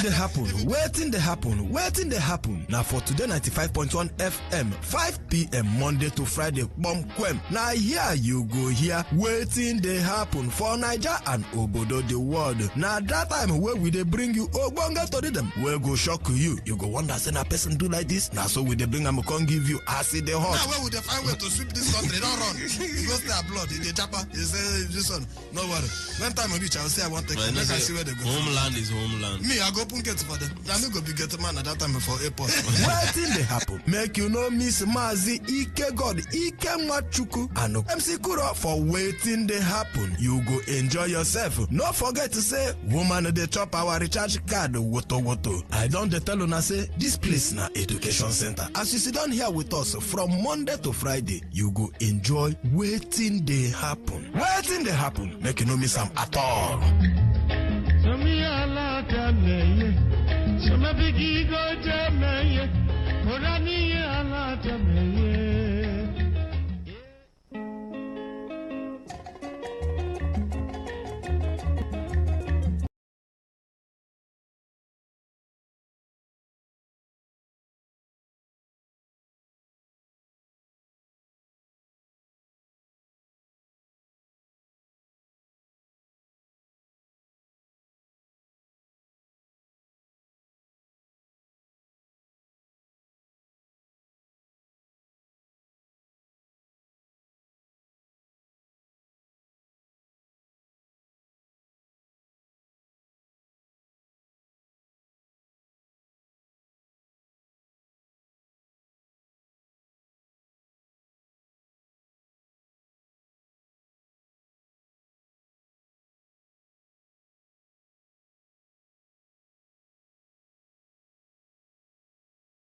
provoke you. No allow them. No allow them. You know, because some people want to intentionally make you angry. Angry, it's true. If you notice anybody, I advise you to make friend. It's good to make friend, and it's good to make friend with people. But when you try to make friend with somebody, notice the person, you get character, block him. No waste time. The person might be going through some mood swing. Some people will get natural bad character, very bad character. They don't sabi talk to somebody. No. So they're very careful with those kind of people. As you see them, block them sharply. Okay. I don't block plenty of them. Today, I don't block one. As I just noticed the way he just, they talk with them play nicely. He don't bring insult. I block a sharp. I know waste time. I say just they talk. The next one I block him. You know, well, man, it is all the things when type and the reader. I know, so I don't block and sis. As I notice in the type something, I block him. I block him. All the things when type, you think you go to pen on. It is the person don't read. I know that's the person don't see. You know, so that on the pen well. But when it is a don't send person message, the person no read, they don't even answer you. You no respond. So in there, anything that will make you happy, try to be happy. Anything where you they do, and they tell you, say you know they do well, improve. Criticism na normal thing. Me, they welcome them. Okay? Yeah, definitely. Yes. If you not criticize me for this my work, what they do here, I no go do them well. It's true. So it's good to make you criticize me. I love it. But some politicians, they know they say no insult me. Some politicians do not like it. Or them bad. It's good to make you criticize somebody, but no insult the person. Yes. You can tell the person this thing improve well, do them well. But criticize is allowed, but no insult. Because when you don't bring insult, I can't look and say, you know, they respect my gray hair. I block you immediately. Try. The first time, I know be your mate. You say Tinubu don't suffer for people hand because you know they criticize Tinubu again and I insult. No one that Tinubu say I know they look social media. Make it better, make it no look, because sometimes if you go see kind of insult when somebody want to insult you, if it provoke you, so it better make you just come out from that platform. Not true. It's okay. Not true. Even for my page, everybody I want to. Some person said, Mr. that the president Tinubu is the most criticized president. But good luck, Jonathan. Even all of us, we love good luck, Jonathan today. We criticize him that time. All of us, when they talk better now, we love and pass him now. We love the good luck, Jonathan pass himself. They criticize him. That time, Chibok.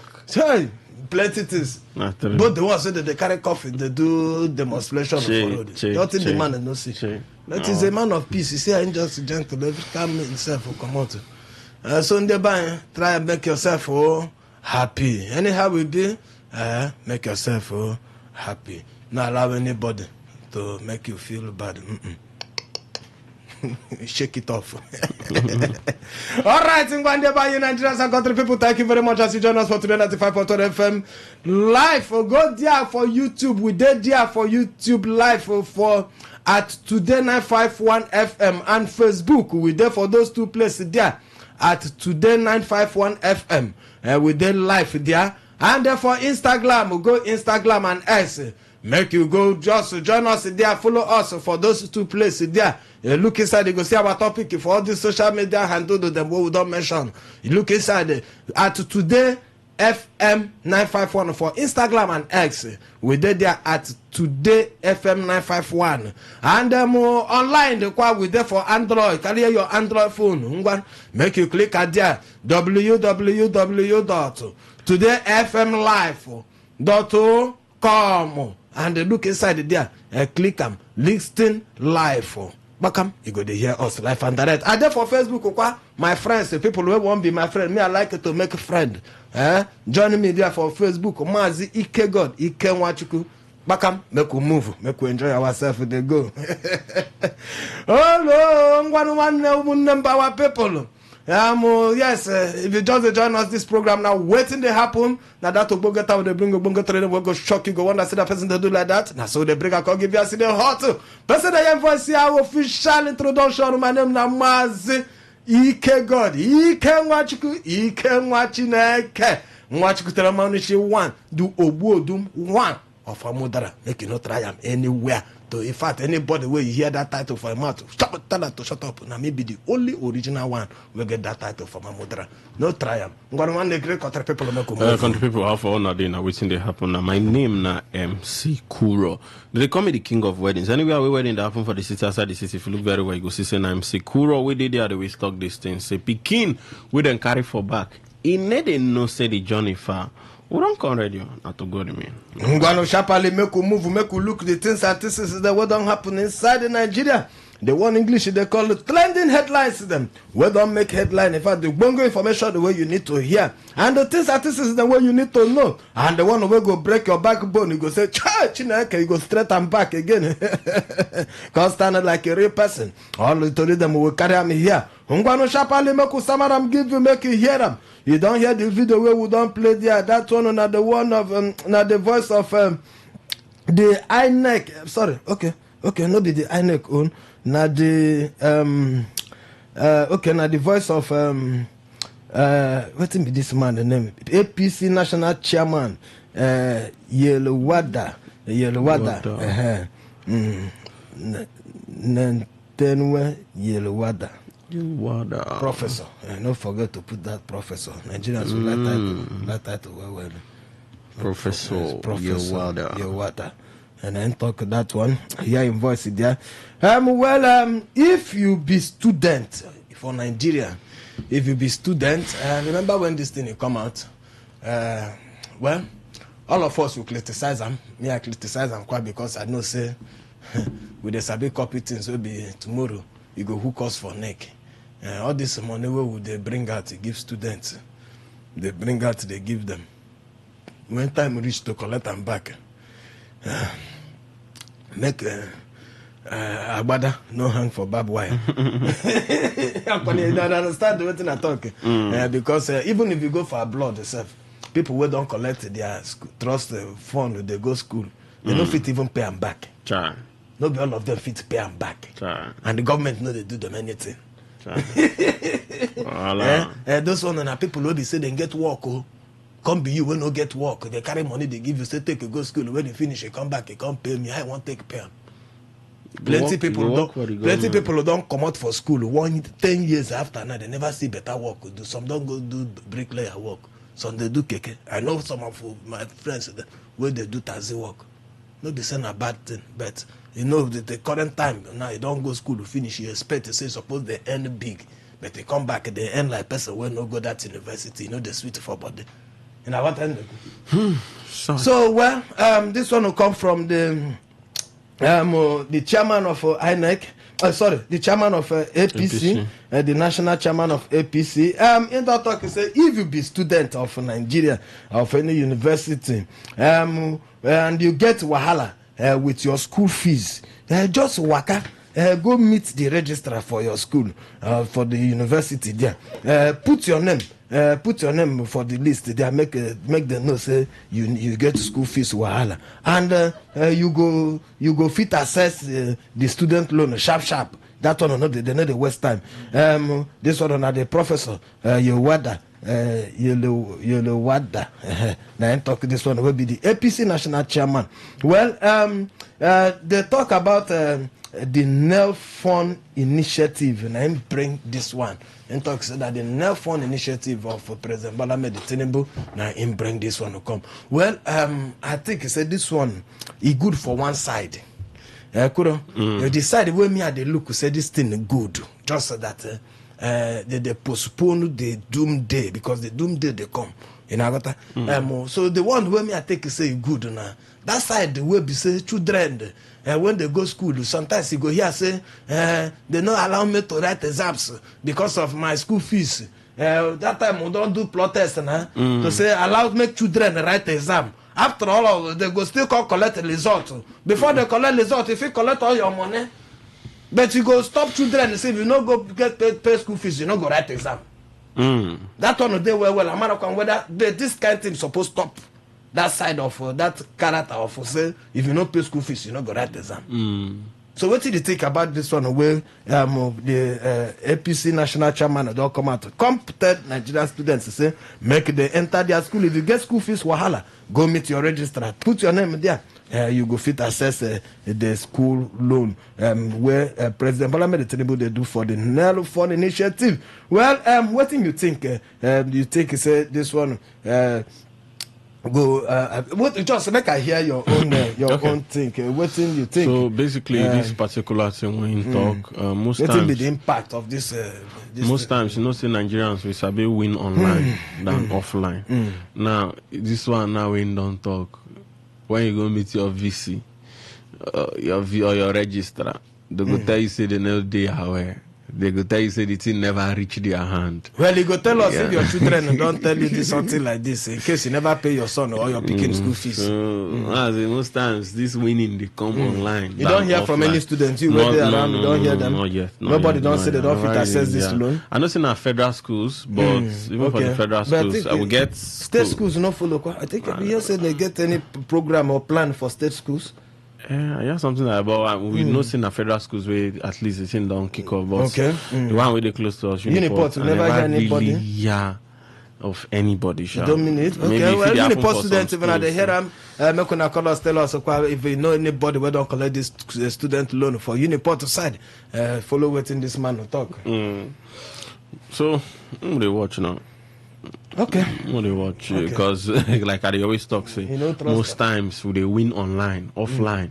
When you go the office now, go ask your registrar. Registrar go tell you say you no get papa. Where they go they go say government never get provision. Government never bring anything. Say everything. Sometimes they go tell you everything where you have already you go believe. You understand? So that they're the problem.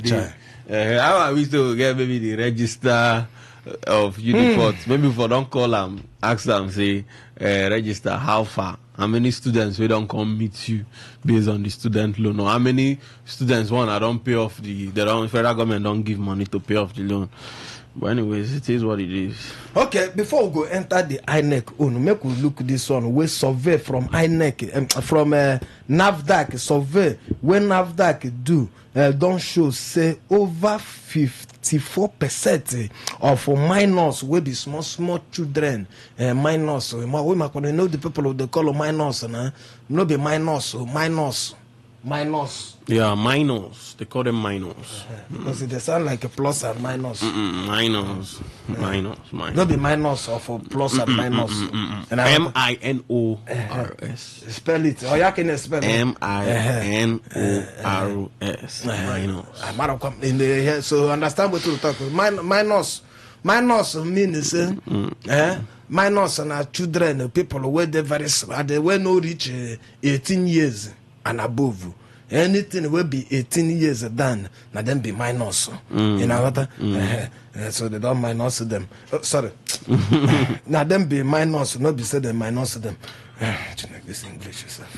Okay, so survey survey where NAFDAC they don't show say over 24% of minors for Nigeria they buy alcohol, that is akbrocha. Yeah, you can't laugh. No good. You know, it's not good for your body. It's not healthy for you. Run away from children. It's not good for you. So the survey shows say now minors and then they buy alcohol by themselves, and this one they raise big public health concern about underage drinking alcohol, and they can rank River State and Lagos. In fact, River State now they rank as the highest, and Lagos as the highest state where children they drink minors, they drink this approach. Now then they buy them. Sometimes now you they send them go buy them. So because of all these things them, now waiting NAFDAC look say make them ban them.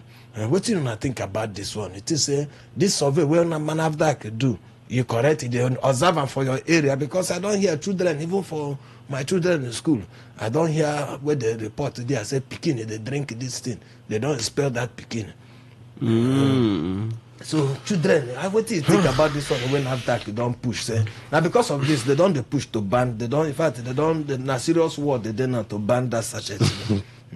For them to ban that sachet, they like say it's go hard because we sachet don't, and pet bottle. we don't take that story. No, be today. I think it's over again now. Almost we on here. They don't give gap. NAFDAC don't come now. Say final. They know they stand again. They must stop it. Okay. Well, the truth be say, even if they stop, a lot of people don't cry. Say if they stop that sachet, now we think some people they use any living. Some people people where they work there. People they work there. People where they mix the drink and all that. But you know go stop work now because maybe they fit put them for bottle. The company no go lose staff. I don't think. Maybe they fit rebrand, put them for bottle. They make they do something bigger. Big past 200 mil. Okay, 200 mil and above. But you know, say that sachet own is very cheap. They call it cheap highness. Yes, very small. Yeah, it's very small, and that's why they high. So. But back to the topic, a lot of and that's why they destroy body. As they high, they kill your system. In fact, it's very dangerous for the body. Which day I be they talk with one girl like that. See, I say, they get body pain. She say, say, get sachets where she go tell me now. Go drink. No answer. You won't give you poison. Hey, not mind. Get sachets where I go drink. If I drink them, the thing will stop the body pains. But that aside, now if you look very well, you go see plenty children they street. Go rumukuro under rumukuro masi. Children. Some of those children then tell you waiting they drink and smoke. Even you will be adult, if you see them, you will run. So this move when NAFDAC they push now to ban them, you like the thing go curtail somehow. The thing go reduce them because you see all those people they sell for streets. Well, even if you carry 3 years old, we can go there and say, "Mama, I won't buy this sachet." They go their own be say you carry money come. They don't get time for your age because them they tell say they go tell you say after all the country now me spoil the country. Now then they tell say now me spoil the country. If the country spoil me, spoil within concern me. I beg give me money make I sell. So I don't even go some parties where they even see some, most especially street parties. This December, all those street parties for there, people they buy beer, they buy sachets, they mix things, and you go see children with they 15, 14 years. Some of them, so they follow the drinking competition. In fact, I don't go see. You know where you go even see these children them. Interior villages. You see all those villages where we say internet no even dey. Where we say maybe if you go to village, man, you go enter boat, go day boat, go dey inside boat 1 hour. By the time I reach. But those ones, if you start sachet, they go drink kai now. It will be better they stop this. When they stop kai. Because you get a particular community for Bayelsa. One of my friends they go, oh man, they get toasty for that community. See, small children. They drink waiting no good. Don't say you know they drink now. Say if it's waiting with sachet. Say that you go mix sachet with better ogogoro. Mix everything together. Drink. When they drink and their eyes still clear. Mbano, their body don't scatter. Go check them now. They are not normal. Oh no. Okay. So it go still curtail a lot of things, but these children go still find their way. Most of them. All right. Ngwa Shapali make we jump look inside this one. Will be the bunge story. Not be bunge story for today, but this one is one of our bunge story for today. This one it concern us well, and it go concern you well. If you not do something about this one, if your legislators, how now they call them, no do something about this one, people where they represent you, where you send them go national. If they not do something about this one, that means this is 2027 when they shout, hey, you 2027, now my man, you go fail. Gente. Even though them they slow for the process, for the passage of the amended electoral act, where they before the National Assembly, don't forget to say, we news to tell you, say reps don't push their own. It remain the Senate, and the Senate the thing is there for their front. Now, above you be not say make them go indoor, closed door, this thing, Marocom, how did they call it? Whether a closed door meeting again. They don't go closed door for over 4 hours yesterday, come out nothing. They don't get anything to fit to say, okay, this bill, we don't see them, we don't approve them, we don't push them. That is the electoral act bill, where it's still there for their table, where they supposed to change the pattern of our election for 2027. Well, they delay, they drag leg, but INEC don't come out to come tell us to say they don't ready. In fact, as in the talk itself, INEC don't talk, say the 2027 general election, and then they say they don't finalize the timetable for the election. That means more time now, then go bring our timetable, show us. What in this one will mean for you as we never still pass this bill into law? It remain for Senate to push them, make president to sign them. When we come back, make we enter small market, we go hear from lawyer, make him tell us what he think.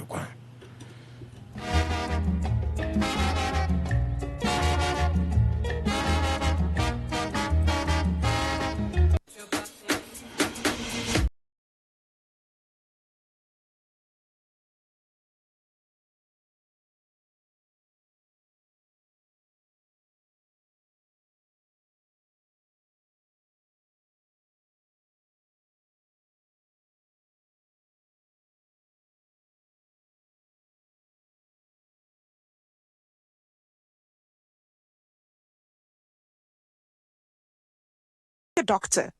All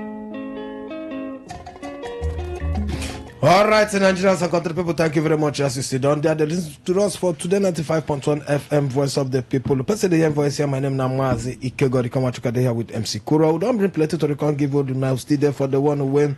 INEC don't show say they don't ready for the 2027 general election, and they don't say they don't finalize the timetable for the election. We could hear from lawyer making tell us what this one will mean for us if we never fit to get this election pass. This electoral bill, if they never still fit pass them for the can house. it still affect the bill that the Senate is dragging to pass? Like I have said before, politically, they are tactically looking for an excuse not to pass that bill, not to work on that bill. Okay. Maybe this timetable INEC intends to release may further compound their inefficiency of the National Assembly. That is exactly what they want to do politically in order to achieve their aim, because there has been a lot of calls from civil society, from MBA, from all international organizations to say the electoral bill has to be reformed in order for us to get a credible election in 2027. And then our lawmakers has been dragging their feet. Now I learned they have set another committee to look into the Electoral Act. After the first committee has just finished closed door meeting. Over 4 hours closed door meeting, and nothing came out of it. And nothing came out. So they are looking for a way to justify their excuse of not dealing with the Electoral Act. That's the political angle of it. But the law, if the law is passed today, whether the INEC will bring their timetable, we still have close to a year or 11 months from now. We're ahead. If the law, if we are serious, if our legislators are serious, if the people who send to go and legislate on our behalf are serious, even though the law is passed after the INEC timetable, a serious country can still adjust. But the problem is, if they finish their work with the president of the commander-in-chief of the armed forces, sign the bill. Because if the bill has been passed, it has not automatically becomes a law until the president signed the bill. It is when the president signed the bill, it has now become a law. It will start running from that fateful day that the bill was signed. So now, if they finish their bill with the president being able or summon the courage to sign that Electoral Act for the benefit of Nigerians. Does the law now affect the president, the duration to the election to tamper with it? Yes, if the president refused to sign, there is a duration of 30 days, I think so. Yes, I need to confirm that.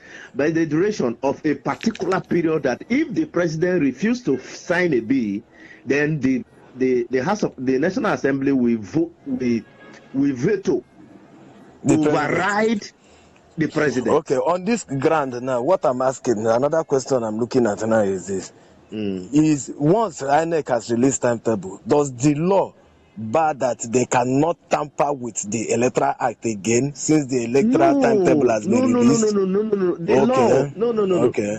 INEC timetable cannot prevent the National Assembly from legislating on any law. Okay. Because we still have 11 or 12 months from this moment we are talking. All right.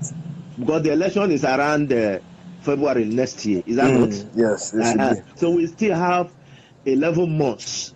So even if INEC have been able to release their timetable, and the lawmakers insist that INEC, you have to adjust in order to confirm with the law we have made, definitely the INEC has they don't have any excuse than to abide by the law made if it is signed into law. Okay, so now, all right, we don't hear from the lawyer.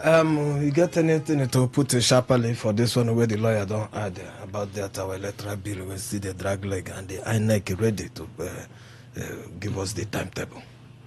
I hope so they didn't play politics with Nigerians. Which I want to talk. I hope so they didn't play politics with Nigerians, because a lot of persons don't already tired of our electoral process, because they feel like, say, if they go vote, the voting no they count. So a lot of persons, even during the time election day they reach, you go see people they play football. You understand? Some people even see that election day as time of bonding with their family. Instead of them to go vote, they go there, they discuss with their family, they talk about other things. So now this electoral law, if they implement them, now go make Nigerians, so that say when you vote, instantly they transmit the result. Now go make Nigerians say yes, at least to a large extent. If it not the 100%, say your votes fit count. But let's keep our fingers crossed and see what they have for us. Okay, I'm going to open phone line and tell us what you think about that. On a sharply make we touch our final story very, very fast. What you think he said they're supposed to do? Oh, well, law gets the part of his own for this man. But you two don't catch one old man with the in his late 50s. The man, Chineke, they do what they call homo. In my hand, homo. Man to man. Man, the small pikin. This man, they engage inside, they engage small pikin. They know this boy, not the small pikin. This boy, they're in his 20s. And they engage them for that kind of thing. Then catch them. After the boy, people will finally see the video of where the man, they do a meme on. The man, they do a meme on for video. Now the people come shout to say, what's in this? How this kind of thing take happen? So this kind of thing, they do this kind of thing with this kind of person. Now there they can't shout for the boy can't confess. They give him people who say no, waiting in they do. So now would they ask, is this say make law catch the two of them, or make law catch only this man? Because the boy now they claim will say the man charm him. They use him, they do this thing since. Say him no. Amaro come with them because they don't catch him now. Now he can say na charm then charm him. Say no be no, say now waiting in they follow the man they do be this. Until they now I don't come catch me. Now don't come no say na bad thing they do. One what do you think? Make law catch these two people, or make law pity the one who say na charm then charm him no be no. Or it is in the lie. Well, what do you think? We'll look the constitution whether charming follow for the constitution. Although we get something that they call I think is it hallucination? You get one particular word where they I don't forget the word, that particular hypnotization. Hypnotization. So maybe in lawyer, the boy lawyer fits talk from that hypnotization level, say he was hypnotized by this man, this elderly man. But he go show proof, say they hypnotize him. Because this thing the way they do, not be small picking be. This boy is adult. He's an adult. So they go saying gift. But funny enough, we get a lot of homosexuals. God forbid. A lot of lesbianism. God forbid. a lot of bisexuals where they engage in things like this. In fact, the thing they fast growing. You understand? Some of them. This man an old man. Now, you think we say some of these old men now, then they use small money, 20, 10, 15,000 to go promise the boy, say, no worry, we go do this one for you, we go do this for you. I get one with them once with them catch for Bayasa now. That one trend for social media where they almost naked them. You know Nigeria now. Nigeria don't go pity, they're almost naked all the boys. Hey. You understand? But this one is very sad when we get elderly people. Elderly man. And we get a lot them plenty of elderly people before I see go they call man. They call you say my sweetheart. My that's what but you get what happened to me. That was some years back. 160 years old man. God forbid. He come by there and say, hello, sweet boy. I come and say, hello, sir. Now, man, I be. He say, so what? If you're a man, are you not a sweet boy? God forbid. God forbid. So it's there everywhere. God, and people, another thing, poverty. Some of those very young boys, because of say some of them, their parents don't even take care of them, money, they're hungry, don't catch them. When they see one senior brother, they say, don't worry, come to my house, come and sit down on my laps. You understand? Before you say, play. Don't worry, I will buy you this, I will buy you that. Hold this man. Hold him.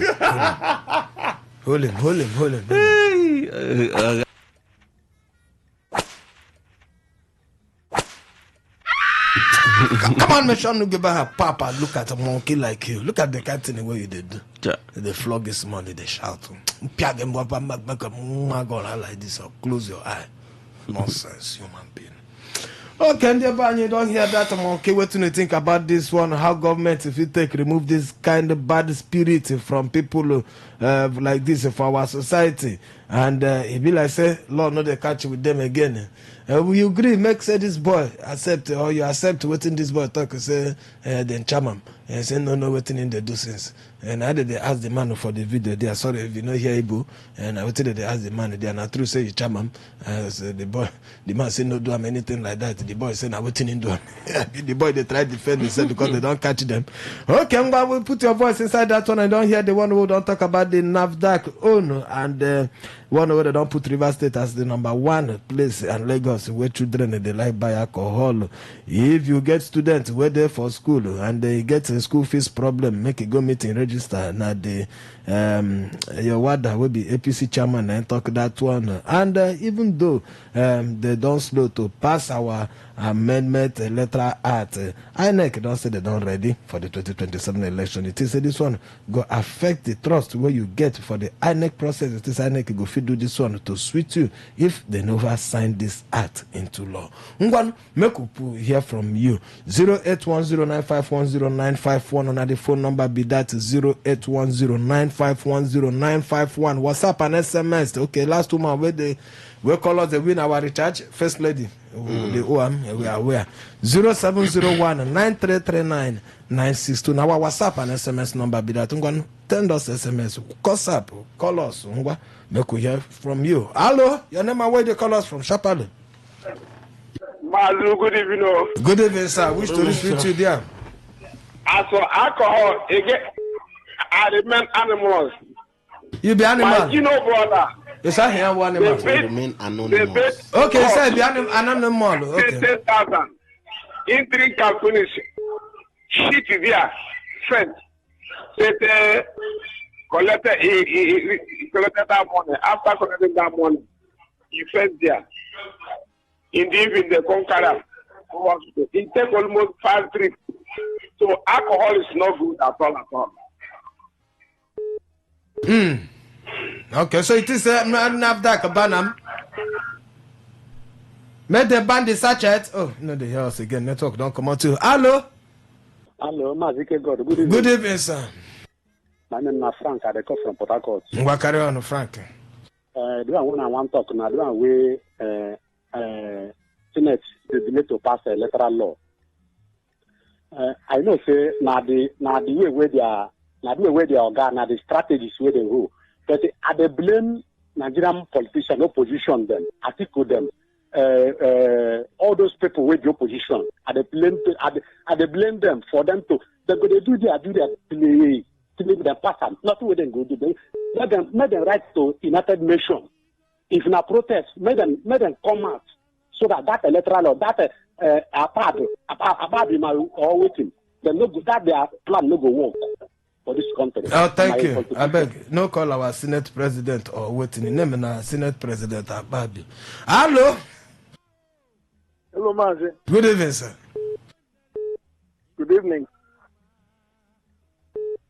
Your name and where they call us? For one or two. My name is Mr. Marcos from Port Harcourt. Carry on, Mr. Marcos. Such alcohol, I am in support of banning of it.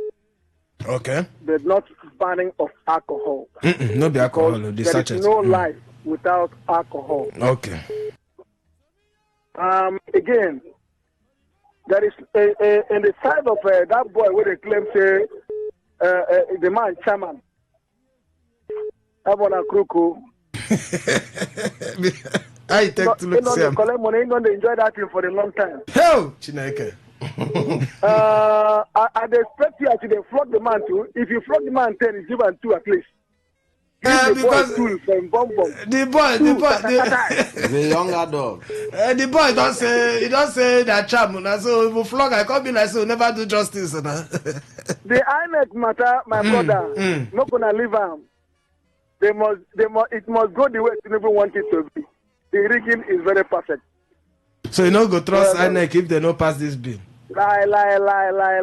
Thank you very much. Thank you. Thank you, Mr. Marcos. Hello. I'm the king of the love price. Good evening. First, let's do good evening. Yes, carry on. Thank you. This boy we said in summer. Whether they chamo, they let them, they invoke them, make all of them, make 2 of them go for prison, go themselves there. In the small picking, then chamo. Even the man where they make people, how many days remain from sitting in the system? I don't know how we carry this where human beings will come to the behave like complete animals. No. And this touches us for all of us. You know, so I don't see some mothers, some fathers, where they carry them, give their children whenever it's 1 year. And then they drink, then go just tiny small for their mouth. And make their head in the mature. My former neighbor, woman, if I arrest them, if call police.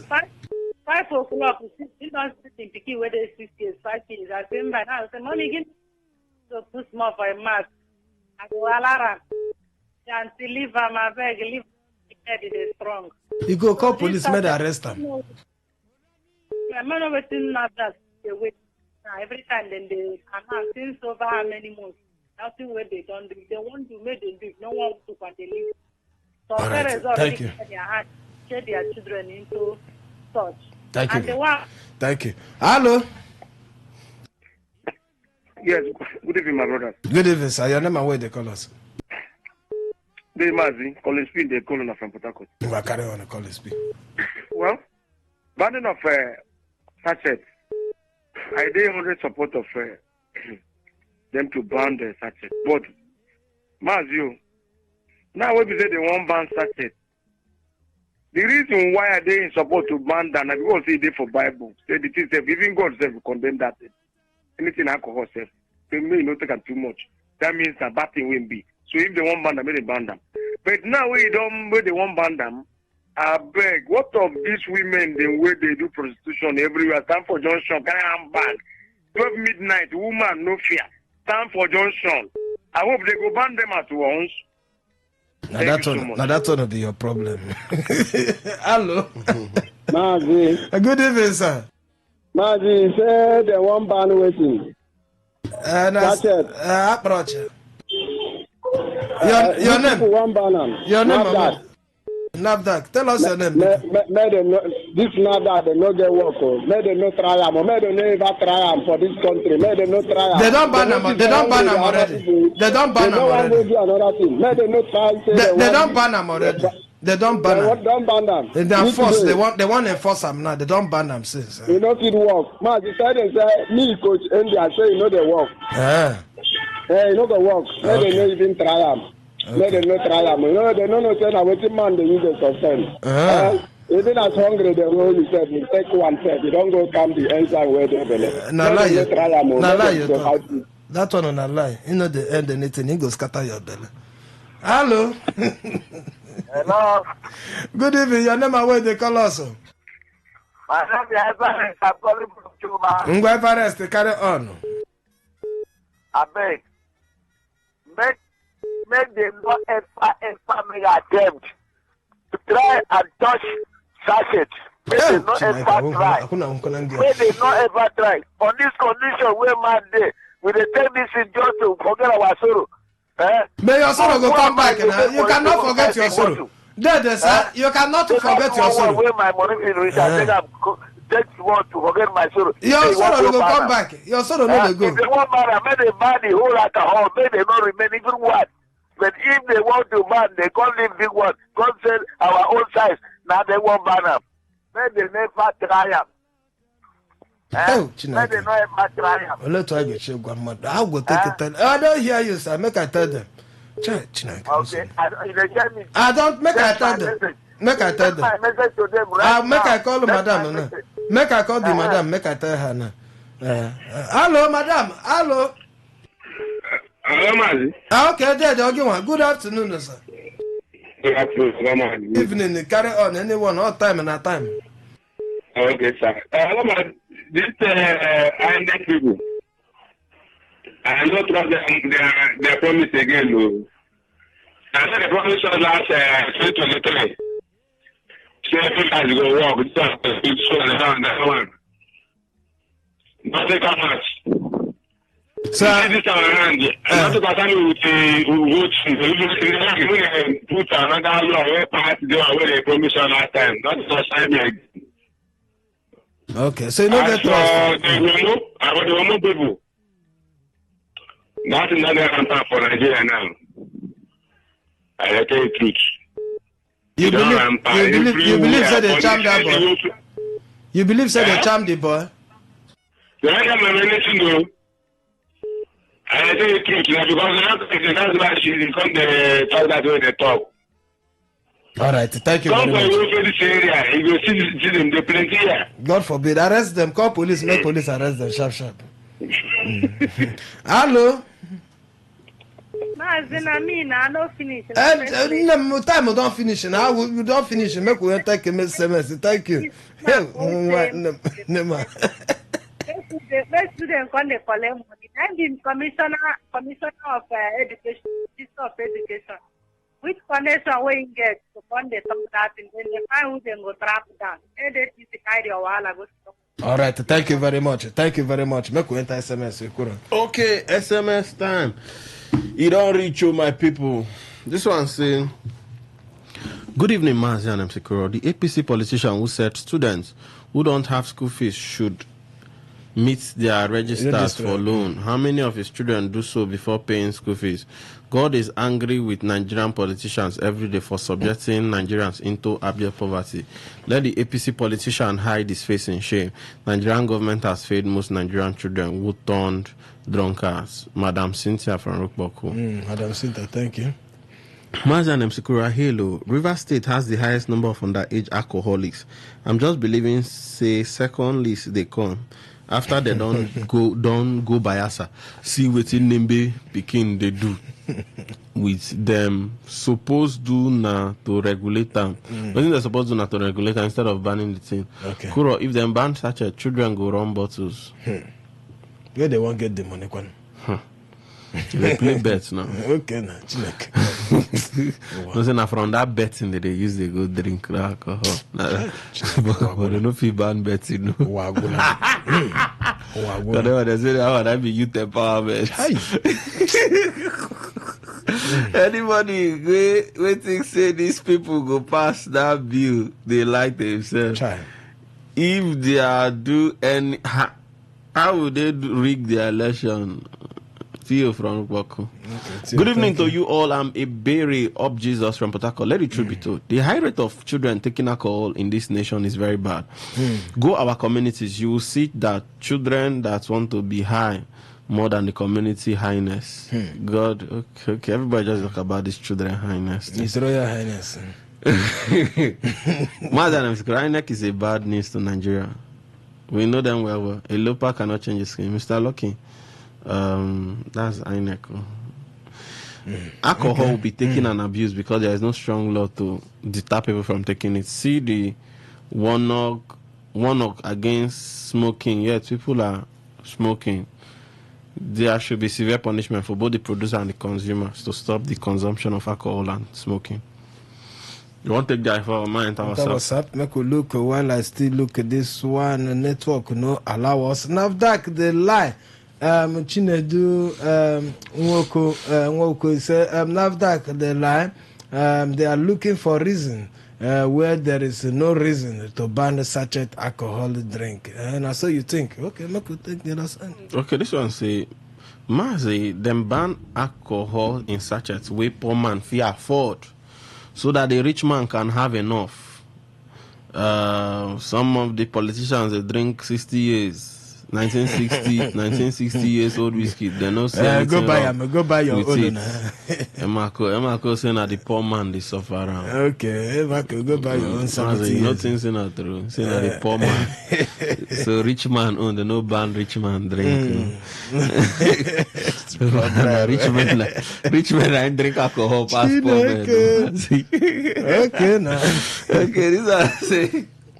This life, if you poor, nothing will favor you. Good evening, Mr. Mazike God and my brother, King of Jollof Rice. My name is Comrade Gostime Ogu from Ngbo Ishiokwu. The idea of having sexual arousal with same sex is an unhealthy decision making because it is wrong in the eyes of God and it is good for us to grow in the fear of God. These are the things expected of us by God. And lastly, the comment made by the national chairman of the APC. I am a final year student at the University of Port Harcourt. Such memo have not been published by the university. Thank you and have a great day. Oh, thank you, my dear my brother, Ghost time, if you go fit, go ask your register. Go ask maybe them first. The accounting, maybe they don't publish them for memo, but if it's done day, if you don't day them. Okay, go message is still a load. I don't know whether if you take. All right, for here, K Square Michelle, he said, I thought you are an old man. You are a young man. Is that how young I'm looking? Am I that looking young? Well, thank God if I'm looking young. It's a good thing to be young. All right, and when by your time, no be our friend again, and make you live like that. No, we will not take your call, will not take your SMS. Come back by 6:30. Will be time for waiting there your mind. Come put your voice inside it there. 6 o'clock na news. For now, we don't ship to come out for here tomorrow. We go come back.